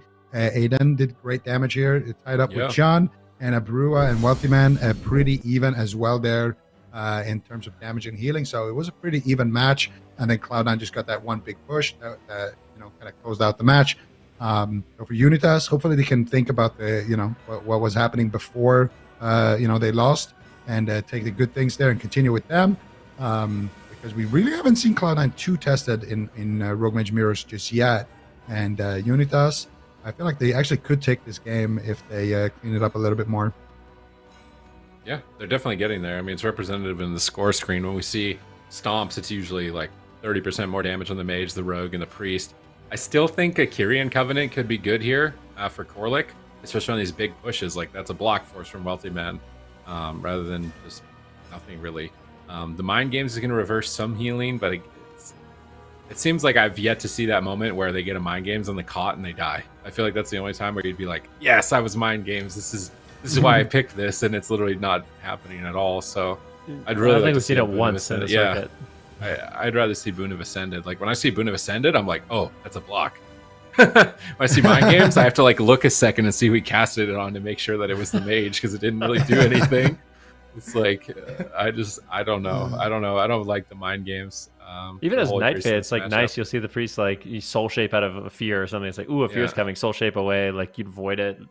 You have the damage reduction, the cooldown reduction. It just seems like big value. Yeah, I mean, we really haven't seen Venthyr do too well just yet, at least in the RMP mirrors. So, but it is so interesting that that's just one of those things that is just, it seems undecided amongst all these holy priests. What covenant is the best? I mean, we can totally exclude Necrolord. They never play that. But between the other three, it seems like it's still highly contested. Well, I will say, I think Venthyr for a priest is the best if there's some kind of hybrid that you're trying to take down. If you're trying to take down a Feral Druid, LA Shaman, Enhanced Shaman, Shadow Priest, things like that. If your strategy involves hitting a target like that, sure, I'm all aboard with the Venthyr. But aside from that, I don't think it's like, I really don't understand like why they're even picking it, to be honest with you. I think Night Fae, if you're going for like a long game dampener strategy, I think it can be the best. So I think it can be the best defensively, which is, you know, it's something. It can have its place. And for Kyrian, it just seems to be the best offensively. Every single time Boon of the Ascendant top, they have to crowd control it or it will get value. But with that said, we are going to see Korlik swap over to Venthyr, and a flop is going to be a Night Fae here. Both Aiden and Chan fighting it out a little bit in the mid here. Actually going to get Abrua taking huge damage. Big counterspell coming in. Abrua already cauterized. Uses the Gladiator's Emblem way too late. He used both of his trinkets there as well. Flop in a blind as well. Korlik still in crowd control. Huge counterspell coming in here from Wealthy Man, setting up the team immediately. And they're already, you know, pulling ahead. And this game literally just started. Yeah, this is really bad for Unitas. They're bottom of the bracket. Morale has got to be shattered at this point. That panic, the overlap of trinkets, the cauterized proc anyways, they're not even protecting anything valuable with them. And now Cloud9, they're relentless. They're pushing right on top of Abrua. They know they've got them where they want them. They want that top 4 spot. They want to qualify for the North American Finals, and they are not going to let up. Unitas have to pull it together here and come back strong if they want to win this game and reverse sweep Cloud9, because they've leveled up so far beyond what I thought was going to be possible for their team, and they're just crushing it, overwhelming Abrua. Abrua's trying to turn it around here with the Miracle Combustion, but Wealthy Man's not even getting dented, looking immune to Abrua's damage as he's turning it around. Full blind onto Corlic, and that's an ice block. Where's the Master Spell? Master Spell comes in. That's it for Abrua, I think. Corlic is struggling. He pre-Holy Wards. He's anticipating crowd control. Chun-Li gouges it off, puts him into a kidney, and looks to close. If there's a polymorph out of this, surely it's lights out. They don't get the chain. No, they get the polymorph around the corner. Abrua has somewhat recovered, but they're purging down those barriers. Wealthy Man's just spell stealing them away. Can they get another chain here? Flop is in position. Pre-fade from both priests, anticipating each other's fears, but Flop still holds on to his, although he's into the blind. Aiden is getting cleaved down a bit here. Corlic's going to have to heal 2 targets. His team is already so far behind. They're struggling. They're trying to push onto Wealthy Man at the same time. Chun-Li peels them away with a kidney shot and reconnects onto Abrua. Fear onto Corlic. Abrua pops those mirror images, trying to do what he can to reduce damage, but Aiden is still getting chopped up. They're going to polymorph Aiden, actually, abandoning all that pressure onto him, and look to just focus on Abrua, who has no cauterize, no ice block. They're already down 2 points in the series. They lose here. They're out. They already basically were starting to feel like they have no chance, but this is looking more and more to be the case. Corlic gets out of the kidney shot, stabilizes Abrua during his kidney shot. Wealthy Man finally being pressured here by Aiden. Can Abrua back him up with this combustion and close out the game? Like, if they get a big swell of damage here, maybe they could still do it, but right now, Corlic's in a blind. Abrua has nothing. His entire team's crowd control. Corlic pre-fades the next crowd control, pops out the Guardian Spirit, trying to buy his team whatever opportunities that he can, but they are limited. Well, they definitely are. I mean, Wealthy Man right now just in defiance, standing there, tanking the combustion, but he's getting low. Big heal coming in from Flop. At the same time, Abrua, he is in a lot of trouble. Corlic into a polymorph. It does break. That is one saving grace there for Corlic and Unitas. Abrua's going to barely hold on off that broken polymorph. Corlic still out of crowd control. A full blind will land on the Flop. Doesn't look like there will be any follow-up, and Flop should. Actually, the polymorph sneaks in. Nicely done there by Abrua. Gets the crowd control. Wealthy Man is under fire right now, but at the same time, Abrua's low, and he does not have that comfort of cauterize or ice block. Wealthy Man's just going to blink in on top of Abrua. Kidney shot right now on Flop. Aiden trying to generate some pressure for his team. The counter kidney here onto Corlic. Both these priests just being crowd controlled endlessly. At this point of the game, Abrua's going to get gripped across the map, but the damage is done. The counter spell lands by Wealthy Man. Can they keep it up, though? Dismantle, they need damage. Abrua might actually survive. He gets a second chance. No, it's so close. Wealthy Man snipes it right at the end. 3-0 by Cloud9. I mean, they got cauterized 15 seconds into the game off a counter spell from Wealthy Man. And I think Wealthy Man, once again, just really showing how strong he is on Mage. Just a great showing by Cloud9 overall. And yeah, that was a great win. Yeah, absolutely fantastic stuff from Wealthy Man. And even with Abrua running those double defensive trinkets, kind of popped them too late. Yeah. They got this cauterized, and then after that, there's a big window now as he used both trinkets, where they can continue their pressure, and then they got the ice block, and then they just kept finding their pressure. And a lot of it is what Ben was talking about with the counter spells of Wealthy Man. I think this is when they get Abrua's ice block here. So they blind up Corlic, they have the combust, and if that sheep doesn't get stopped right there by Aiden, it's literally game over here a minute and a half in. Chun-Li gouges off the Holy Ward, gets kidney, and then they did survive that CC chain. But then here, again, they're chasing Abrua, and they're getting him quite low. Corlic ducks in, immediately has to send those Serenity heals. And then at this point, he has no Serenity. Look at it, 20, 18, 19 seconds left. And Abrua gets gripped. And so Corlic can cast a heal, and boom, Wealthy Man. Not going to allow that to happen. He knows they're running low on like instant heals, and they just need to continue the pressure. He needs to be at the right place to get the counterspell, secures it, and they have the damage to crack the egg as well. Easy 3-0 for Cloud9. Yeah, most definitely was a very quick win for them as well. And honestly, really unfortunate. I'm kind of a bit heartbroken for Unitas as well. It just seems like, they had all the right tools, but they weren't really able to make it click I know, Sid, you were saying it was a bit of synergy in the beginning of this when I kind of asked you that same question. But like looking back on this series, like what were the main things you think that going into next weekend they could be improving on? It's just more war games, right? I feel like getting in those experiences, like they copied Wealthy Man's Homework the night before, right? And even then, not all of it was perfect. Using the trinkets after your COTS proc, like that's a mistake. Those trinkets are there to protect those cooldowns. So if you use them after it's proc, you're just down everything. Like you just have no reduced CC. You have nothing. So getting more experience seems to be the biggest deal for them right now. They just need a lot of war games. Mm-hmm. Well, hopefully, they could end it with on a positive note as we head into next weekend. But that's going to be the end of that series, and we're going to move on here. Up next, we've got 3.5 men versus Power Men. 3.5 men's at the top of your RMP structure, right, Zico? Am I remembering correctly? You need to remember, I posted an official power rankings. It's being worked on right now. Okay. Sorry, which team did you ask about? 3.5 men. 3.5 men at the top of the rankings. Power Men smack in the middle in 3rd place.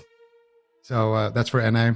Power Men, an opportunity here to power up in the rankings. Can they rise to the occasion? That is the question. Yep, super curious as well. As we headed into this weekend, they were right on the cusp of making it into that top 4. They were tied with a bunch of teams. So super curious to see what they can do here against 3.5 men. It's going to be a difficult series for them. So we're going to head to a break. When we come back, 3.5 men versus Power Men up next.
It is 3.5 men facing off against Power Men. It's an RMP mirror who will come out on top.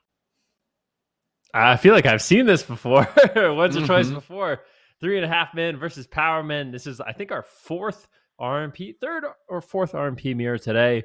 And yeah, we'll see which one of these two teams can come out ahead in North America so far. 3.5 men has been the absolute most dominant, and they've really mixed it up. I think the thing I like the most about 3.5 men is the fact that they're not afraid to take risks, you know, going after multiple targets in the match, throwing their opponents kind of off the script, see how they can do. And I mean, KAWHI is going to be opening up right now onto Aang, moving forward. Big setup here on Dazed, and this is exactly what I'm talking about. They kind of go after Dazed. I think they actually go for a blind. Did he throw out the blind? KAWHI did not commit it just yet, so a swap there on Dazed, but with no crowd control whatsoever on Tuna. I feel like that was slightly wasted outside of maybe just burning some of the mana that Tuna does have available. I mean, that's the main strategy, I think, for them, is to just try and win on mana, win on pressure, attack multiple points. You can see that here with Aang and Dazed. Kidney shot onto Dazed, Fear onto Aang. Just get out as much pressure as possible. We see a Resonator swapped over to Dazed. KAWHI loves doing this. Almost kind of a KAWHI special. The Resonator swaps to the Rogues. But now switching right back to Aang. They're all over the place, and Tuna is struggling to keep up with the damage at the moment. Aang down at 30%. Ring of Frost with 1 second left. Are they going to get? They get the cauterize. Can they get the block through it? They get the block through it. 3.5 men are owning. I mean, this team is just non-stop action. They get the cauterize. They get the ice block out of the way. Where are they going to commit the damage now? Going after Dazed, and this is really just throwing Tuna off, but with good positioning, Tuna is able to recover. I don't mind throwing the kidney shots out onto Dazed. I think they actually got some of his defensives out of the way, and we know KAWHI does play the Resonator. I'm not sure if he has committed it just yet in the matchup, but the next Stunlock combo could be absolutely devastating if Aang blinks and he gets caught into the stun. That could be super deadly for him. See right now, Nuke taking a huge hit of damage as Power Men look to power up and counter attack onto 3.5 men, trying to get some cooldowns of their own. Nuke is going to have to play defensive for the first time of the game. Big big combustion here by Aang, throwing out a huge amount of damage, but Nuke's just going to blink behind the pillar, and now potentially Aang is actually overextended. But that being said, Power Man taking a bit of a page here from 3.5 men. They're actually going to go after KAWHI, put some pressure out there, and neither one of these teams is feeling too comfortable at this point of the game. Yeah, nobody really expending any cooldowns at this point. Actually, Aang completely out of it, but still able to hold on, at least for that combustion. KAWHI in a mind control, Nuked here, getting a little bit blasted in the midfield, but now blind on Tuna. Aang, how is he going to survive here? Big push coming in. They shut down KAWHI with the sheep shot and the kidney, and Dazed manages to kind of stop that setup before it gets too crazy. Dazed, though, gets caught behind the pillar. Big combustion from Nuke. He gets spell stolen by Aang.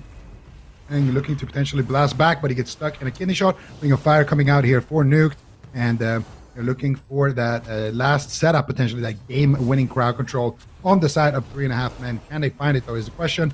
Nuke gets gripped on the kidney shot, and Kearney does not want to be next to Dazed there. He's going to use that soul shape to get away from the encounter. Nuke still just taking huge damage here. Aang with combustion might actually force the cauterize if he's not careful. Big heals coming in with that Guardian Spirit, but still, Nuke not feeling safe here to leave that pillar. Finally, he will recover to full HP again, but Aang is able to just kind of reset his ice block and stall out the match by doing so much damage right now. And I feel like Nuke and Kearney, they need to push in if they want to get something going here, Sid. Yeah, let's see if they can manage to get that offensive assault coordinated, because they have all of the things they need to achieve victory here. The cauterize out of the way, the ice block out of the way. They just need one more big push. Aang is stunned up, full blind on Tuna. This is their moment. They need to connect damage all together. Combustion gets popped. Aang is in trouble. 1 second left on the blind of a Chastise. He pre-fades, immuning crowd control and connecting that big heal.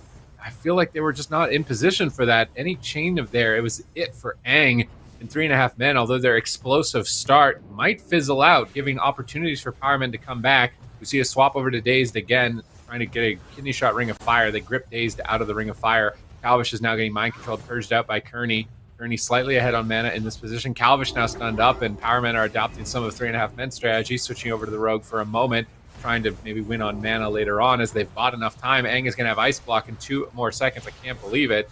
managing to stay alive to this point. But often I feel like I've seen this mage ice block comes off cooldown and they have to press it like 3 seconds after it's come off cooldown. So let's see how long Aang can actually hold on to that one. Yeah, we'll definitely have to wait and see. Nuke getting attacked here in the midfield, gets a nice little double Dragon's Breath, going for a Ring of Fire to kind of empower his damage. And you can see Kearney with the Symbols of Hope in the back line, trying to recover some of his mana. Mana could definitely play into a matchup like this. Aang still on the back foot, though, with no Cauterize, does not have that cheat death effect, but he is not afraid. He's just going to keep pushing on a Nuke to force him back to the pillar. The Altar Time will be used by Nuke to get back in the middle of the map. Need a good push here, but it doesn't seem like either one of these priests really wants to commit. They're going to be sitting back, just kind of recovering their cooldowns. Speaking of Priest Covenants, both of them are going to be playing Night Fae in this matchup, which seems to be the more popular choice in North America, at least. Blind onto Tuna right now, but unfortunately that blind really doesn't accomplish too much, with Aang having a great positioning, out of line of sight, and just able to avoid a ton of that incoming damage. At the same time, you have to keep in mind, Dazed could be in trouble. They might actually just go after Dazed. He's got no defensive cooldowns whatsoever.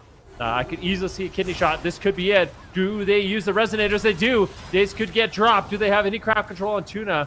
They don't, but they do get the Guardian Spirit out of the way, and Dazed is still incredibly low. He might just fall. 3.5 men. It's the Rogue Slayers in this mirror match, really making Daze kind of second guess this offensive push. Nice counterspell there, and Nuke going to be pushing in there, CSing that Divine Hymn.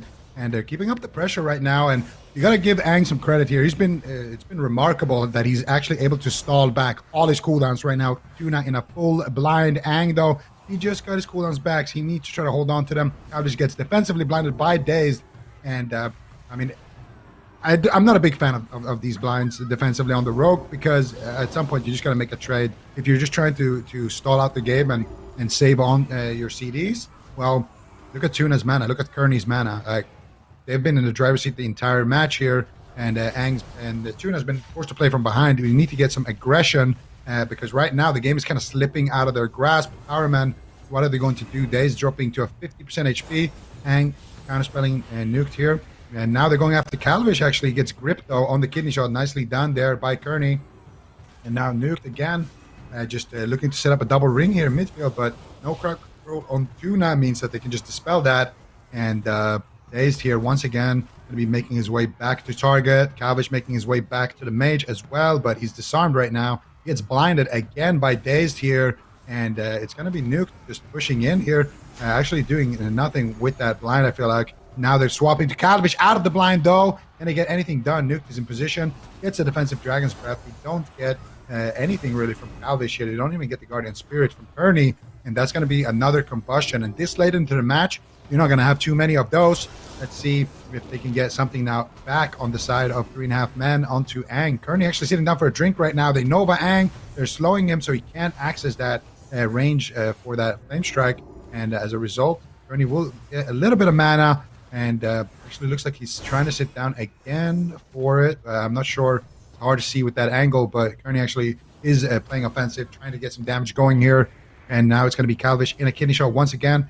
Pre-feints it, though, so basically taking 0 damage. And I like that both teams are kind of attacking the rogues, but I only like it when they do it when their mage isn't, like, you can't reach the mage. Like when Aang is in a position like this, I wouldn't mind Calvish going after Dazed, for example. In a scenario like that, his mage is combustion, and they got a lot of damage still to work with. I think that's a great situation to swap to the rogue, but like going after the rogue when the mage is an option, I think that's where a lot of these teams can make a mistake. And I really want to see them prioritize the mage race, because I don't think it's going to come down to killing a rogue necessarily, unless it's like a big setup with a resonator coming out. Oh man, look at the pressure right now, though. Are they RMP or are they Lock Shaman Druid? Because 3 players on the side of the Power Men are just dead at the same time. Calvish pushes forward with evasion. Dazed is trying to run away and recover. Aang, Frostnova's Calvish. They're swapping back to Calvish. After this evasion cloak, he could be vulnerable. Here's combustion for Aang. Can he connect any damage, though? He's going after Calvish by himself, but he's losing this 1v1 on his power up, and I'm not sure if he's going to be able to pull it off. Kidney shot swap. Kearney breaks out with the IQD into a DR Chastise, fades the fear, maybe Holy Words the fear there. Calvish is still down at half. Kearney is trying to recover him. Kearney has had a massive mana advantage, though, throughout this game. They had an early cooldown advantage, but that's been even for a while now. And this is one of those cases where when were some of the longest games, like 40%, I think, around the 40% mark here for dampening in these RMP mirrors. If it gets to this point, Aang now getting blasted by the combustion of Nuked as he blinks back behind the pillar, drops a defensive Ring of Frost. Tuna's in a long crowd control. This is 3 polymorphs. If Aang doesn't come back to help him, another polymorph. Nuke is actually blinking back defensively as we see Dazed moving forward, getting closer. Actually swap over to Dazed. Cleave on Aang and Dazed here. Tuna's trying to heal. Kearney is drinking. He's getting full mana. It's going to be really good for his team right now as we're into dampening, and the pressure is going to be higher and higher. Drinking becomes more and more difficult, so really nice awareness by Kearney there. Take that opportunity and get this big lead for his team on mana. I mean, this is such a massive lead at this point. I really don't know if Powermen are going to be able to recover. They're going to have to push through in one offensive push. They really can't sustain in the long game, especially at this point in dampening. This is just such a well-fought game by both of these teams, but 3.5 men have a clear advantage at this point of the game. Aang has managed to kite and recovers, cauterize, but I mean, at this point, Tuna just isn't working with much.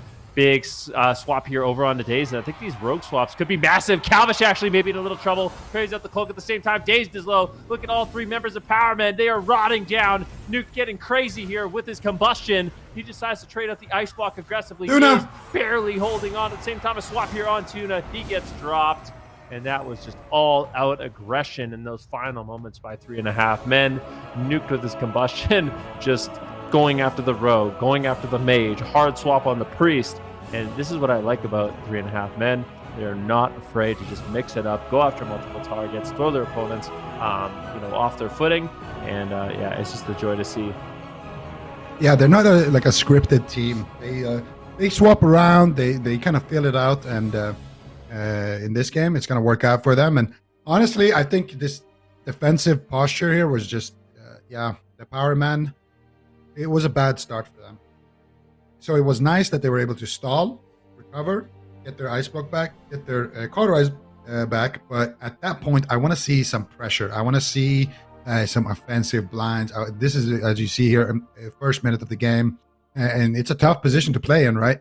You have to play now for the next 5 minutes with basically no cooldown. So I think Aang handled that very, very well, pressuring, popping his combustion to kind of force the rogue and the mage to go back to the pillar and not really allowing them to push in like that. But at some point, you have to get aggressive when you have those cooldowns, because otherwise you're just going to lose on mana. I mean, look at Kearney. He's been able to do whatever he wants the whole game. And then here, Aang is too low to push in. They just combust on the rogue. Rogue has no cloak. Aang is still line of sighting because he can't really go in and trade, so they just swap to Tuna. Dazed can't do anything because he's on 1 HP. Aang is super low. He's worried. And it's just kind of a downward spiral there where 3.5 men just have the entire map to themselves. They can do whatever they want. And I think Aang is actually the only one with a cooldown in that place. So you stalled for 6 minutes or so, getting your ice block, your cauterize, everything back. But then in the end, you didn't even put yourself in like harm's way where you could have maybe peeled for your teammates. You could have actually gone in there. They could have forced his block, and they could have kept the match going at least. So I would have liked to see them make an aggressive play like that much, much sooner before Tuna was out of steam. Yeah, definitely. It felt like they just couldn't find a position to get offensive. Like they're surviving, they're staying alive, but 3.5 men are still building the lead on mana. So if you're going to play that defensive strategy, they need to drink at least. But I'm not sure if it's going to work. Seems like 3.5 men are the more flexible team, and being flexible is the important part of this. You can't just be a one-trick all defense RMP or a one-trick all offense RMP. You need to be able to flex between what the moment is demanding and be able to improvise. And it does appear to be that 3.5 men are the better improvisers so far. Although Power Men definitely have skills to stay alive that long against them, right? It's like #1 RMP in North America at the moment. So still putting up a fight. But they're going to have to figure out their offense if they really want to be able to ride any opportunities here. Yeah, no doubt about it. Power Men, not an easy matchup for them. 3.5 men just seem like they are so strong in this matchup. But we are going to be going to Ashmane's Fall, relatively neutral map. And I feel like it's just, at this point, the map isn't really going to matter that much. There's really nowhere you can run and hide to give your team an advantage in a mirror matchup like this. The best you can do is kind of play to your team's strengths. But it seems like a lot of these teams aren't opting for kind of the smaller maps. All the mages are most comfortable in a position where they can, drag the rogue out of line of sight in like a dire situation. When you're in trouble, you want to be out of line of sight. You want to be getting crowd control on the rogue where he's not going to be getting dispelled. And I think that kind of is the thought process for a lot of these mages. But we are going to be going into game number 2 here between 3.5 men and the power men. 3.5 men, they are looking super solid for that top 4. If they win here, I feel like their chances are almost guaranteed. For the power men, it's a much tougher road, and this just seems to be the weekend of kind of do or die. These teams really have to rise up in some of these difficult matchups, especially a team like Powermen that hasn't. Honestly, the Powermen, they've been having like a pretty good performance overall, but they just haven't been getting the wins, unfortunately. Some really, really close series, and they're very behind as a result. They definitely need a win here. Yeah, that's the thing. Can they do it now? It's going to be tough against 3.5 men, but Power Men, definitely a scary team in their own right. KAWHI actually will get the Guardian Spirit there and actually overlaps it with the Cloak of Shadows there. I think maybe some miscommunication there between him and Kearney, but still early on in the game. We'll see if that ends up impacting things later on, if they can snowball that into a big cooldown. But for now, KAWHI getting crowd control, Daze putting him in a kidney shot, and going for the Ring of Fire. So they're heavily targeting the rogue here, which in my opinion, I mean, again, if you can prioritize hitting the mage, I would rather see it on the mage, but they're going after Dazed here. Resonator gets dropped. Tuna just blinks in, soaks up the hit, and then goes back to his corner there. He's casting some heals actually in the backline. There's no counterspell though on Nuke, so Tuna just using this moment to stabilize his teammates. And we're going to see it turn into a bit of a more of a mage race here. Aang will use his Trinket right there. And Nuke just happy to stay back, spam out some fireballs. He's got the combustion ready. KAWHI is in a kidney shot into a disarm. So after this disarm, they could potentially maybe send a big combustion here onto Aang. Depends if they can get some crowd control with that as well. Actually, they might send it onto Dazed. And that's exactly what they're going to do. They send the Chastise onto Aang. So that setup right there, I would have much rather seen it on Aang with the Chastise on Tuna. But they do get the grip for the combustion. So not the best trade. But now here comes another combustion from Aang. They're going after KAWHI. And KAWHI doesn't have a Cloak of Shadows for a couple of seconds. I don't think Kearney used any breakers right there. But still, good pressure there onto KAWHI. Good pressure onto Dazed. Both of these teams just look like they're going after the rogue a lot more here in this game number 2. Yeah, playing a much different strategy, and it seems like Powermen are trying to adopt 3.5 men's strategy. So again, if you're copying the homework on the last day, we'll have to wait and see if it's going to be enough to be able to match up against them, because right now they're behind on mana. So despite the adaptation of their strategy to mirror it, they're the ones still falling behind inevitably, and when we hit dampening, that's when it's going to start to sting for the side of Powermen. So can they keep it up here? They have decent pressure onto both KAWHI and Nuke at this moment in time, which is definitely showing possibility as they kidney shot KAWHI. Can they take him out? He's got cooldowns. It would be a blunder for him to die right now. Is he actually going to go down? He has so many options to survive. He's going to pop evasion. He still has cloak. He's trying to greed the cloak. Decides to trade out the cloak as well. I don't really see a reason as to why you would want to be greedy in this position as an outlaw rogue. It is so difficult to kill you already. So, well done. They hold on. They make the trade. Although the pressure is still onto KAWHI. I'm not sure if this is the right move, though, to just train the rogue. I really like the swaps, and you've got the resonators. You got a stun lock. You just burst them down, make the Priest of Panic, and use Serenity charges and overheal the rogue. But sitting on the rogue, I don't think is going to be the right move. Yep. All right, here we go. KAWHI moving forward, continuing the pressure here onto Aang. And I mean, both these rogues are limited on cooldown, especially Dazed. I could see Dazed getting swapped to here. KAWHI going to be in a kidney shot once again, as both these teams making some adaptations. This isn't something we normally see where the rogues are actually a target in this match. I think most players kind of consider outlaw rogues bulletproof, but we have seen, an overwhelming amount of damage, able to take them down. Blind sap onto Tuna. Dazed, if he gets kidney shot, going to be in a lot of trouble. And he will. I think the sap actually broke there. That was really, really unfortunate. KAWHI using his Echoing Reprimand will actually, I think, AoE the CC on Tuna, and that's going to allow Dazed to easily escape that situation.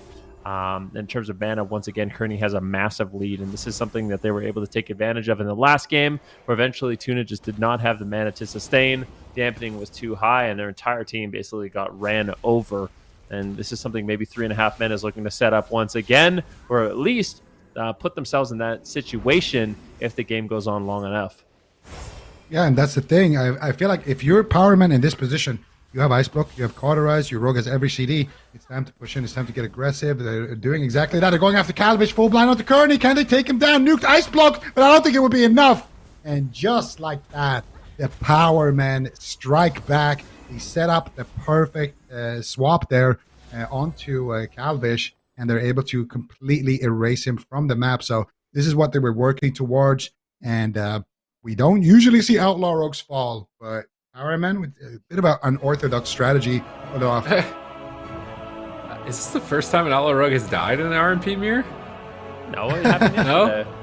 I feel like it happens so rarely that this is like a Easter egg. Yeah, 3.5 men was the first team to do it. I remember yesterday. Okay. I mean, now they're taking their strat, using it against them, and I really feel like Powermen, their score in the circuit doesn't represent how good of a team they are. Like I feel like they're so close a lot of the times, and then like a game like this is another example of it, where they're so evenly matched with 3.5 men, like the best RMP right now, looking to be overthrown in this series. I'm glad that they could battle it back, make it much closer overall in this series. But it was just impressive pressure that we saw onto Calvish throughout this game, and you can see that earlier on where he wanted to be greedy on his cooldowns, and then maybe that was because of this moment right here towards the end where he actually goes down. If he had managed to hold on to those cooldowns, he would have been in a much better position.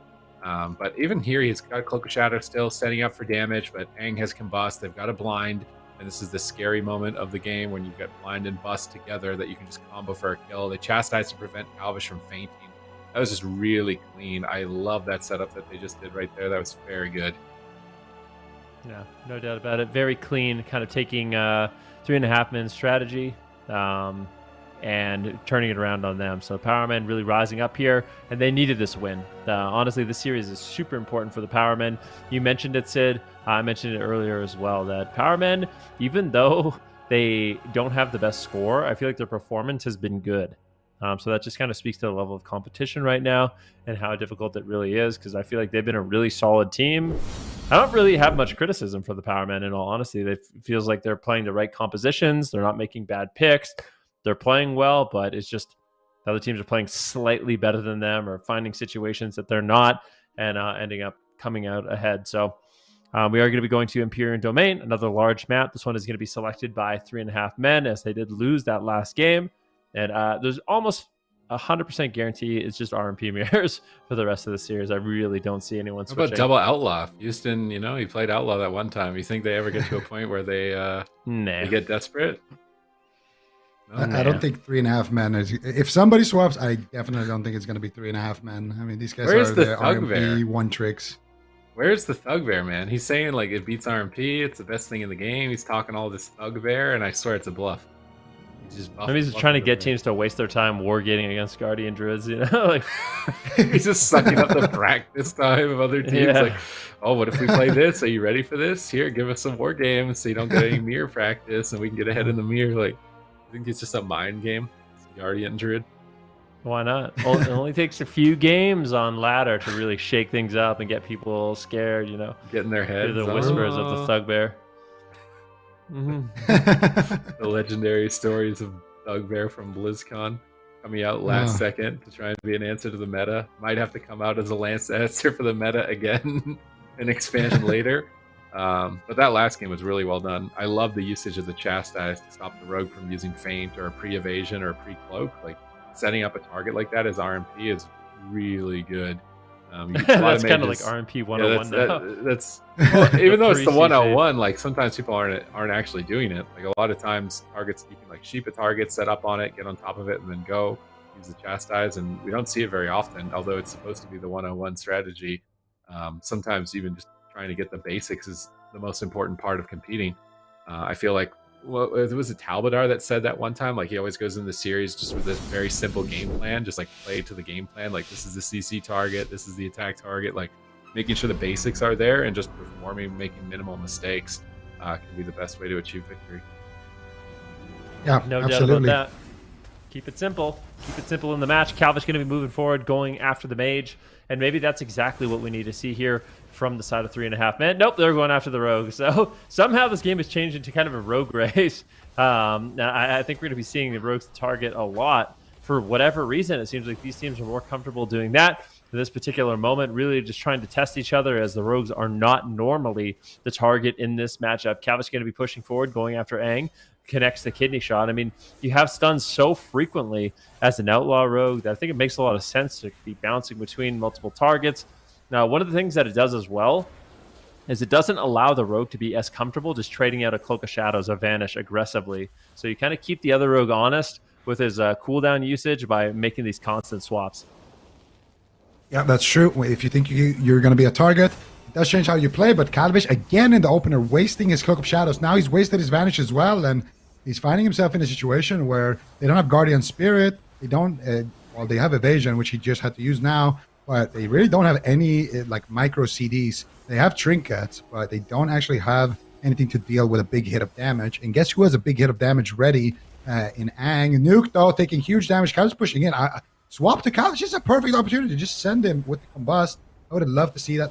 There's no Guardian Spirit. There's not really too much defense right now in 3.5 men, but those small cooldowns are going to rotate back up. Guardian Spirit's going to be back off cooldown, which again got overlapped with Cloak. KAWHI now has that Cloak as well, so they weren't able to snowball that little window there that they had into anything big. They did almost proc the Cauterize of Nuke, so not a bad effort so far for Powermen. And I feel like the Powermen have actually been kind of dictating the pacing so far of this match.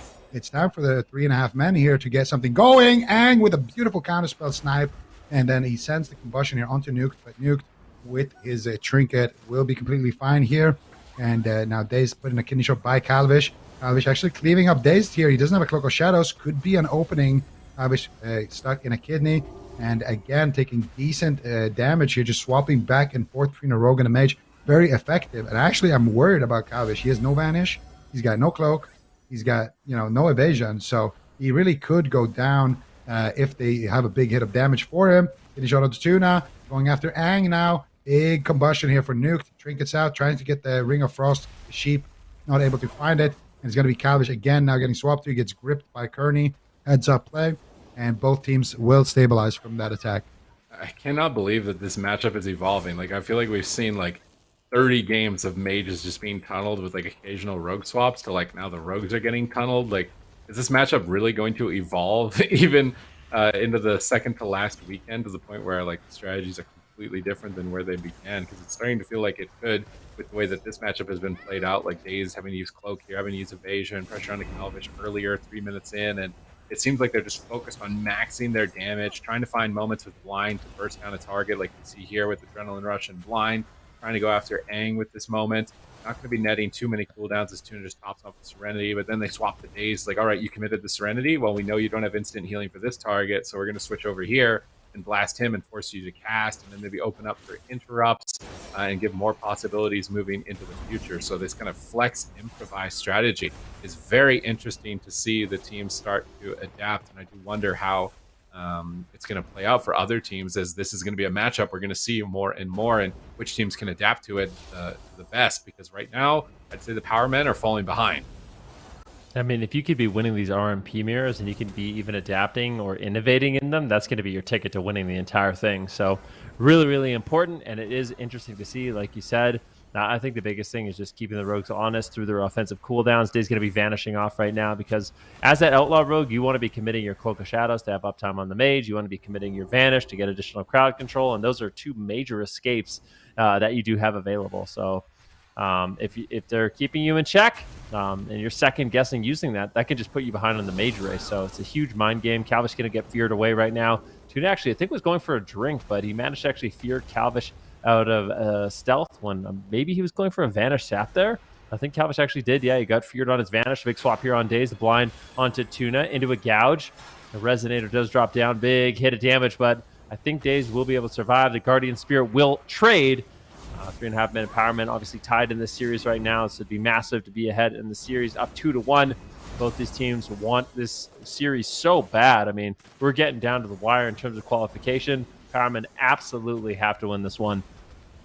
Yeah, and Powerman right now, they were able to do it in the last game. They need to do it again here. 3.5 men right now currently ahead of them in the RMP power rankings and also in the actual standings, which is what matters, let's be honest. And we're going to see Nuked right now going for the Ring of Frost kind of defensively around himself. Aang going to be taking some damage, but he pops the combustion here and the Alter Time. He gets purged on both. And Aang right now falling behind. That's what excellent purge coming out. Nuke gets counterspelled on the shifting power. Daze now getting swapped to. Big damage potential here. What are they going to do on the side of 3.5 men? It doesn't look like they have enough damage there to take Daze down, but nice swap there considering Aang is very pushed up. And now again, Kalvish here in huge trouble. Catches a Guardian Spirit, catches a big heal.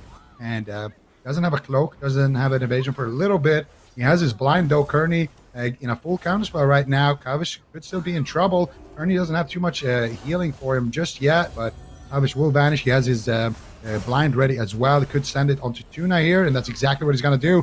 Aang in big trouble. This could be the Iceberg. This could be the Cauterize. Can they find anything out of it? A fear into a sheep. Nuke gets it. And Aang is in that fear. Can they just connect with a bit more damage? Kalvish gets disarmed and stunned by Dazed. And Dazed, once again, babysitting for Aang, making sure that he does not take any trouble, does not take damage during those big moments. And now he's going to be nuked again here on the back foot. He blinks back, uses that big healing trinket as well. And Nuke will be okay with that as well, with that grip from his healer. But again, it's starting to look very similar to the previous two games. Kearney, massive mana lead over Tuna, and it's going to be up to the Powerman to make a big power play here, finding a target and isolating it and deleting it. The problem for them is Kalvish has cooldowns. He has Cloak of Shadows. He has things to work with. They need another perfect setup. Otherwise, they will run out of time, because right now, 3.5 men are running away with this Daze, getting swapped to. He catches, oh, that's the IQD there from Tuna being used, as well as the Guardian Spirit. So big cooldowns being forced here from this value combustion from Nuked.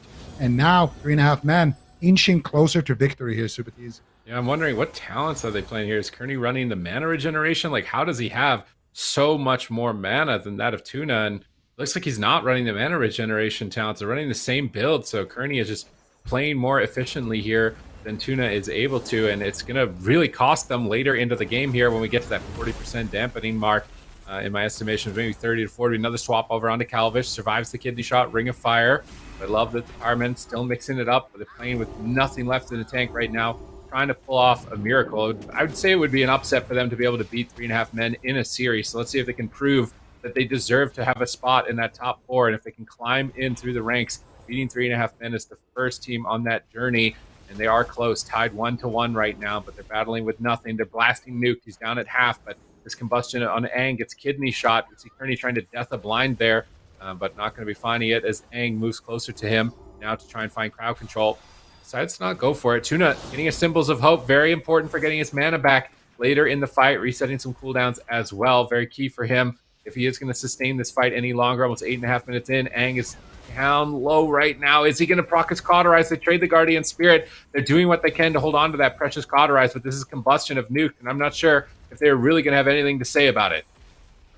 This is just a all-out slugfest. I mean, these games are going long. Both these teams playing so well defensively. Aang right now in a lot of trouble, and we've seen things spiral out of control for Mages in the past. He's getting low. Can they get the ice block? They do. Are we going to see a massive spell? Kearney goes for it. He gets blinded. Beautiful peels there by Daze, shutting that down. That could have been an absolute disaster. But Tuna gets interrupted. Beautiful counterspell there by Nuke at the same time. Dazed and Aang both getting cleaved down. Tuna has to get out of that lockout. Does he have the healing to keep Aang alive? It is unrelenting pressure here for 3.5 men. 26% dampening. Tuna struggling. He's almost completely out of mana at this point in the game. Kalvish wants to close it out. Aang blinks away, gets the shield. Daze goes for a kidney shot. Aang barely holding on once again. Drops the Ring of Frost out of the kidney shot. Just everything he can do to survive.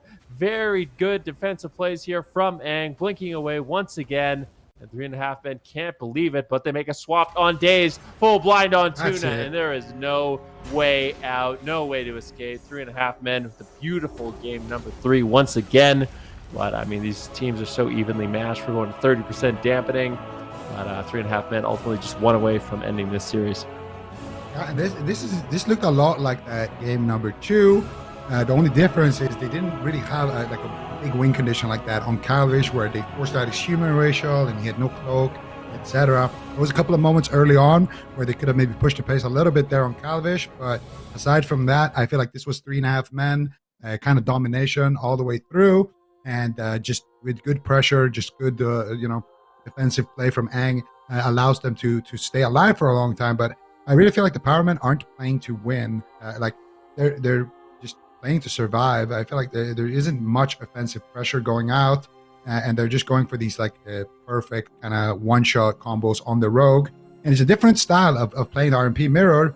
Problem is, if you can't find that big one-shot, well, you run out of time because you're not doing as much damage. You're not, creating as much pressure. And that's what happens right here again, similar to game number 1 as well. Aang is forced to run. He has no other option there because if he stays, he's obviously going to die. And then they swap to the Rogue. And able to, this time around, the Rogue didn't escape, and then they swapped to the Priest. This time around, he just died. So clean kill there. But also, I think 3.5 men are, they're just running away with it in terms of pressure. I think if you are the Power Man, either you need to, I think if they do this strategy, they should ignore the mage completely and just swap between the Rogue and the Priest. Or they should go maybe for a more standard ride the mage strategy. Well, I just feel like they're grinding more damage out. Like it's just it's slow and sure pace with just output is higher. And if they stay alive, their output being higher is going to outdo whatever it is that a brew is, or sorry, not a brew is trying to get done, but Power Men are trying to get done with Aang on the mage. So unless they're going to up their damage overall and do this kind of split pressure to the same that 3.5 men are doing, I don't know if it'll work. I feel like it's going to be kind of a misstep on Calvish if they're able to pull off a win again, consistently killing him for 2 games. They need more pressure on Nuke throughout this if they want to win, and they just got to up their output. I think it's time to swap over to Kyrian. It's so weird to me how last weekend I think EU was all Night Fae Priest and NA was all like Venthyr and not Night Fae. And then this week, all the EU ones are now Kyrian and all the NA ones are Night Fae. So it's like, what's going on? Like, what are these war games that's happening right now that the teams are so dramatically changing their builds? Because it doesn't really make sense that both sides are flipping to the opposite side for compositions. It's still not entirely clear to me which one is the best. Except Venthyr, that one seems to be out. I like Boone. Like you get a good. I mean, it's exciting. Of course, you like it. It's time. I said Night Fae last week. I was on the side of Night Fae last week, but then when we watched EU play with Boone, and I'm like, man, is Solo getting ice block and like Solo getting cauterized? Like if you get a good Boone, that's the most important cooldown you're getting for that. You're not getting that with Night Fae. There's no way. Yeah. I think if your plan is to dampen Night Fae, if your plan is to actually set up kills and try to run the mage down when the healer still has mana, I think Kyrian. And I think in terms of strategy, I think offense. I think Kyrian is better in this matchup. I think if you have really, really clean setups, we saw it when KUNGARNA played their games. They don't go to 40% dampening. They don't go to 30% dampening. This is look how many RMP mirrors they've played, and it just doesn't happen. Like maybe 1 or 2 games, but the overwhelming majority are pretty quick games, and that's because the setups are clean. The setups are, they're not just throwing them out to peel and go, oh, no, my priest is in blind, my mage is dying, I'm going to blind their rogue, and just essentially pause the game. They don't really play like that. They're just trying to get those perfect goes, and I think the most important thing to actually get those executes right is to make sure that the priest can be involved. All right. Let's see how this one goes. Day's going to be moving up once again. Keep in mind it was Days that did fall in the last game, but it was after Aang, which is so low for such a long time. He kind of got left behind. Double kidney shot coming in onto Days. KAWHI actually commits his vanish to get the double kidney shot there on Days. I really don't know if I like that. I feel like he was fine. Tuna was not in any crowd control whatsoever, and now Powerman's going to be feeling confident to make a push here onto Nuked, but I do agree. I think pressure on Nuked is going to be very important. He's been doing a really good job in terms of positioning, though, and Days is being he's afraid to overextend, and you really can't blame him. I mean, Nuke's just throwing out his combustions on top of Days, trying to get the pressure rolling, making sure he's always low, and if he overextends and he gets kidneyed, that's going to be lights out. Yeah, let's see if they can get that set up. Right now, going to be Calvish looking to get a little bit of pressure onto Ang. He gets sheeped up. And Rune of Power. Ang actually doing decent work here towards Nuked with Dazed. And now Dazed gets Dragon's Breath into a swap. That was his human racial. So now Dazed is... Dazed could definitely go down. If they set up the perfect one-shot, I could see Dazed going down for that next combustion. And now they're trying to do the same to Calvish, but he gets gripped here. So Calvish actually will survive that one. And Ang also, no combustion just yet. He's going to have to go looking there. Calvish actually maybe looking for sap there. He goes for the cheap shot onto Tuna. That Ring of Frost hitting the pillar there. It can be awkward sometimes with the camera angle there, but he's not at the pillar, so they're not going to get it. But Nuked right now. Bell steals the combustion of Ang and will be able to survive for now. They still taking some damage. The Dragon's Breath him, essentially setting up for a kidney shot, not allowing him to get that feint, but it's going to be a Calvish in the kidney shot. He catches a couple of big heals. And now, once again, pressure is onto Dazed. I mean, they could KO him here potentially if they can set it up perfectly. I think that's what they want to do. Calvish has the blind. They have the damage as well. Nuke. They fake the death. Here we go. And they get the Dragon's Breath onto Dazed and set up for the kill. That is a question. He gets disarmed, and it does get blocked there. And again, wasted blind because the coordination between the Rogue and the Mage just isn't top-notch there. And now, as a result... we have the Powerman with an opportunity to strike back here. Nuke, though, with great defense so far, should be able to handle the situation here, linking behind the pillar. And here comes the setup onto Dazed. This is potential what they wanted to do there with the Resonator. But again, no crowd control onto Tuna. They're not going to be able to take Dazed down without that. And that's because they essentially wasted that blind earlier. Admittedly, that was a good counterplay by Dazed, but still, you got to get the Dragon's Breath and the blind attack at the same time so nobody can react.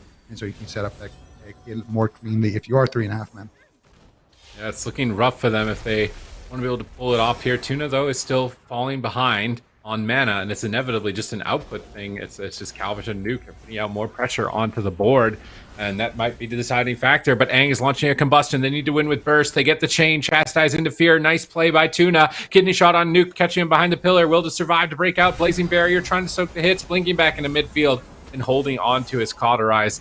Cauterize and block being the main objectives for both sides if they're not swapping to Rogue. But now we see a swap to Calvish, trying to put him a bit behind, but only going to use the feint there and should be a-okay otherwise. And Tuna used a lot of mana amidst that push. I don't know what Kearney is packing for mana regen, but he's just always at such a massive lead here. And maybe that's just off the back of the damage that Calvish and Nuke are pumping out, just constantly keeping their DPS maxed out, keep pressure for their team. Polymorphs on Ang, slowing them down a bit here as they're just poking Dazed, trying to whittle away more of Tuna's mana as we hit the 4-minute mark, 1 minute away from dampening. These teams have been getting to that 25, 30, 40% mark consistently against each other, and I feel like if Powerman, it gets to that point again, are just going to lose. They're the ones that need to push the pace here, because if it's just based on output, they're the ones always behind. Let's see if they can push that pace. They can land a burst kill. Calvish sees the swap possibly coming in pre-evasions. Ang is now low, though, as 3.5 men move for the win on match point. Can they cut him down? They're moving for the Cauterize. Chastise Fear onto Tuna. Kearney responded to that Chastise Fear earlier. They need to divine him off behind the pillar, preemptively stacking up some bonus healing onto Dazed. But Tuna is struggling. 2 targets down at half. He's only got 1 Serenity. He commits it. He uses the Guardian on the other target, splitting his healing to try and make sure that they can both recover to see another day. And it looks like they have managed to survive for now, but it's just a ticking time bomb right now for them, because as this gets deeper into dampening, the output of 3.5 men is going to overwhelm them. Yeah, there's no doubt about it at this point. I mean, the mana, it just speaks for itself. Calvish had a kidney shot, though. We've seen it fall in a previous game, so he needs to be very, very careful. He does have cooldowns to trade if he needs it, but out of all the people that have fallen on his team, he is the one, so it needs to really balance offense and defense. Gets a full sap on Kearney. Kidney shot on Nuke. Dazed really setting up a steam. Calvish comes back with a counter kidney, but I think Dazed actually evasions it. Beautifully done there by Dazed, getting pressure. Gets this blind on Kearney, gets the kidney shot on Nuke, evasions the incoming kidney. There's full blind now onto Calvish. So lots of crowd control coming in from the side of Powerman, but somehow they are behind. They're still just dying. I don't even know how that's possible. I mean, everyone's getting controlled up, but it's still Ang on the back foot. Kidney shot now on Dazed, and the Powermen are forced behind the pillar. This is do or die. I mean, this is their last chance. If they lose this, their hopes for qualification going to be, devastated, quite frankly. And 3.5 men are looking really, really solid here. Tiger's Peak going to be the map, of course. 7% dampening at this point of the game, and things are going to unravel quickly for these teams. We've seen multiple of these games go to around 30%, but it's really hard at that point when healing is so low and you have no mana left to sustain a long fight. And kind of just hiding with Tuna right now, trying to drop a defensive Ring of Frost. Calva's taking a kidney shot, and Days on a solo mission to get some pressure here, but it seems like the main problem I'm seeing from Powerman is they're just not connecting on the same target at the right time. I mean, seeing Days get these kidney shots, but Tuna and Aang aren't really able to assist in the damage to really push a target over the edge. Yeah, and that's the thing. Now Aang is going to get pressured. He gets the Guardian Spirit. Catches a big heal. Kearney, again, sitting down for a little sip here, just a tiny bit. Yeah, catches a few ticks there. And, I mean, his mana is on 50%. Tuna, maybe around 15%. So definitely a large discrepancy there. And, again, it's looking like 3.5 men's game to lose here. Big pressure onto Daze. There's no Guardian Spirit.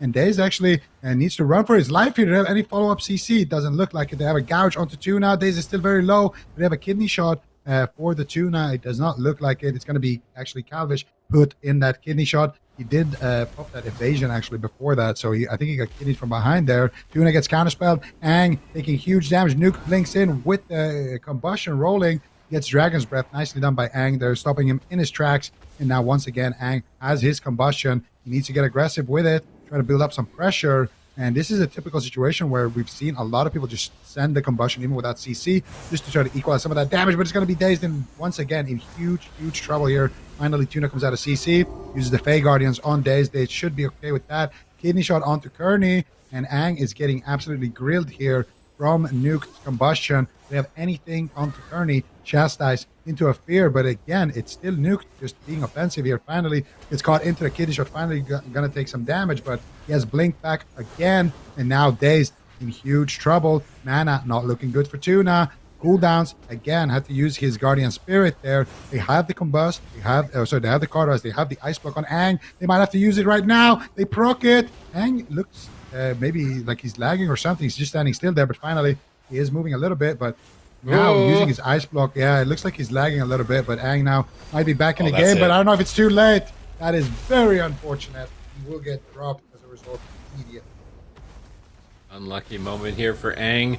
I mean, even still, Tuna's 0 mana. Kearney is half. Like, they're just outputting more than what the Power Men can at this point.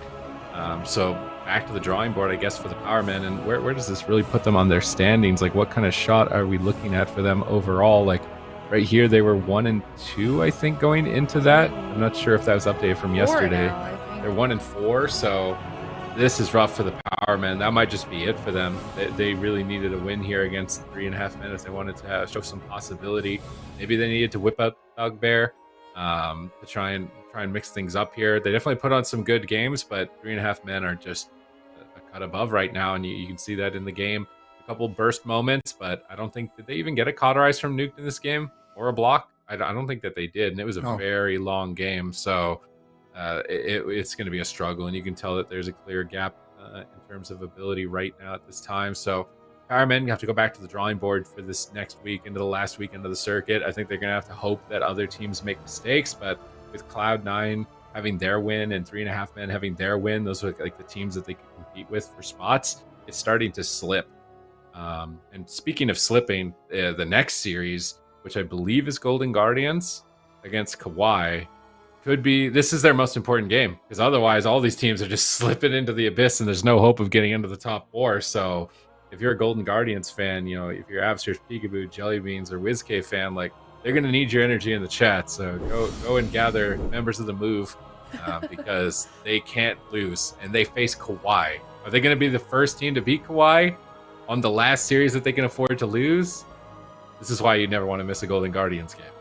Absolutely not. I mean, this is definitely rough timing for them, that the one game that kind of determines if they can stay in it or not just happens to be one of the most difficult teams to face in North America. But to your point, Sid, I feel like the move, they're never at a lack for team support in the chat. This is a very dedicated fan base. So I am confident that they have lots of fans rooting them on right now. But one thing is for certain, you are absolutely right. They really need some energy right now. We can take a look at the points where they currently stand. Golden Guardians 1-3, and the team that they're facing, KAWHI, very solidly in that first place position of 4-0. So Golden Guardians, they haven't really been able to find their stride too much within this current meta.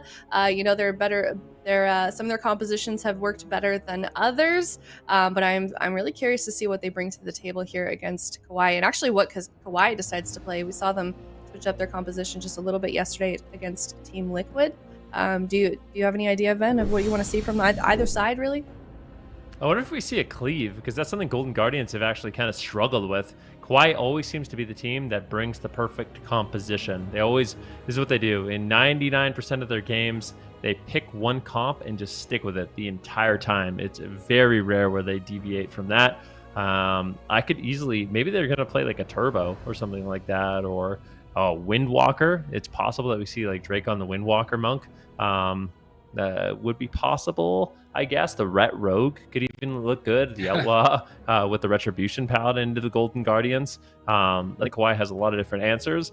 I would actually be a bit surprised if we saw. I think what we all want to see is the Shadow Priest Rogue mirrors, but I feel like we're not going to see that. I just have a feeling that one of these teams is going to deviate from the course and try to get an edge in the matchup.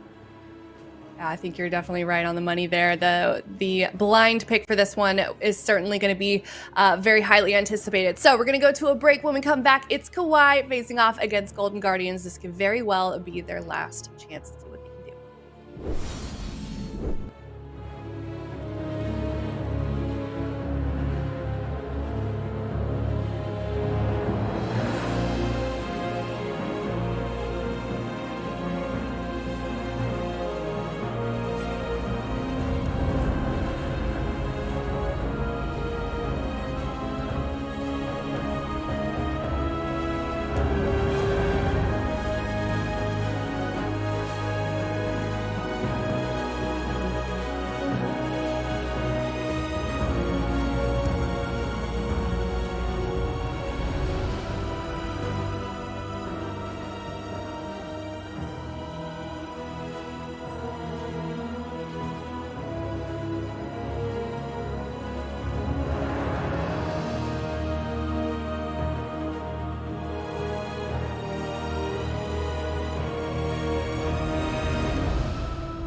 welcome back. It's Golden Guardians facing off in their last chance here to stay in the circuit. Well, to try and make it into the top 4 of this circuit against KAWHI. KAWHI have had a super easy season, and Golden Guardians looking to try and make a comeback. Super Tees, what do you want to see them do?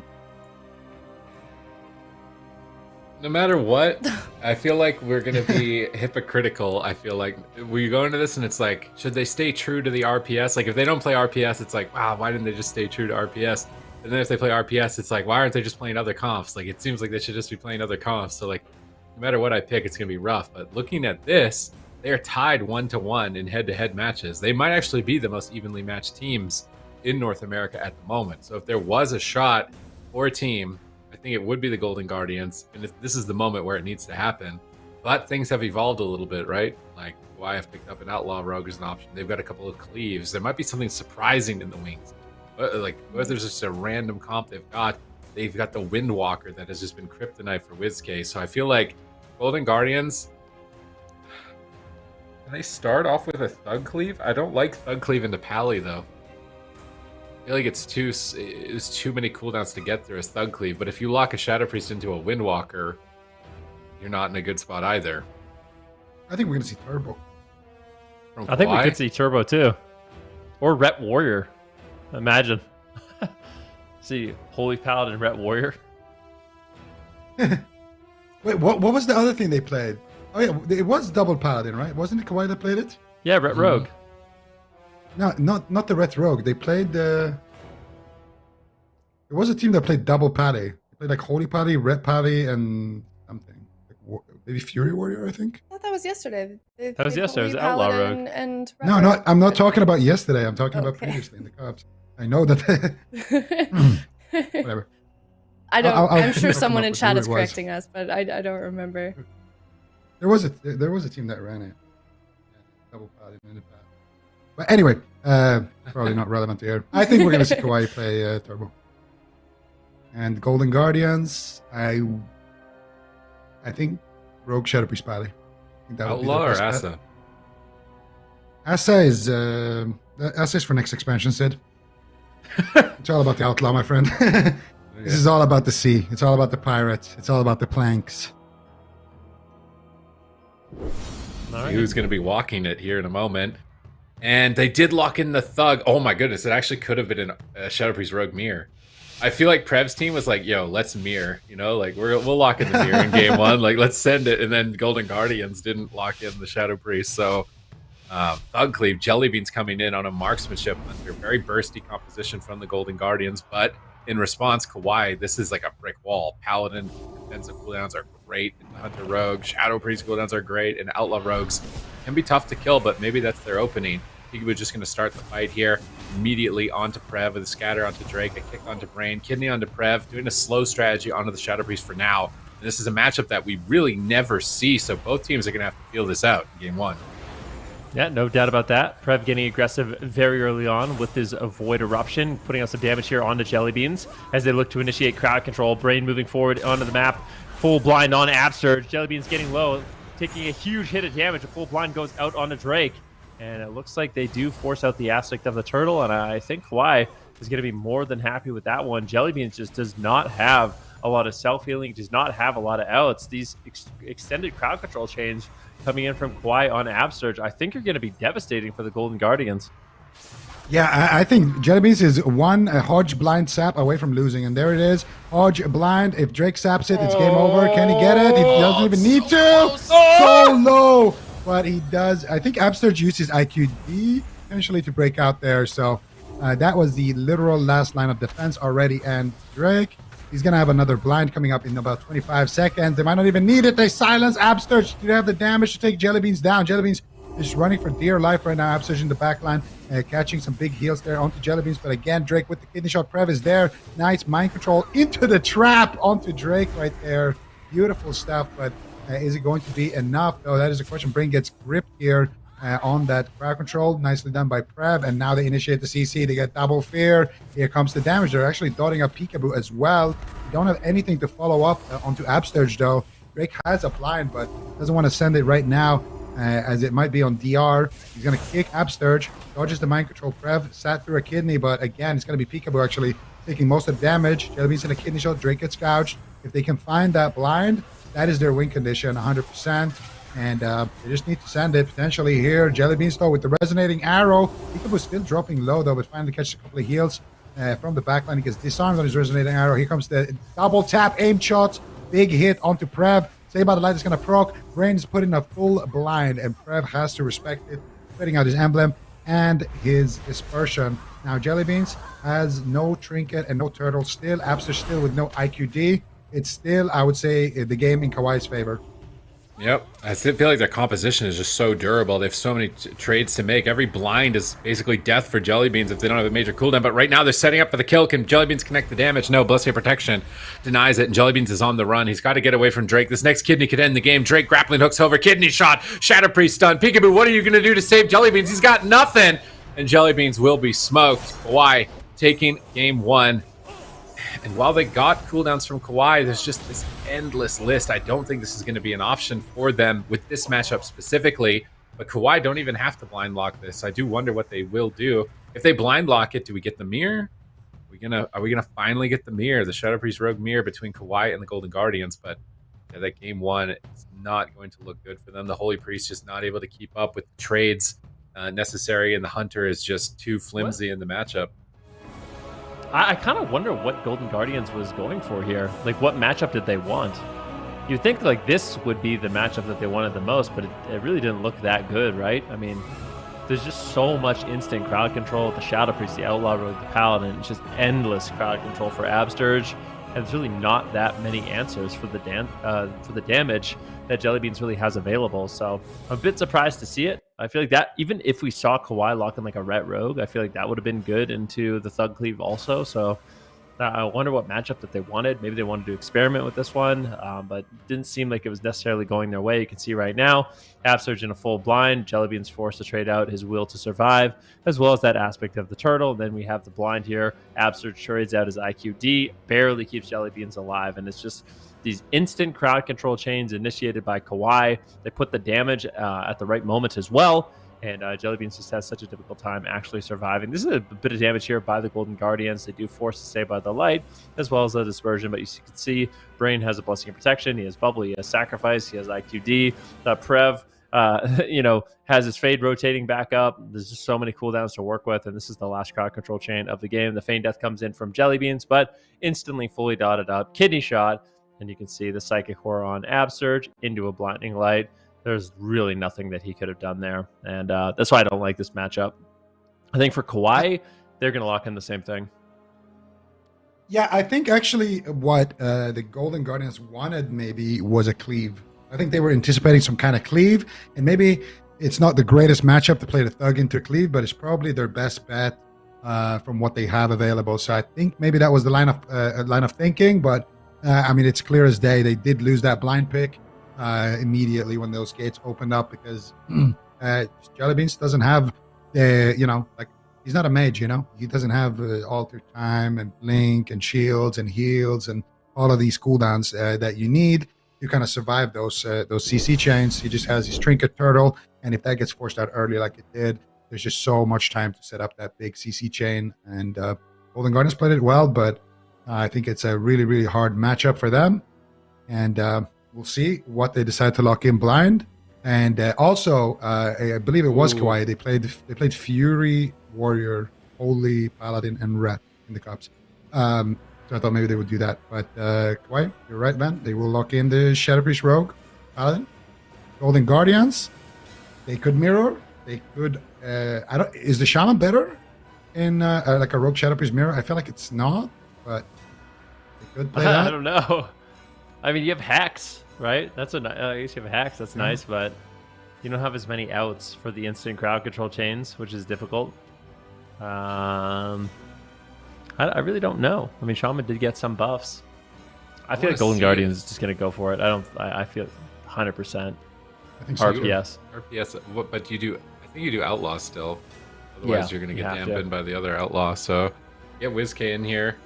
Makes me wonder what KAWHI if they lose, but they might not lose. If they don't lose, this is probably the end for the Golden Guardians. I don't even think that they could come back into the top 4 given the situations that have occurred for Cloud9 and 3.5 men.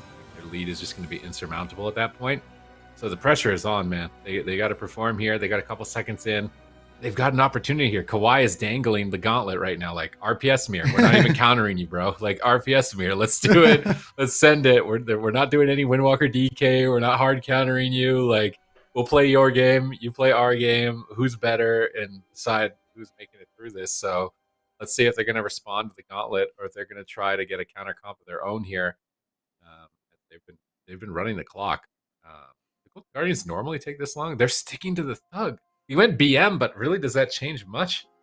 I feel like he still just dies every Shadow Priest horror on the Priest. Hunter is dead. Like, if he doesn't have Trinket Turtle or the Priest doesn't have Trinket, he's dead. Like, maybe first go, Hunter Trinket. Second go, Priest Trinket. Third go, lose. Like, I think that's literally how it's going to go. Like, just that scripted. So I'm not a big fan of this.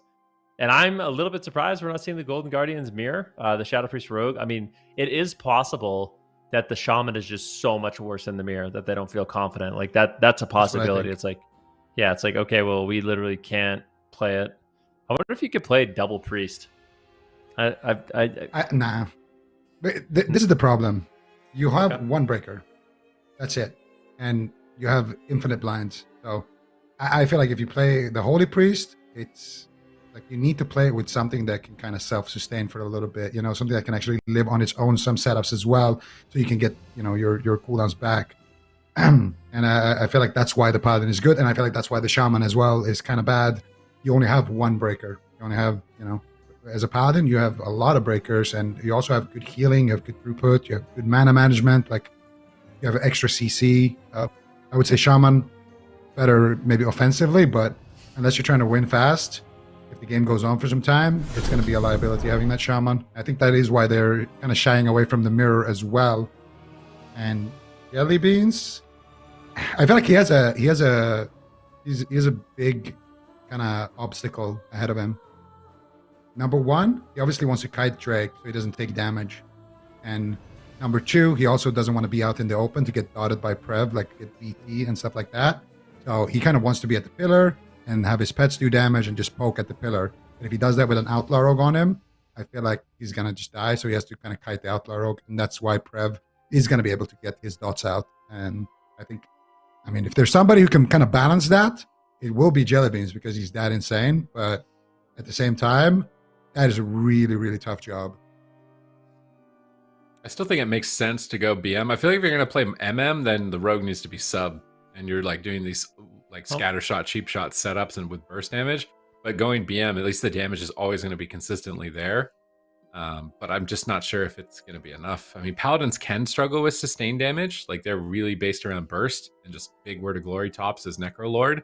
So perhaps offensively it works. I don't like the Priest on Absurge. I almost wonder if he was a Paladin Thug, if it would be better. Just having more immunities, more CC chain breakers. As the Holy Priest, I feel like he can, even if he pre-Guardians, I feel like Jellybeans can die through a pre-Guardian. He's going to have to like pre-fade. He's going to have to like just outright immune CCs preemptively, I think, for this matchup to work. And that's really tough to do when you're fighting a team like KAWHI that have an 89% win rate. Like, this team literally almost never loses. So making these preemptive types of plays at the most high intense situation you could be thrown in right now, like you lose this, you're pretty much writing off being able to qualify into the top 4, losing out on the North American Finals, losing out on the Cross-Region Finals. Like, it's a big deal here to be putting that much pressure on yourself to make these big plays on that Holy Priest. Yeah, I mean, it definitely is. And just to kind of touch on the whole marksman thing for Jellybeans, it seemed so miserable for him. Yeah. Anytime he dropped his resonating arrow, dismantled, gouge, kidney. It's like you have this moment where you can play really, really aggressive, and if KAWHI isn't asleep, they're going to be able to stop it unless you have cross crowd control on Drake, which unfortunately for them they never had. So the whole point of being marks is you have this overwhelming amount of damage during those moments, but if you can't ever get off your burst because an Outlaw Rogue is just dismantling you quite literally, then it's so difficult. So I think the Beast Mastery Hunter should hopefully be a lot more pressure for them, and maybe force KAWHI to be a little bit more on the back foot. And maybe this is the idea behind the matchup that the Golden Guardians wanted. Yeah, I mean, I feel like for the Golden Guardians, it's either going to be this or Rogue SP Paladin Mirror. I think those are their only options, really. So we'll see if it works out. Jellybeans can be effective. He's got a big map here to work with as well, so he can outrange Prev a little bit. He can make sure that he's using the map, hiding the Rogue at the same time, but it's going to be tough for him to dish out the damage and stay alive at the same time. Let's see if the Golden Guardians can do it. It's do or die for the Golden Guardians. If they lose here, I am 99% sure they're not going to be qualifying for the finals. They have to win here, and they have to win every single game that they play next week. Let's see if they can do it here in game number 2. Gates are about to open. KAWHI, the undefeated top dog in North America right now, playing that Shadow Priest Outlaw Rogue, and it has been a bane for North America, taking down RMPs, taking down everything in its way. Let's see if the Golden Guardians can be the team that stands against it. You go for a sap onto Brain, cheap shot onto Prev. Peekaboo gets actually Jellybeans immediately gets dotted here. Tries to run back now and kite a little bit, but he's already taking huge damage. He feign depths off the dots. Drake actually gets feared, and Prev's taking significant damage here in the opening stages. Brain actually using that bop to remove that blind from Peekaboo. So already forcing out some CDs here, but now it is the KAWHI's turn to get aggressive. What are they going to get done here? Jellybeans playing Devs use the exhilaration here, but they continue the chain. Jellybeans might just go down here. Needs to Trinket as well as Exhilarate, as well as IQD, as well as Guardian Spirit, and Turtle, and Roar of Sacrifice in that exchange. So if you heard me say a bunch of ability names, it means that the Golden Guardians have nothing left in their spellbook. Yeah, this is a tough position to be in, and the Hunter is just too susceptible to the setups. Meanwhile, KAWHI, they're just impenetrable. What are you going to do? Get Dispersion? What are you going to do? Get Evasion from the Rogue? Like, offensively, where are the Golden Guardians even going to go, let alone stay alive for another setup or even 2 at that point? They're trying to pressure Prev here and push him back, but Brain's in a position to easily deal with this attack. Just Beast Wrath, no value. They do survive another kidney shot as Absurge pre-Holy Wards, anticipating crowd control, trying to immune it. They trap Drake in desperation. They go for a blind on Brain, and they get a fear. Looks like Brain has managed to actually get out of the blind. Not sure if he used a trinket there or not, but it has broken. Prev down at half. They're trying to pressure him. They need damage. It's their only shot here. They're turtling at the pillar. They've got Prev at half. Can they keep up the sustain? Peekaboo's peeling back. He stuns Drake, trying to get him away from Jelly. Now the damage is coming in. Finally, some possibilities for victory as they get another Blessing of Protection out from Brain's defensive arsenal, but he's topped them. They're pushing forward. They got the kidney. They're dogpiling on top of Absurge. They got the full blind. There's no turtle. They dismantle Drake, and Jellybeans is on the run. Run, Jelly, run at this point. Camouflage, feign death. No, he gets popped out of stealth. Drake is going to connect here. He traps Drake. He's going to Master's Call and try and escape back to Absurge, and has managed to at least survive the crowd control chain. It's a miracle moment for Jellybeans there. I like his defensive positioning, just trying to stay away from Drake, using kidney shot on Drake to try and escape so that he doesn't get connected to while Absurge is crowd controlled, but has to use Exhilaration here outside of the go. This is devastating. Can they keep the pressure up onto Prev? No, it looks like Jellybeans is the one getting pushed back. They grip him to the pillar. They chastise Drake. Is he going to DR trap him? They're going to go for a fear onto Drake, try and crowd control him, but Brain's in position, dispels him, gets Drake right back on a target. Peekaboo Jellybeans trying to go toe-to-toe onto Prev. They're going to dismantle Drake with the grappling hook, but Jelly is stunned. Absurge is blinded. This could be it for him. He feigned death. He gets kidneyed afterwards. Jellybeans greater fades. The follow-up crowd control. They trap Drake, and they somehow, someway manage to recover. Mana is looking dicey. They're going to have to pull off a miracle. I think so at this point. KAWHI up 1-0 in the series. Golden Guardians has to win this game here. Prev at a kidney shot. Do they have the damage to take him down? A sacrifice will trade by Brain preemptively on that kidney shot. That's going to be avoiding that incoming trap, and hopefully for Brain to be able to top him off. But the damage is overwhelming right now. Prev might actually have to trade out the Dispersion. Void Eruption will trade out. It's a good trap there on Drake. Jellybeans just doing such a good job surviving in this match, getting crowd control on Drake, just trying to survive and put out as much damage on Prev, making it super difficult for them to actually collapse on him. But Drake, you can see right now, is on a solo mission, gets a kick on Absurge, kitty shot on Jellybeans, just in a 1 versus 2 situation. Prev just cannot connect, and I like this strategy from the Golden Guardians. The only thing that is unfortunate for them is Absurge is the one behind on mana, despite Prev being under so much pressure, but is he going to be able to hold on? Big Fear comes in. The Upsurge now caught into a Hammer of Justice. Who are they going to be going after? Once again, Drake just getting crowd control. Jellybeans, the hero on that Hunter, keeping himself alive for such a long period of time in this match. But still, the pressure from Drake is unrelenting. I really can't call it at this point. I mean, things could unravel for either one of these teams. Prev, with how limited his damage has been on Jellybeans in this match, could really struggle here. They might have to actually do some rogue swaps. Yeah, absolutely. And I think that's the thing now. Jellybeans has been doing an excellent job kiting here, stalling and getting his cooldowns back. Now he can actually be aggressive. They get a fear onto Drake. They force out the dispersion. They proc the Save by the Light. No wings for Brain here. And they get something going. Peekaboo has a blind in 25 seconds. He gets swapped to behind the pillar. Peekaboo, no! He has to use the trinket. He trades it out. Gets the Cloak of Shadow. He gets the Guardian Spirit, though, as well. And that's going to be a cooldown that Jellybeans potentially needs. And this is exactly what KAWHI should be doing. They should just adapt to the fact that Jellybeans is running big circles around the map, not letting Prev dot him. The only time he lets Prev dot him is when he does what he just did there, which is feign depth. Now Prev needs to reach him again and dot him, and that's just not possible for Prev because he's getting kidney shot, he's getting gouged, he's getting slowed down. So they need to make sure that they are going after Peekaboo when Jellybeans is just outranging like that, like they did in that one swap. He's got no trinket, he's got no Coco Shadows. Peekaboo could be a target if they can set it up. And right now, actually, Upsurge looks like he's recovering some of his mana. So this is great for the Golden Guardians. He's been able to recover about 30% mana. He gets some mind controls here in the backline onto Drake. Kidney shot again onto Prev. Jellybeans goes in, pops some cooldowns, runs out. And look at him. He's doing exactly what we were talking about in the pregame. Staying at the pillar and letting his pets do the work and just poking damage. Making sure that he doesn't get dotted. Look at him. He doesn't have a single dot on him. And Prev is taking so much damage. With Peekaboo getting swapped through here. Kidney shot into the disarm. Uses the Gladiator's Emblem. Gets the Fey Guardians as well. Mana actually in favor of the Golden Guardians. Full kidney shot onto Prev. Sacrifice comes through though from Brain. Prev catches a massive heal right there. But this game, slowly but surely, going in the Golden Guardians' favor. They show they still have signs of life here.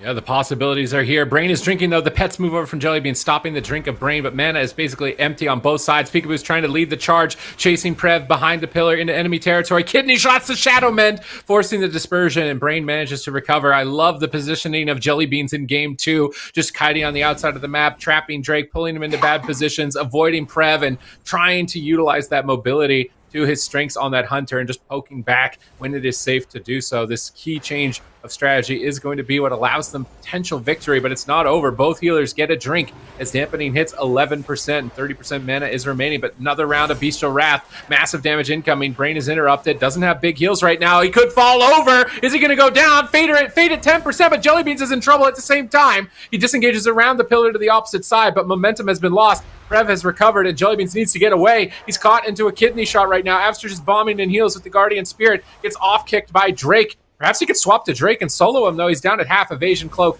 is going to prevent that swap. Jellybeans laying down traps. He's going to use the Feign Death and recover with Exhilaration. Try and push forward with Peekaboo. But I think Brain is drinking on the left side here. They're going to stop that once again with the pets. Another kidney shot. Prev breaks out. Goes for the Fey Guardians to reduce damage on this push and then turn it around with Void Form. Silence on Upsurge. Big push. They're setting up damage on Peekaboo as well as Jellybeans. They force Cloak of Shadows. Jellybeans disengages away. Doesn't want to throw the game, but it's such a tough choice because he's going to have to make a push at some point. He's going to have to risk it to take down Prev, but if he makes the wrong timing on it, he's going to go down. He's already at half. Upsurge is in a blind. Is he going to survive here? He's trying to get away. He's fully dotted. Master's Call behind the pillar. Upsurge finally out of crowd control. Jellybeans Doors of Shadows to escape at half health. Pumping damage at the pillar, trying to make sure he's in the safest position possible because it is so shaky right now. They're going to blind up Drake. With Drake out of the game, this is a great opportunity to push for some major cooldowns like the Divine Shield Sacrifice or Dispersion, but they can't capitalize on that. Peekaboo's getting owned by Prev and that hammer. He's going to have to pull away as he's dispelled by Upsurge. Another kidney shot, gets gripped. Jellybeans pulled away to safety. Brain is still edging slightly ahead on mana. A swap to Upsurge, it looks like possibly, but no, Prev could go down in the meantime. This has got to be Dispersion, right? There's no way. Insane damage at 20% dampening. He's got to trade it. Dispersion forced out. Upsurge is getting aggressive, pushing with his team. Symbols of Hope, resetting Exhilaration, trying to go for the win, but it looks like they want to even go after Upsurge. I don't think they can. Prev doesn't have much left here. Brain's trying to keep him up. Gets gouged by Peekaboo. Desperation stun onto Peekaboo. Into a fear by Prev. He's doing what he can to stall the game. Drake is moving forward forward after a kidney onto Absturge. Is he going to be able to keep Prev going just a little bit longer? Jellybeans disengages in. This is the moment. He's picked it. He's trying to go for it, but Fade denies the kill. Is Jellybeans going to stay in? He traps straight behind the pillar while Brain's in a kidney. Perfect cross CC. And the Golden Guardians are so close to pulling it off. Brain denies it with Divine Shield sacrifice. They have to keep this momentum. Sacrifice is over. Can they finish it? Drake is dismantled. Peekaboo gets blinded. He can't connect. I'm really surprised to not see him trinket this blind right now. They're so close to the win. He doesn't want to throw the game. Now he's into the kidney shot. Absturge is keeping him stable with the Fey Guardians, and somehow, some way, they're pulling it off. Prev blinks away in desperation. Brain is drinking. He's getting a couple of ticks of mana, but any mana at this point could win him the game. He's chastised by Absturge. That chastise is looking like it's going to win the game. Absturge rolls up. They've procced the Wild Seed. Can they keep it alive? No. Absturge gets the fear. Golden Guardians pick their moment in the darkest hour to put a point on the board. Run, Jelly, run. And that's exactly what he did in this match. Ran circles around the map, making it really difficult for Drake and Prev to connect at the same time. And basically, every single time Prev was able to get off dots, Jelly was max range, fanning them off. And honestly, Drake just wasn't able to put out the solar pressure. No fault of his own. Golden Guardians with the Beast Mastery Hunter. This composition makes a lot more sense now to me. It seems way easier for Jellybeans to actually get off that pressure that we saw was so effective in this game. Brain eventually went out of mana, just could not sustain through the Outlaw and Beast Mastery Hunter pressure. I really think this is a good pick for Golden Guardians, and we're going to have to see this team pick a new composition. I think KAWHI is going to have to do something else or go to a small map. Either one of those things, I think, could work in their favor, but this is a convincing win by the Golden Guardians. Yeah, and that's the thing. I mean, look at Jellybeans here throughout the match. Look at his positioning. He gets dotted, and as soon as he gets dotted, he is in big trouble. Immediately taking huge damage, but then he feign deaths the dots. He gets redotted here, and this is the start of the game. This is what sets it all off for the Golden Guardians, you know, in terms of wasting basically all of their cooldowns. It's because Jellybeans got dotted and then dotted again. But here, you see Prev survives, and look at Jellybeans' positioning. If he has feign death, he can dispel himself from the dots. So every time you're looking at these replays, look at Jellybeans. He's just ducking in and out, and that's so he can never get Vampiric Touch. And even without that, he almost goes down there, takes a huge hit of damage. Again, just ducking back and forth. And at this point, he's got his turtle to trade. His healers got cooldowns. They're pushing in. They get the Divine Shield. They're keeping up the pressure. BM Hunter at this point in the game does so much damage as well. And it's unavoidable damage, more or less. You don't have Frost Novas. You don't have roots for these pets. So Prev is just forced to sit down, try to stall as much as possible what Brain is drinking, as he was completely tapped, and then they do proc the seed, but unfortunately Brain gets a big heal onto Prev at the same time while he is already seeded, and they will take down the seed. Clean game by the Golden Guardians, and it comes back to what we talked about in the start. If Jellybeans has to tank the Outlaw Rogue, he loses. If Jellybeans has to tank dots, he also loses. But if he has a big map where he can run around, kite the Outlaw Rogue, get damage off and avoid the dots, well, Jellybean wins. And that's what we saw here. Very, very likely that we're going to Hook Point, or you guys know. We're going to somewhere small, that's for sure. I don't even think they have to play Shadow Priest Rogue. What about Mage? Ret Rogue. No, they don't. Ret Rogue would kill them even faster?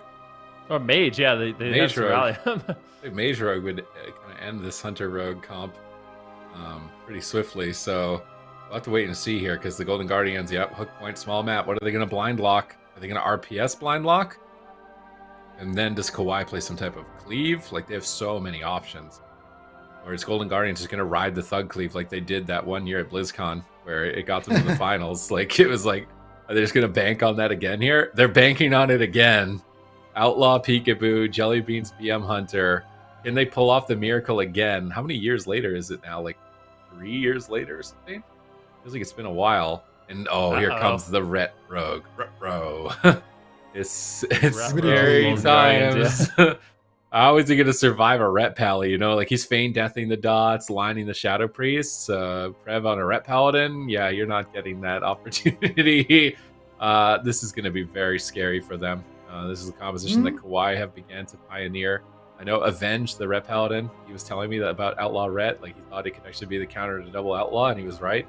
And now it's actually looking like a staple comp for KAWHI with the Outlaw Ret. And Double Paladin means more bops for all this physical damage. Like, they can just bop offensively. Like, are we blinded? Bop. Are we disarmed? Bop. Kill them. Just end the game. Like, how is the Hunter going to survive? I swear, it's 2 setups and the Hunter is dead if you play aggressive. Maybe 3. maybe 3 if they play insane. So this is going to be their toughest game yet for the Golden Guardians. Yeah, I think that you could be right about that, especially with this map, right? It's just such a small map. I don't know where Jellybeans is really going to be able to run and hide to. I can see the pressure, though. I mean, Beast Mastery Hunter does quite a bit of damage, as well as the Outlaw Rogue. So I don't think Golden Guardians, this is just an automatic loss.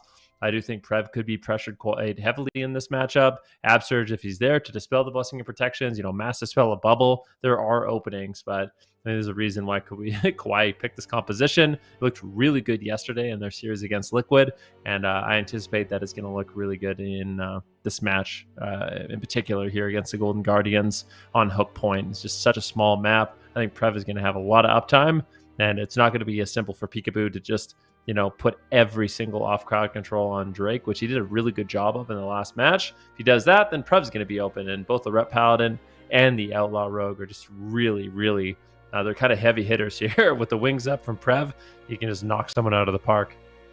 So this is my take on this matchup. If Golden Guardians manage to stall out the game for a bit, like 5-6 minutes plus, I think Golden Guardians actually will walk away with the win. But if they get caught before that point, I think it can be lights out for the Golden Guardians. Now, another thing that I'm a little bit worried about is also Absturge. I don't know if Absturge will play Res Legendary or not, or if he's going to be playing like IQD, or if he's going to be playing super defensive, or what his build is going to be like. But I am worried that he could be a target, and obviously Jellybeans as well going to be a great target here for KAWHI. And Peekaboo, he's going to have a tough job ahead of him. But I do see Jellybeans actually being able to survive for a long period of time, because at least there's 2 melees that he has to deal with. Like, if Jellybeans really wanted to dampen, he could go like a Diamond Eyes, trap the Red on CD, and just go for the Rogue every single kidney shot, just because the Rogue is the most mobile guy. And then if they have big hits, like a blind, they can send it on the Red and try to, or send it on the Holy Pile and try to take down the Red. I think they can stall it. I don't think he's got that option as BM. I think you can only get Diamond Ice's survival. Ooh, yeah. I think as BM, what is their best bet? The main problem with the Ret is that you have to cover him every go because he just sanctuaries. So if you try and throw an off kidney, it's going to get sanked. It has to always be covered. And I'm not sure if Peekaboo has enough CC. Maybe he does as Outlaw. You can maybe gouge the Ret. Maybe just go Ret. Put every kidney into the Ret. The Intimidation stun from the Hunter. Or Chastise. Maybe you don't even trap the Pally. The Holy Pally, that is. But this is going to be really tough. These classes all designed to just completely dismantle a Hunter team here on the side of Golden Guardians versus KAWHI in game number 2. We're all tied up, which is remaining the tie from the cup stages into the circuit. Amazingly enough, I think it's 6-6 now. Who's going to break the tie? Is KAWHI finally going to lose their perfect record in North America? It's the darkest hour for the Golden Guardians. They're so far behind in the circuit. If they lose here, it's going to be probably the end of their run for qualifying to the top 4. And they face the Titans of North America, bringing in the ultimate counter. And they managed to beat it. They're stealthed up. They're sneaking in, dropping flares, trying to find Drake. Peekaboo's in position. No, he gets popped out of stealth. Drake can open on him. He's going to open with a cheap shot and just poke him down at the initial stages of this game. And maybe swap over to Jellybeans. Yeah, Jellybeans is visible. Target acquired. Running down the Hunter. Hammers are down. Oh my goodness. Down to half. Already down to 10%. Insane burst damage coming out from Prev. Peekaboo stalls it, but now Absurge is into the full blind. He pre-Fey Guardians. But I don't see the Fey Guardians on Jellybeans buffs. So he might. I don't think he has the Fey Guardians right now. He's down at half. They're still pursuing him. Gouge out of the hammer. Prev connects. And when Prev connects, he's going to wreck. Jellybeans is disengaging away. He's going to have to put all of those practice games on his Hunter and LFG, just staying alive, running laps, and trying to 1v2 to the test here against this Outlaw Rogue Ret Paladin. Because look at this damage. There's no way. Oh my goodness. This is no way this is going to work for the Golden Guardians moving into game 5. But we still got game 4. And KAWHI blind locked that Outlaw Shadow Priest. So Golden Guardians likely going to get that matchup. But they need to avoid this one at all costs. That was insane. I'm just thinking of Prev's face. Like, the last game, every single VT and Devouring Plague just getting feigned off. In this game, he's just the ultimate crusader. Just chasing down Jellybeans, just one-shotting him with every single hammer of justice. That was absolute brutality. In this game number 3, KAWHI, intelligent composition pick, and now they're 1 away from closing out the series. And this could be a series that just comes down to the blind pick. I mean, winning game number 1, if they're just going to trade wins with kind of counter comps here, I think that, picking up that game number 1 for KAWHI was absolutely massive. And my question is, this is what I thought KAWHI was going to run in the blind pick, in all honesty, because what is Golden Guardians really going to run? Like, what is their answer? Is Shadow Priest Rogue going to beat Ret Rogue? I don't know about that. Yeah, I think, honestly, I think it's the map. The map makes it look super one-sided. Like, I feel like if you can stop Drake from connecting, which is what Pika was doing, is kidney shotting Drake, and then he vanished and re-kidneyed Prev. I think if they can get a game where Jellybeans doesn't get stuck like this next to a wall, I think this matchup won't be that bad. I think this is how the matchup looks when everyone gets to dogpile onto Jellybeans twice. And I think that the reason why that happens is because the fact that Peekaboo, I think he got found, and Jellybeans also, like, they didn't have, when you have Thug, you usually have like a good opener, both in stealth. They get a trap out of stealth from the healer, they open up on the ret, they get some pressure, and then they run back, something like that. And they're not able to do that here, and Prev is just able to, have free reign. I think on a smaller map, it's probably still going to be extremely hard, but at least if Jellybeans has some room to kind of kite with, I think we're probably going to see this matchup again if they can win that next, if they can win on KAWHI's blind. We'll see what KAWHI decides to blind as well, but I kind of agree with Van as well. I think if you're on KAWHI, you just blind this Ret, and we'll see if the Ret Outlaw can do it on a big map, because that will give you a lot of data points anyway. If you lose like that, then okay, this can happen. I'd like to see them experiment. The Shadow Priest Rogue also looked kind of miserable for Prev at certain points, where he was like not able to actually dot the things he wanted to dot, whereas that game, it was like he's just smashing the whole game. Like, come here. He's just a bull in a glass shop, just breaking everything, just wiggling around, and just destroys the whole team. So I feel like it's probably a lot less frustrating for their team overall. I can't imagine that they wouldn't want to at least try it, because if it is good into the Shadow Priest Rogue, then you basically have solved Golden Guardians, because those have kind of been their only compositions for such a long time. But we're waiting for the draft here. I do imagine big map, very important for the Golden Guardians. They're going to need distance in this matchup, regardless of what composition that they pick. You got to keep KAWHI at bay and survive for a long game. They're going to pull off a win with either option that they go with. But this is a struggle. They're on match point now. There's no more room for arrows. They lose here. That's it. They're done. And KAWHI are not afraid to just snatch that right away. Like, I somewhat can't believe that ended so fast. I thought that was going to go at least a little bit longer, and then just immediately hammers down. Yeah, they're calling the bluff. Do you have an answer for our Ret Rogue? Because if you don't, this is the end of the road. Yeah. I mean, it's a difficult road, too. I mean, for the Golden Guardians, what do they play? They can bring in WizK on the Shadow Priest. That could work. Like Shadow Mage Priest Lock. No, I want to see that. I don't think Mage Lock just stomps this? Even if they're alts, like, I feel like Mage Lock stomps this, no? Outlaw is good into Mage Lock. With a Ret? Outlaw can just go out by himself while the Ret's chilling at the pillar playing second. Delirium got destroyed, though. I feel like they don't have an Outlaw. They don't have a demo lock is the problem, I think. So not KAWHI. I feel like KAWHI just doesn't make, like, I don't know. Mage Lock, you think just like no practice Mage Lock? I mean, they've played it before in the past. I think with no practice, Ret Rogue, it might be their best option. After watching that last game of the Hunter, there's no way you want to be a Hunter. No, so, like, actually, Shadow Priest could be okay, maybe. Jelly Ellie. I know nobody's gonna agree with me, but I actually think Golden Guardians can win with Thug. I know no one in the whole world is gonna agree with that, but I think they could go survival. But even with BM, I think they actually can win. I think the map matters so much, because if the Ret, if you play around the Ret, yes, and now win. And now win. That's all I'm gonna say. And now win. Please don't lose in 30 seconds, man. I'm gonna look so bad. You guys are gonna look bad. We're all getting flamed on Twitter. We don't want that. So this is why they did it. Okay, all Peekaboo has to do is play goalie. Never ever let Prev play his character. Every single kidney on Prev. Every single gouge on Prev. Even trap Prev. Just play the long game, and you will win on the side of Golden Guardians. Now, the problem with that strategy is that if they swap to Absters, you still lose. So I hope Absters is ready for that. That's all. This expansion, KAWHI leads 7-1 versus Golden Guardians, winning 24 out of 30 games. What happened with the 5-5 tie? Yeah, what happened to the 5-5? Wait, what was the 5-5 from? Because this is a lot different than the 5-5.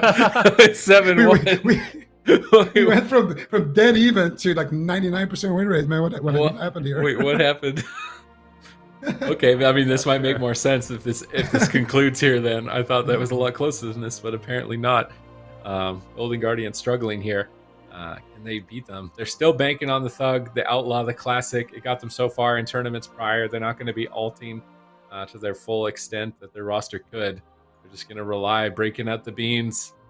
And the beans deliver the win, though. And Zico seems to think there's possibility. Just putting all this CC onto Prev, but what do you think? An Absterge swap, if that happens, he just dies or something? It's possible that Golden Guardians can win this one. I mean, if Jellybeans runs too far, then, Absterge gets clotheslined by a Hammer of Justice, especially if he's playing IQD. No bonus stamina. He's gonna have a rough go of it. But they could definitely win this. I think map does play a huge role, like Zico was mentioning. Jellybean's ability to kind of kite. We did see it on Ashamane's fall, which was even a massive difference compared to the Grand Arena and what we saw with the Beast Mastery shift. So I really didn't even anticipate that the last game was going to end as fast as it did. It could have been a bit of a fluke win there by KAWHI. Massive damage from that Rep Paladin can happen at any moment, but it doesn't always happen that way.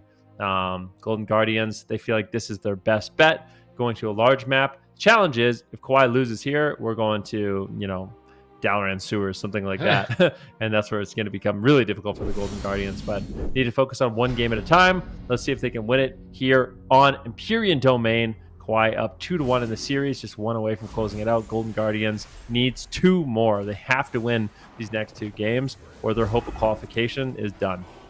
Yeah, and that's the thing. This is do or die. They have to win not just this entire series. They have to win the next ones that they're going to be playing as well. There's so much on the line. Their dreams of qualifying, my reputation, Jellybean's reputation. It's all on the line right now, and Jellybeans is making us all proud with this kind of swapping to Absterge. This is what we were worried about. The Guardian Spirit comes through. They might proc him. They actually blind him. They might kill him in the blind. They definitely proc the Guardian there. Absterge is not playing Divine Ascension. This is the one thing I really, really wanted to see from him in this matchup. 3 minutes seed on the Guardian, though. Not the worst opener, all things considered. Jellybeans now using the map to his advantage. Kiting. This is when Prev mounts up. This is where Peekaboo, he's disarmed. He can't actually connect there to Prev. And now, as a result, they will connect with the damage. But Peekaboo is there to peel for Jellybeans with that kidney shot. And now he disarms Drake. And now gouge onto Prev and slows onto Prev. And Jellybeans just needs to run. Absterge, you need to run as well. You're getting swapped too soon, my friend. And there it is. Hammer of Justice. They're not actually going to swap to him with it, though. They're going to keep chasing here. And Jellybeans is going to keep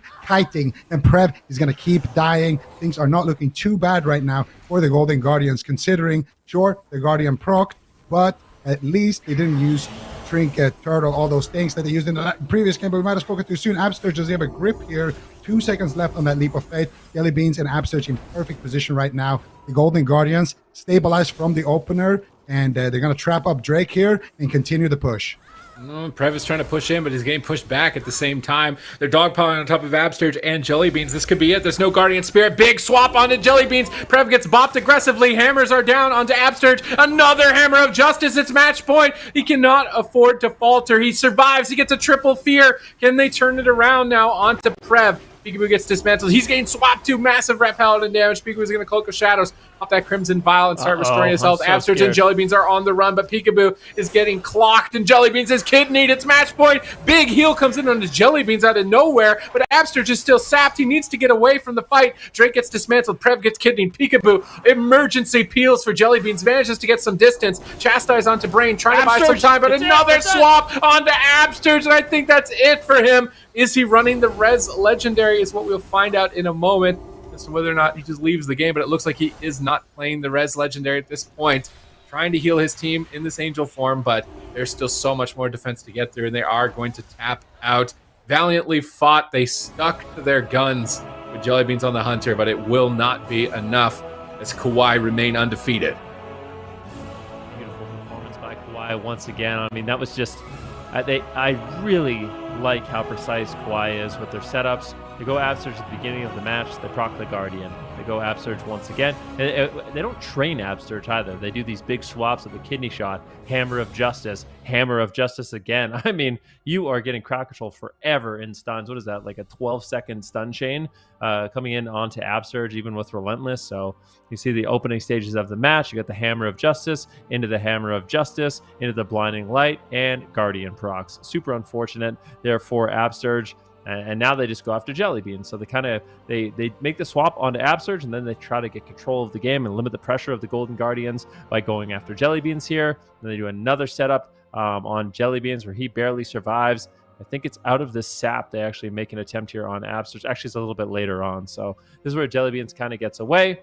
But Absurge, I know he's in so much trouble. You have the Avenging Wrath from Prev, and Absurge already at around 70% health, and he literally just gets deleted. I mean, that was overkill to the max. Still like 3 seconds left on kidney shot, and you can bet there would have been 2 stuns following that up. So really well executed there by KAWHI, and an unfortunate loss for the Golden Guardians, but these things happen.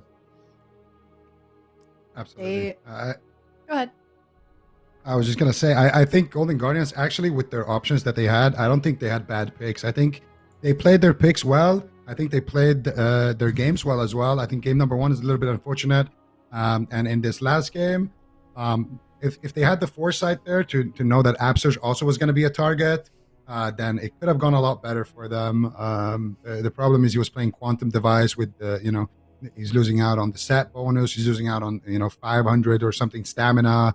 He's losing out on things like Divine Ascension and just in general, just playing too greedy of a build, basically, where he won't be a target. He was Divine Ascension. He was a Divine Ascension. Wait, he was? He pressed the it things you in the corner can't much fly later, when you're in a stun. Yeah, you'd have to pre-fly the stun. Oh yeah, you're Divine right. Ascension? He was. Yeah, It Divine was, actually, Ascension yeah. is actually insanely good if you get out of the stun. But when you're just kidney hodgepodge, I mean, you're grounded, Yeah, but you can survive runways the are kidney closed. hodgepodge if you have the trinket set bonus. Maybe. Probably not that last one though. That was definitely overkill. I don't know. Well, either way, 3-1 is going to be the end of that. I think that Golden Guardians was able to take a game off at all of KAWHI is quite a statement. I think that's only the second individual game that they have lost in this circuit. But yeah, definitely a tough situation here for Golden Guardians. A lot of teams are seeing their Grand Finals dreams die today. So that's very, very sad. But KAWHI going to be keeping that momentum going and still have yet to drop a single circuit. So we're going to be moving on to our very last series of the day here. It's Team Liquid versus Novus. Team Liquid has had a very good circuit, and honestly so has Novus, but Supatees, we were kind of talking about it a little bit earlier. Novus, the last time that these two teams faced off against each other, is probably the quickest 0-3 we've seen, at least in Shadowlands. Yeah, and the cup stage, back when Team Liquid was still trying to figure out what the meta was and what comp, they had C2 and Mistweaver, and Novus just kind of blew them out of the water. So this is kind of revenge for Team Liquid. Like, this is like, okay, we figured out the meta now, and we're coming for you in this rematch. And Novus now in a position where they can't afford to lose. Team Liquid is fully powered up. I wouldn't want that grudge, to say the least. No, I wouldn't want to have it either. I'm sure they're a little bit nervous right now. So let's see what they can do. We're going to go to a break. When we come back, Team Liquid versus Novus. We'll see you soon.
It is the last matchup of the weekend. Team Liquid looking to make a comeback since their last matchup here against NOVUS, game number 1.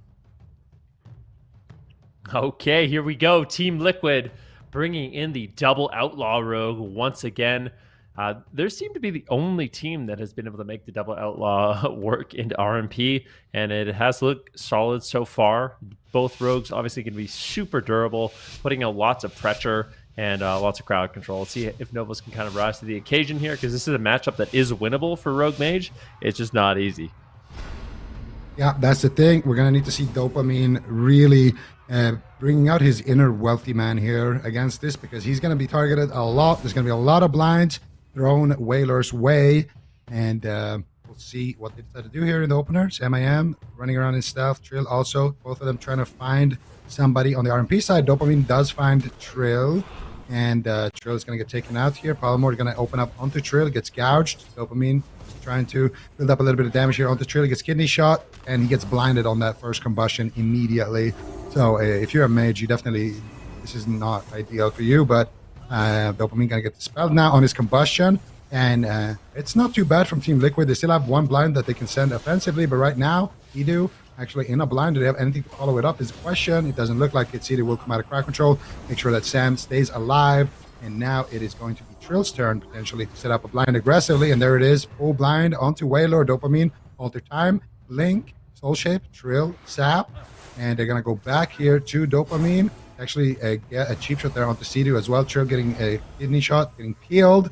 Oh, good peels here from Palomar. They sit through that first blind without using too much, but now Dopamine, this is where we've seen a lot of them fall to the double outlaw. Ooh. Just so much damage, and there it is, Dopamine on fire. Oh, he's already out of the way. He might just go down here. Gets the Guardian Spirit from Whaler, gets kidney shot on his shifting power. This damage from these double rogues is absolutely insane. Palomar just used his human racial right there as well to break out of a stun, so they could even swap to Palomar later on. Team Liquid with a big lead. Yeah, let's see if they can maintain it here. Strong start, though, nonetheless. Cauterize out of the way before even the 2-minute mark. Dopamine desperately dropping a Ring of Frost defensively, but both Sam and Trill are dodging it on opposite ends. And Dopamine is struggling just to even cast spells, kick over and over, kidneyed all game, and Sam and Trill are relentlessly on his heels to end this. Double Dragon's Breath, kidney shot, trying to set up the team for a push here onto Sam. Do they have the damage to push him over? Blind onto Edu, but the stun is already over. Sam can easily just use Feint now. It's Dopamine on the back foot, blind onto Whaler. This could be his ice block. They're cutting him down. He alters back. Will it be enough? Blind is ending in 1 second. No sap.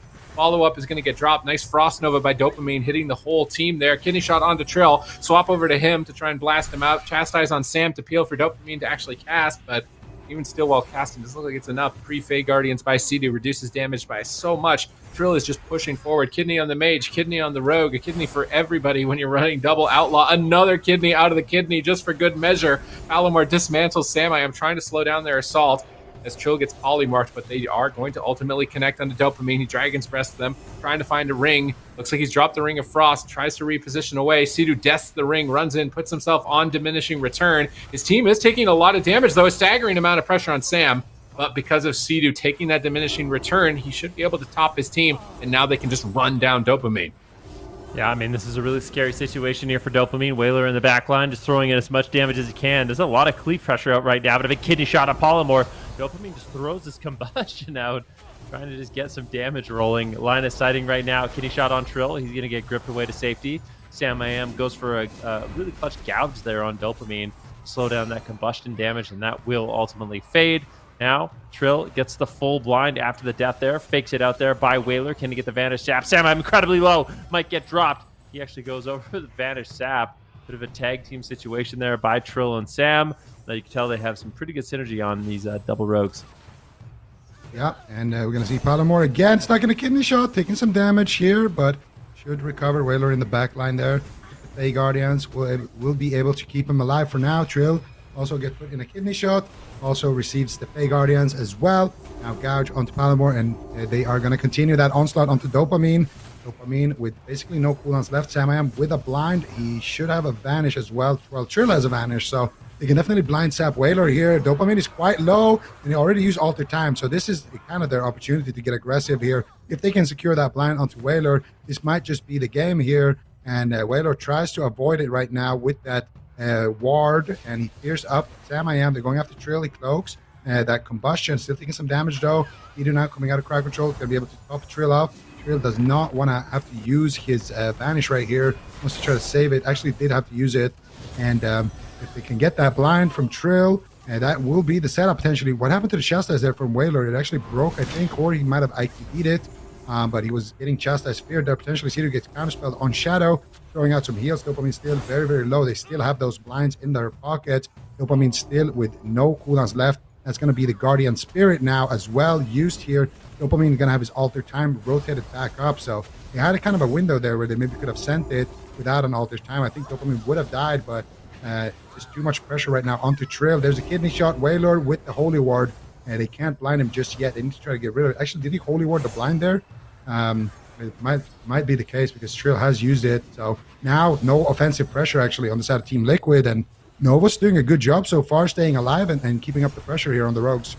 Yeah, let's see if they can close out the game. Whalers in fear. Swap to Palomar. He pre-feints the kidney shot, reducing damage. I think he might have gone down if he didn't pre-feint that stun, but with its added damage reduction, he survives. He blinds Trill, dismantles Sam to try and assist with Dopamine here as both Fey Guardians activate on both sides. Sidu is counterspelled, trying to slow down his healing, trying to ramp up here with some Blade Flurry and the Combustion, but it seems like Dopamine is just connecting all by himself, and that's not going to be enough. Sam just going to cloak evasion and feint, completely negate any sort of damage towards himself as dampening begins. Whalers on top of Sidu. They pre-Holy Wards. Nice Holy Ward by Sidu, but Sam is still struggling. Man, if that fear landed on Sidu, I think that was it for Sam. Now Whaler into a blind. No caught for 9 seconds. No block for 2 minutes. Fear onto Palomar. Trill grappling in for the win. Are they going to get it? Sap onto Whaler. He soul shapes away. 2 seconds away from his Cauterize. 1 second away. Cauterize available. Gets denied by the Guardian Spirit of Whaler. Big heals coming in with the Apotheosis as well. Now Sam on the back foot. No cloak for 56 seconds, but he is resetting that evasion rapidly. He pre-feints the kidney shot at 50% here with Sidu's mana almost being tapped.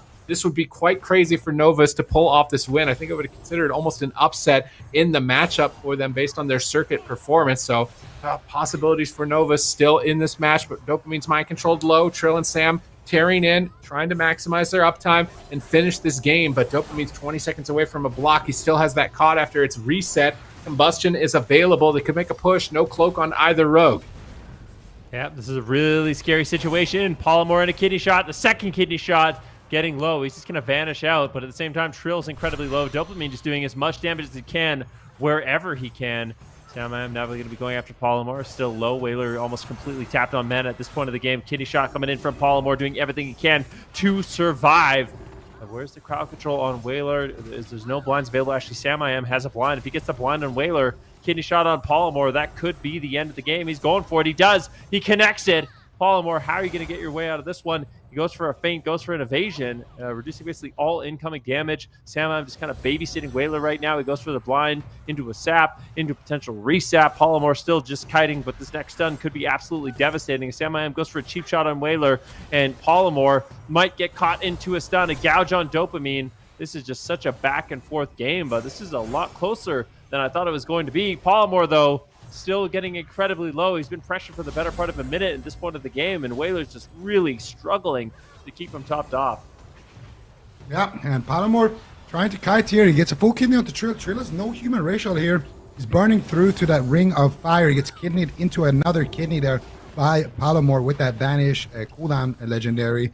And we're going to see Trill now in stealth here, actually looking for the cheap shot. He cheap shots Whaler, removes his Holy Ward, and Whaler has no fade and no Holy Ward. Can they get a blind onto him? Sam has it, Trill has it, and Dopamine has all of his cooldowns back. Actually not looking good for Sam right now, taking huge damage. Whaler has also managed to drink a little bit and recover some of that mana, and Sam put in a full kidney shot right now. They're going after Dopamine here potentially on the side of Team Liquid, but he's got everything. He's managed to kind of weather the storm. They blind Palomar, and they're trying to play maybe the mana game here. Sidu actually getting counterspelled there, I believe, on his symbols. And now Sidu going for the mind control, full kidney shot onto Dopamine. He's going to trinket out of that. Double Dragon's Breath, goes for the sheep. Sidu depths, and Dopamine fakes, blinks the kidney shot. Sidu line of sights, goes for the Divine Hymn. And Sam I Am taking some big damage here in the kidney shot. Ring of Fire gets disarmed. Trill gets feared. And I completely agree with you guys. I think I thought Novus was going to get ran over here from this double outlaw, but so far Novus absolutely playing fantastic.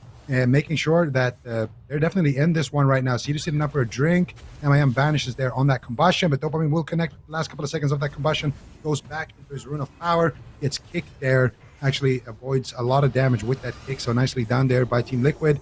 Cedu in a blind, and again, I feel like Cedu is blinded more than Whaler this match, even though there's only one rogue for him to deal with. Palamore in a kidney shot. Cedu's mana not looking good right now, and that's going to be Dopamine as well, getting that Guardian Spirit. Trill and Samayam all over Dopamine. They need that big outlaw pressure. They need to try to run him down because they are running out of time here, Sid. Yeah, somehow, some way, Novus have made it deep into dampening, and that Blade Flurry cleave onto Sam and Trill is going to start to stick if they can nail a combustion along with it. But Whaler is sapped. Dopamine blocks very high here, saving the Cauterize. They cheap shot the Master Spell. Good shutdown by Palamore, allowing Dopamine more time to be immune to damage while Whaler sits through crowd control into a kidney shot. Ice block is over. Is he going to go down here? They fought so valiant just to fall over at this point. Massive damage incoming. They grip him back to safety. They grappling hook over to reconnect, and I think they're proccing the Cauterize. Another blind on a Whaler. He's going to IQD out and try and save the Cauterize with the Fey Guardians, but Dopamine's taking so much damage. At the same time, Sam, he pre-faints the stun, but maybe it doesn't matter. So deep into dampening, Dopamine is low, Sam is low. Who is going to fall first here? This is a race to the finish, 35% dampening. I can't believe these priests are still going. There's 0 mana on Whaler's side. Cedu has hit 0 multiple times in this game as well. Kidney shot on Palamore. Dopamine is low. They're running him down. This could be it for him. Whaler is trying to drink. They're going to trade Alter and Cauterize to try and get a drink. He alters back away from the grappling hook, but Whaler gets sapped on his drink, and that sap is going to win the game here for Team Liquid as they proc the Wild Seed and take it down. Unbelievable. I mean, what a game this was. 37% dampening. Both priests out of mana for minutes in this match, but that Vanish Sap at the end onto Whaler is the thing that is going to seal the deal. But I feel like these Rogue Mage priests are getting a lot more comfortable in this matchup. The one thing I'm noticing is they're just going for all-out damage. They're just trying to match damage with damage, do as much of it as you can, use that combustion to just put out maximum pressure, tax Cedu's mana. Instead of just running the entire game and just fearing for your life, we're seeing a lot more counter pressure, which is something I definitely like to see. Yeah, definitely these RMPs, you can tell they've been putting in some practice here. Team Liquid has been basically having a field day with all of the RMPs so far in North America. So I think it's very intelligent here by NOVUS, prepared for the matchup here, and they played it well. Honestly, I thought they were going to fall over much sooner than that. So really, really nice defense, really nice kiting. And like you mentioned, the counter pressure was on point as well. Cedu actually was the one who went out of mana first, but they couldn't really find kind of the closer on the game on the side of NOVUS, and then Team Liquid kind of got an opportunity to get a little bit of mana and to kind of claw their way back into the game. Now, with that said, I feel like this is it's going to be a very even match here. I think if we go to a larger map as well, it's going to be really nice for NOVUS, and we could see this game kind of going back and forth here. But take a look at the replays here as well. This is where Dopamine kind of blocked. It was a respect block. His healer was in a full CC. He didn't have all the time, and he just sent it early instead of getting Master Spelled and potentially dying through it. Here, some kind of pressure onto Trill. Trill, he's going to survive that. And then here, I believe it's the final moments of the game. Dopamine taking huge damage. He has Alter Time, and he has Cauterize. And Whaler has 0 mana. He's got no Serenity. He can't do anything here. Maybe the Apotheosis, he can use it there if he wasn't sapped, but Whaler not in the best situation there, so he's just going to try to sit down and drink with those cooldowns, and of course they're going to immediately capitalize on that. Team Liquid get the sap and close that out at 39% dampening. 40% magic number. I feel like a lot of teams are getting really close to it here in these outlaw matchups. Novus really put up a fight in game number 1. I was thinking they were going to get run over in the initial stages, but as they kept going, it was like, hey, they're actually keeping up. Hey, they're actually showing that there's some possibility for them to win this matchup, so they could still be a threat here for Team Liquid. And I do wonder if Team Liquid blind locks RMP instead and walks into a mirror, or if they're just going to continue with the double outlaw. Because on not their map pick, I think a bigger map, I think I would somewhat rather see RMP, but no, they're just going to stay to it. They're going to be forced off of it, calling the bluff of Novus. Do they have an answer? I mean, their answer is going to be RMP, really. What else are they going to pull, unless they've got some random alts that I've never seen before, which I really doubt it. No way. So yeah, we're probably going to be seeing this matchup for the most of this series. The only change I see could be Sam going on Mage at some point if it looks like it's not working anymore. Seems like Liquid is comfortable in this matchup. Like, I feel like there hasn't been an RMP that's beaten them yet. Correct me if I'm wrong. I feel like they've beaten every single RMP they've played Double Outlaw Rogue into. So I feel like there's no real reason that I can think of for them to switch. Unless NOVUS, maybe wins 2 in a row. That's the only way I see it, is if it's a close game, I think Team Liquid will try it again. If it's 2 games and the second one is maybe a more convincing, then I think Team Liquid might actually end up defaulting back into the mirror or something like that. But that's a long ways away. I mean, NOVUS is just not an easy matchup. I really like Sam and Trill here. They're very well coordinated on their blinds and saps. So sometimes it'll be Trill that throws the blind, and it's Sam IM that goes, hooks over, gets the Vanish sap, vice versa. They're not overlapping their cooldowns a lot, and their offensive cooldowns are not overlapping, their crowd control, and it's just looked really clean. And we've seen other teams try to pull off this composition. It hasn't worked quite as well. But for NOVUS, I don't think they have a better option. I mean, they have Nazem, as a 4th, but I really don't see them using him. I don't think they have used him a single time yet. So I think it's just going to be RMP all the way. Yeah, that's right. We have yet to see Nazem. He's a Destro Warlock, right? Yeah, he's the lock that's normally playing like Feral Lock in these tournaments. Yeah, Windwalker Lock. Pop up. Yeah, Windwalker Lock. Yeah. All right. Well, we're not going to see him now either. It's too bad. He's a good Warlock, but it's going to be another RMP game here, and I don't think anyone is too surprised seeing that. First game was pretty close. Both healers kind of ran out of mana. Cooldowns got forced on both sides. Game went on for a pretty long period of time as well. So it still could be Novus's chance here. And it's kind of like what Ben said. I think Novus has to win here, and they have to win the next match as well. That is the only way I see Liquid swapping off from their double rogue. And even then, they still have to beat Liquid in the mirror, which is definitely not an easy thing. So all in all, I would say Team Liquid looking good right now in the series here. And Novus, we'll see what they can do here. Ashamains is going to be a much better map than the Grand. Going to have a little bit more room to kite around on as the mage. But still, I need to see a convincing closing of the game, because they survived. Well, that's nice. Right? And their defense was good. Great.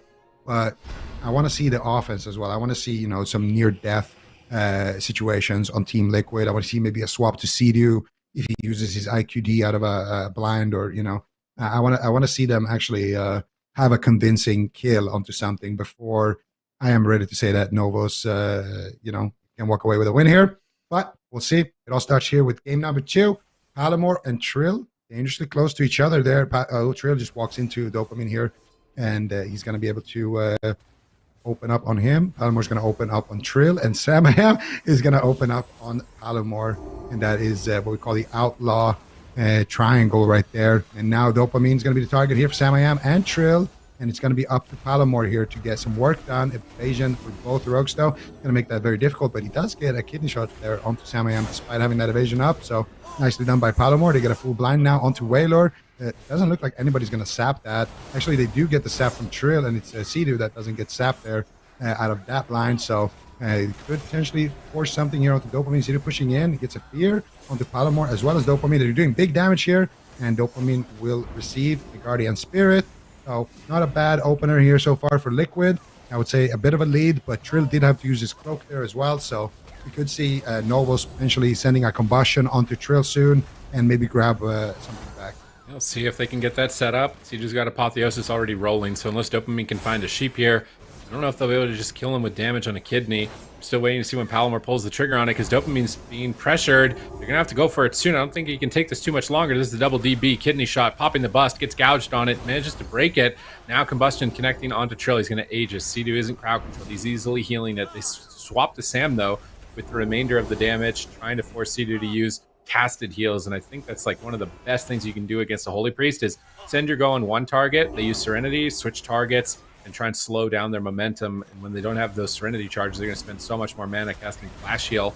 These swaps and cleave damage can be very important in the matchups against the Holy Priests. And right now, Wailor is actually ahead. Nice counterspell onto Sea-Doo. Dopamine trying to get a Ring of Fire down on the kidney shot. Braum may have accidentally knocked him out of the Ring of Fire, which is a little unfortunate. Now Palamore's kidneyed up during the blind on Sea-Doo. They get the ring, though. Look at this cleave damage on Sam and Trill. They're both at 30%. Can they close the game, though? It's one thing to have pressure, and have them low and run Sea-Doo out of mana, but you ultimately have to net a kill if you want to win. So right there in that moment, they're going to get denied. Trill pre-feints the kidney. He's not going to be going down. There's no way. Sea-Doo's in crowd control. They swap the next kidney to Sam I Am, just min-maxing the value, trying to get some momentum wherever they can. Dopamine gets gripped away. And I love what Whaler does. He blinks. He uses Soul Shape whenever he life grips because he knows Sam and Trill are going to grapple right on top of him. He doesn't want to get CC'd. He's doing this consistently throughout the game. Palomar gets feared, dispelled on it, double DB and Gouge to set up. They're going to pop Combustion, but there's no CC. And Combustion just shoved here with no CC is not going to even come close to a kill, but perhaps Dopamine doesn't care. He just wants to keep his damage high on the scoreboard. Whaler's drinking. This is important, as Whaler did completely run out of mana last game, and it cost them the game because he got sapped. So if he can keep his mana high and drink often and keep that lead, then perhaps they can overrun Team Liquid later on. Yeah, I mean, it's definitely an effective strategy. Whaler has way more mana this game than last, and that was a huge factor in the reason why they fell over in the last game. Right now, we can see Sam I Am and another kidney shot. Dopamine just trying to go for maximum scoreboard damage. Going to be dropping the Ring of Fire, kiting through it, getting some of that Thorns damage from his shields, and basically just throwing out his Combustion whenever he can on cooldown.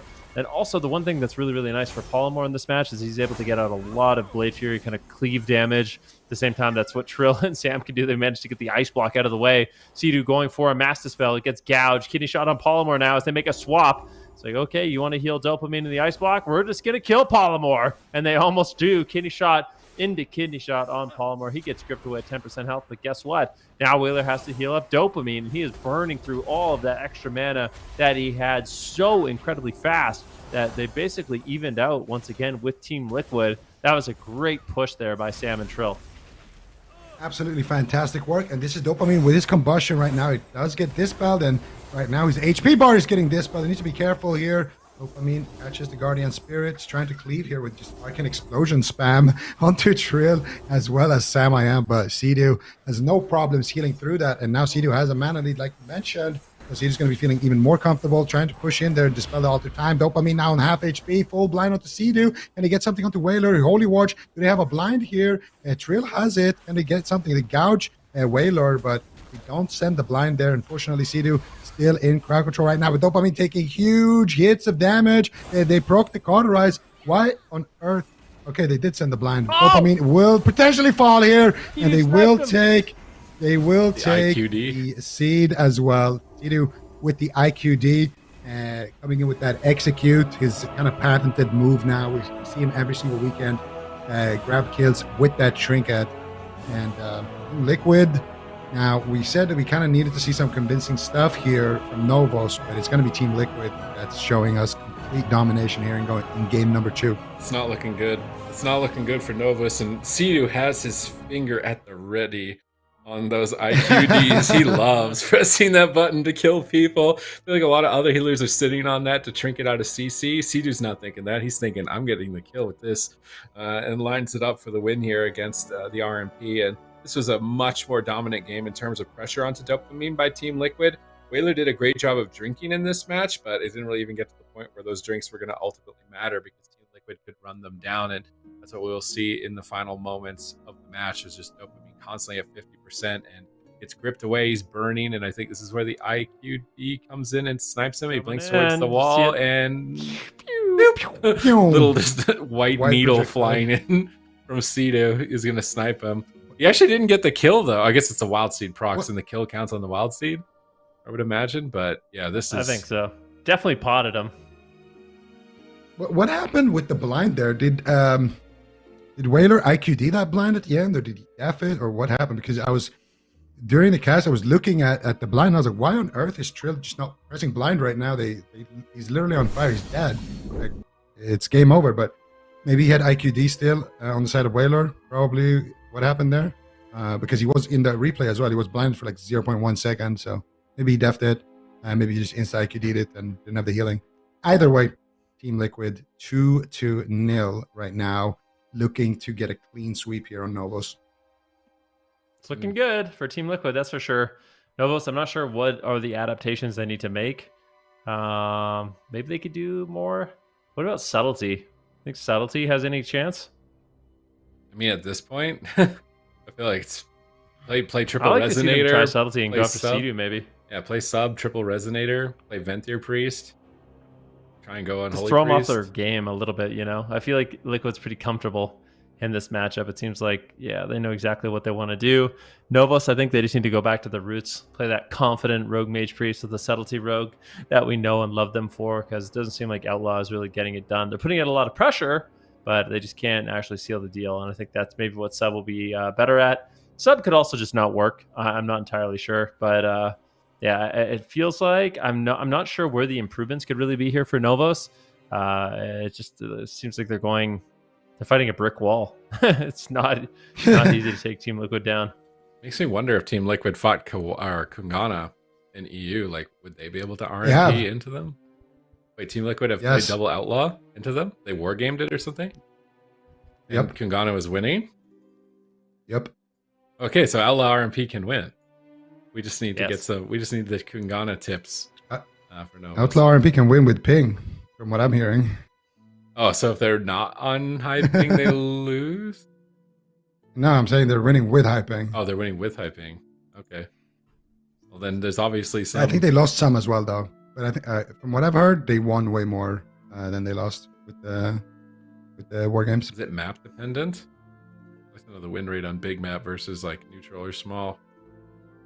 I don't think so. I think it just comes down to execution. Okay. Just getting the CC at the right points and blasting somebody down. I feel like Novus they're focusing really hard on just max damage and not so much setup. It's just bust is up. You got kidney. Okay, let's just shove this and try and drink and extend the game. And it's I feel just like not you're kind working. of playing the Outlaw game with that strategy, right? Yeah. So maybe a little. What do you do? Is Whaler going to run in and chastise Fierce Sea-Doo, I guess? You like double DB, double ring the rogues so they don't faint for kidney while Whaler runs in and chastise fears, and then you get a sheep off the fear. It's like, what other? Sounds like a good strat to me. Am I crazy? Palomar is running Insignia and Relentless. I feel like they kind of need a resonator. Like the few times we see Outlaw rogues actually die, it's with resonators. So I think we need 3 maybe Palomar, resonators, or 2 at least. Yeah, I'm thinking I want to see some resonators come out, because like Novus, they're a good team. They're good at setting up the CCs. They're good at doing like isolating somebody and one-shotting them. But with the Outlaw meta, it's so hard to do. And that's what they excelled at. You know, like when we were talking about the sub, talking about their sub games. And we saw it against the Golden Guardians. We've seen it, you know, in the past against Team Liquid as well during the cups, where, you know, they just isolate Mez, one-shot him, isolate Sea-Doo on his Mistweaver, get a one-shot and things like that. So I think that's playstyle is better for Novus than swapping around, having pressure, having damage, and trying to win like on mana or running somebody out of cooldowns that way and getting a one-shot. I feel like that's not Novus. I feel like Resonator is Novus. Like they need resonators, and they need to get like those big kidney shot resonator with a blind, you know, type of ghost. I think that's how they can maybe take down one of the Outlaws. Without it, it feels tough. I can see that, but they're also stacked most of the time, so it's kind of hard to edge a resonator. But adding a little bit of extra damage to put it over the edge, I don't see that going wrong. It would be nice to know in the war games between Kungana if they were running resonators or not, if they were just full turtle PvE build. Because they did come close in game 1. Novus felt really good in game 1. Game 2, though, kind of just slipped out of their hands too quickly, and now they might be in the tilt field, considering how down they are overall in the circuit and down 2 points in the series, so they can't really afford to lose anymore. Given that 3.5 men and Cloud9 have won, like even if they win here, they're relying on those teams to lose moving into the future. So they fight a comp that is honestly pretty tilting. I think Double Outlaw, like you're getting kidneyed constantly, dismantled, getting blinded, you can't play, you're trying to blink, you're dead. Like this is probably the most tilting thing you could queue into, and you're down this far. So if they pull off a reverse sweep, like big kudos to them, because this is a rough spot to be in. Yeah, I think you're absolutely right about that. Team Liquid has found the composition, and there's no openings, right? I mean, Sea-Doo, he's playing the Relentless with the IQD, so crowd controlling him is really, really difficult. And then, of course, if you decide to go after him, you have 2 Outlaw rogues peeling. So you've got 2 gouges, 2 blinds, 2 kidney shots, 2 vanish cheap shots. Like, there's a lot that can be done, 2 kicks.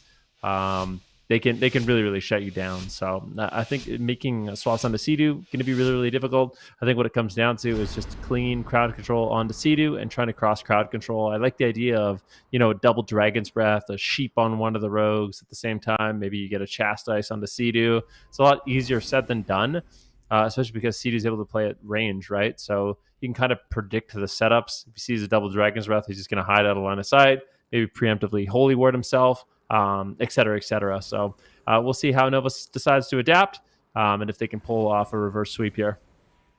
Yeah, Novus kind of on their last leg in this series. It's not looking good overall for them qualifying for the finals, but they have beaten Team Liquid in the past. Can they do it right now? Trill takes a huge chunk of damage right there. I'm pretty sure he used his human ratio right there, as well as his vanish, evasion, and cloak. So Trill, 0 cooldowns left now. If they have some resonators here, they could set something up there onto Trill, but we'll have to wait and see here what they decide to do on the side of the RMP right now. Dopamine is definitely feeling the pressure right now, walking the plank with these two outlaws on him. And he's going to be blinking back kind of to the starting area here, going for the Ring of Fire, just trying to drag them a little bit away from Sea-Doo. He gets gripped now, and Sam is going to reconnect here with some big damage, gouges Dopamine there. Pretty long range on that gouge, but he will find it. Whaler still in crowd control, finally comes out of that fear, and Dopamine still taking huge damage. Whaler needs to heal him, and finally, Sam actually wanted to maybe sap him or cheap shot him there, but Whaler, with a very nice greater fade there, is able to keep Dopamine at full HP. Nice attempt there by Sam, but Whaler reads it and responds appropriately. Now Trill in a kidney shot. Remember, this guy has no cooldowns in terms of defense. He's going to have his Cloak of Shadows now rotating back up, though, and already reset his evasion cooldown. So Trill with no trinket, but he won't need it if he can access that Cloak of Shadows. Sam going to get cleaned up a little bit as well. Sea-Doo in the back line, just dispelling Dopamine, making his life basically a living hell. And the Dopamine with double Dragon's Breath, double fear coming out. Sea-Doo in a blind. Dopamine with the combustion here now, trying to get aggressive onto Sam, but Sam has his Cloak of Shadows, won't even use it. He's just going to use a Vanish here, reset some of his cooldowns, and live at the same time. He gets caught in the kidney shot. Whaler is in the kidney shot as well by Trill. Trill could set it up, or could set Sam up for the blind. Whaler tries to def it, but there it is. Full blind secure. Trill all over Dopamine, and so is Sam. Sea-Doo is there to fear out of that line, but Whaler actually avoids it with the greater fade. He gets gouged on the heel. Nicely done there by Trill, and that's going to be the Ice Block. That's going to be the Master Spell coming out here. Trill now in a kidney shot. Sam all over him, and they connect with more damage. Looks like Dopamine will survive with that, but that is a massive win here for Team Liquid. They connect with the sheep onto Sea-Doo. They need to make something happen with that. Chastise onto Trill. They're going after Sam, but Palomar gets gouged by Trill, and Trill, that's the second gouge there that is absolutely game-changing. First, he gets the Ice Block with the gouge, and now he saves Sam from a dire situation with that gouge. And Team Liquid trucking forward here, looking to potentially get the win. Sea-Doo uses the Quantum Device right there to break out of a blind. So he won't have that at least, but he does get the fear as a result. Dopamine on his last leg, running around his soul shape. Whaler will pick him back up. And I would say Team Liquid about one setup away from winning this one. Yeah, Team Liquid in a great position. Dopamine on the outskirts of the map, trying to avoid the assault, but now they're swapping to Palomar. He's getting cleaved. Oh, the grappling hook sap by Sam. That could be game-winning. Sam gets a Nova here, though, dispelled and cloaks out of it. Palomar low on HP, but they don't want to stay on him.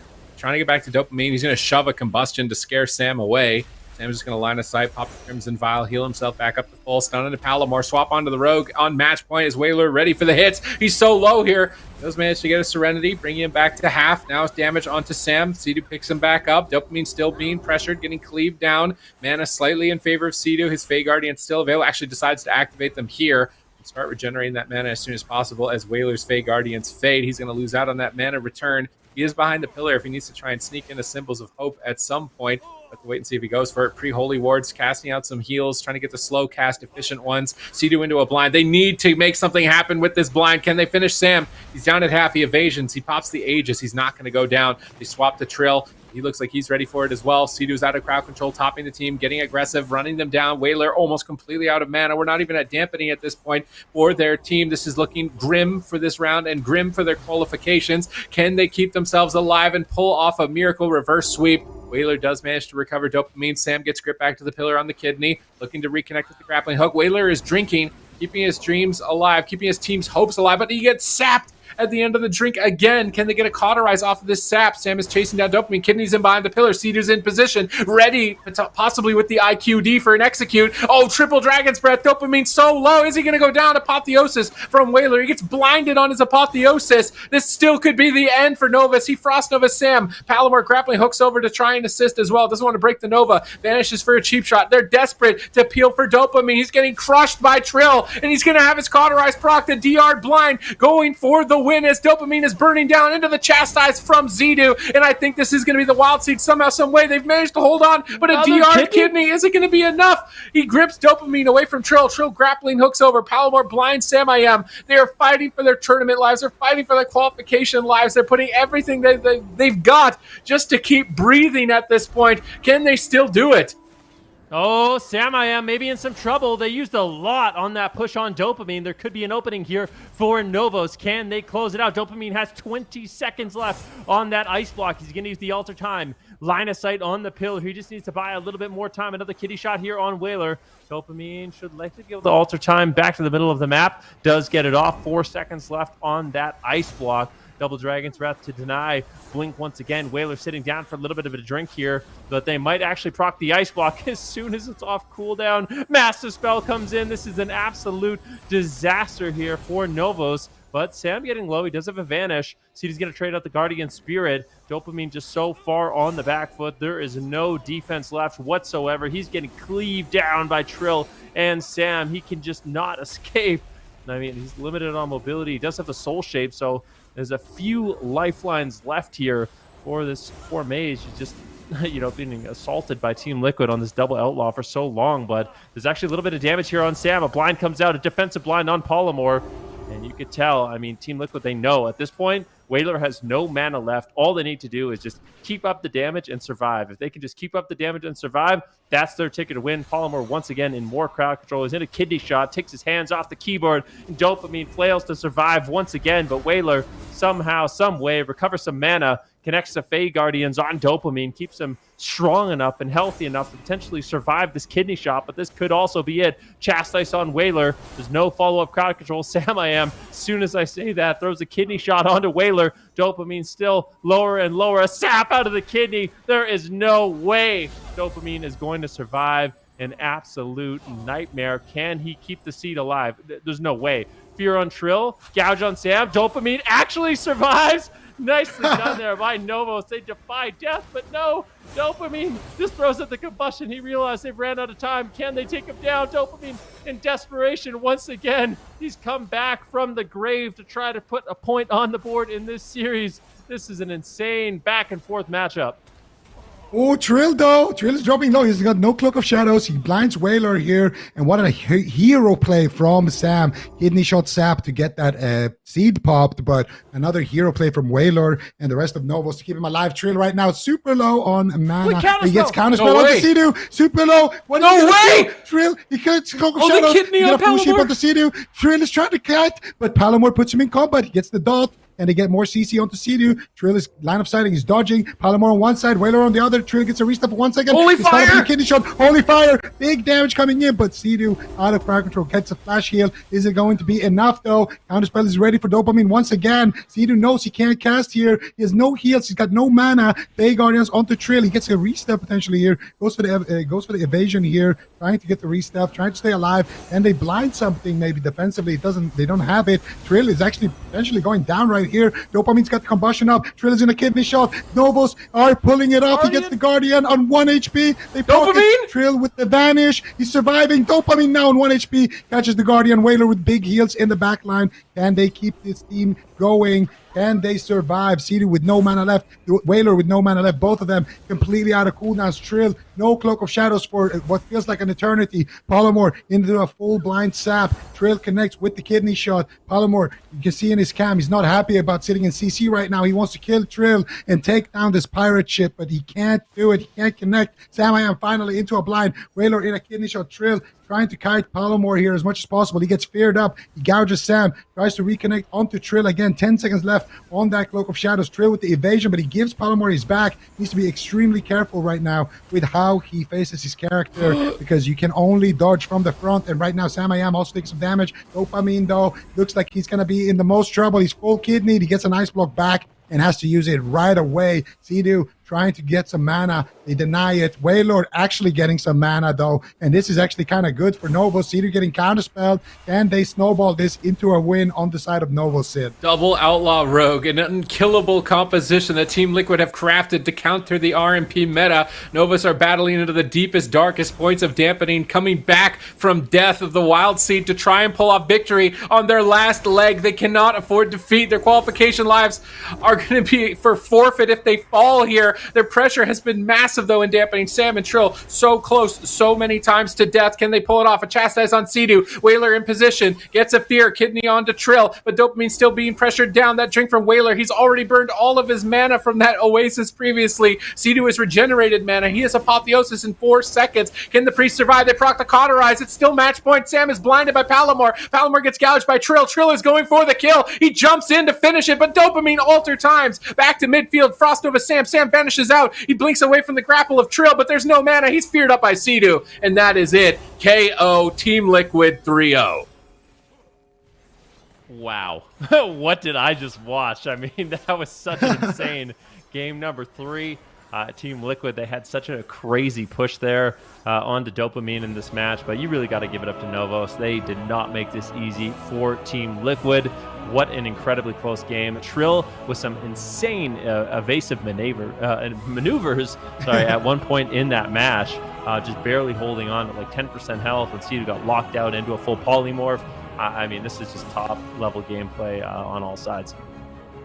Yeah, and this is a big reason to why we don't see a lot of people actually playing the double outro and finding success with it, because I mean, you got to give it up to Team Liquid here. They played, like, especially Trill. I mean, Trill is dead. Like, Trill, I mean, this is still early on in the match. This is not the moment that we're referencing, but Trill, most rogues die there, like, straight up. So the fact that they're able to do that, and what a play from Whaler as well with the fear during the seed and getting the Guardian on it and keeping it alive. Here's Dopamine getting absolutely blasted. Whaler gets DR blinded, and they're chasing Dopamine down here. And Dopamine blinks, barely holds on. And then here again, kidney shot into Sam. Sap out of the kidney. And it's a DR one, but it's enough to seed. And at this point, look at Whaler. Immediately runs in, gets the fear. Palomar ready to back up with the kidney into the gouge, into the chastise onto Trill. So Palomar and Whaler, beautiful play there to get that seed back to life. And this is the moment I'm talking. Trill should die here. Sea-Doo getting kicked right now is probably the worst thing that can happen here. And we're going to see it. I think it's in this replay. Maybe not. Actually, this might be after that moment. But still, Trill should have died multiple times here. And then here we can see a little bit later towards the end of the game where they get that last final ice block of the match. And then here, I think it's where they proc Cauterize, if I'm not wrong here, on Dopamine. And yeah, there's Cauterize. Dopamine kites. He pops the alter time. Tries to stay alive here with that alter time. And then as soon as Trill connects, he cancels the all the time, goes back into midfield. And at this point, Sam I Am, Trill just chasing him down. Whaler gets feared by Sea-Doo. Sea-Doo in the back line with a nice holy fire and with some big damage there to close it out. Team Liquid taking that last victory of the day in a very convincing fashion as well. 3-0 for them, and super sad for Novus. I feel like they started off maybe a little bit stronger than they ended here. Obviously, there is still one more weekend, but I don't know. What's your takeaway, I guess, Zico, from with that RMP, with the comp that Novus is playing? Like, why is it that they aren't able to get those wins when so many other teams with that composition are? I mean, I know that they're playing Team Liquid with the double outlaw, but what's not working in your mind? I think that Novus, they're a bit more there's. I feel like there's two types of teams. Like, there's some teams that just do a lot of damage, swap around, and then kind of win. The war of attrition. They win on mana. They win on resources later on. Novus, I don't think that they're a team like that. Novus, they're a bit more like an old school RMP trying to set up the one shot. And I think right now what they're missing well, they're missing that little bit of oomph that they need to actually land the kill. So for me, I think Novo's style is good, but they just got to clean up some of the setups and also maybe experiment a bit more with the quantum device on Rogue or with the resonator on Rogue at least, because I feel like that's what they're missing here. They're missing a little bit of damage in their setups. They're surviving great. They're kiting great. They're even landing some CCs, like landing a sheep on C2 is super hard, with Holy Ward, Fade, and 2 Outlaw Rogues on you. But even that they're able to do. So I think their problem is in the damage department and maybe getting Whaler a little bit more involved as well in their kills, because I feel like Whaler, he's always just forced to be healing from behind. He's always getting very taxed and stressed out in terms of healing. So I don't know. They have cleaner setups. Maybe they can involve him more as well and find their kills that way. Most certainly a taxing situation to be in. So they are going to end this weekend here. There are the standings right now, 1-4, currently where Novus stands. So they are tied with quite a few teams. UNITAS in that last position there, 1-5. And then we've got everybody else on the left there that are currently in that top 4 position. Ben, how do you expect that, if at all? I mean, I guess it really couldn't change around much because the difference between 4th and 5th is pretty crazy.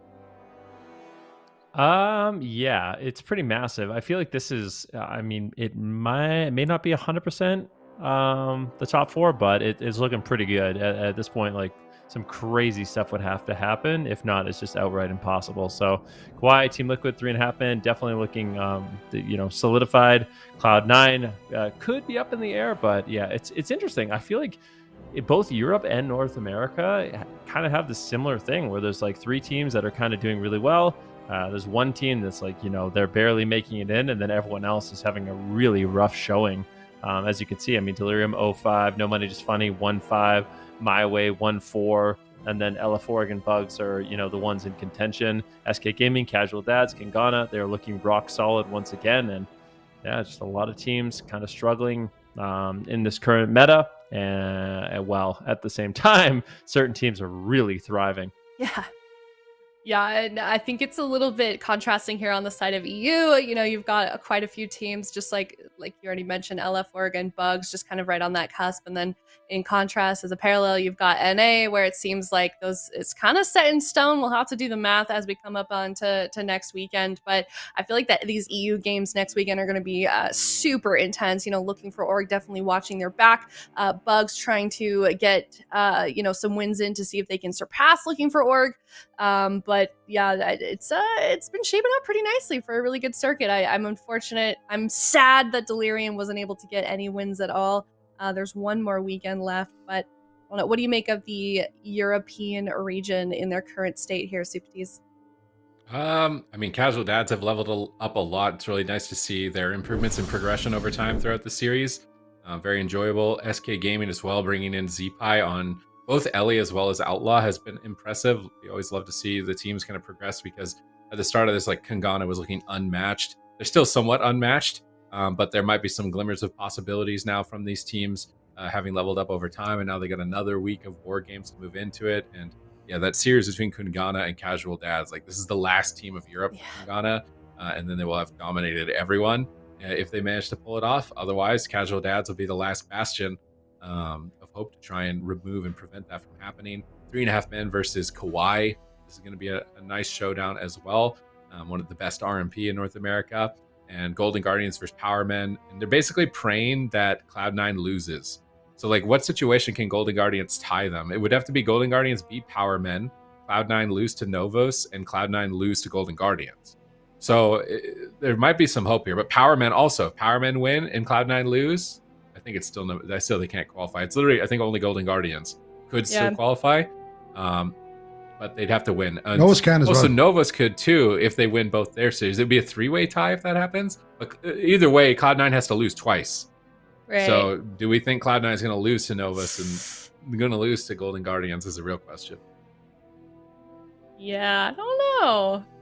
We'll definitely have to see. There's a lot riding on next weekend. I feel like this is quite interesting, because I feel like last circuit that we had, when we were at this point, it seemed like just a majority of the teams had kind of found their placement already. But right now, this really could change. Like you just said, both on North America and then especially EU. So super excited for next week to see how we finish off this circuit. Here's the here's the schedule for both Saturday and Sunday. So make sure you guys are tuning in. It's going to be here at the same time, same place, youtube.com/Warcraft. And then make sure you guys are subscribed.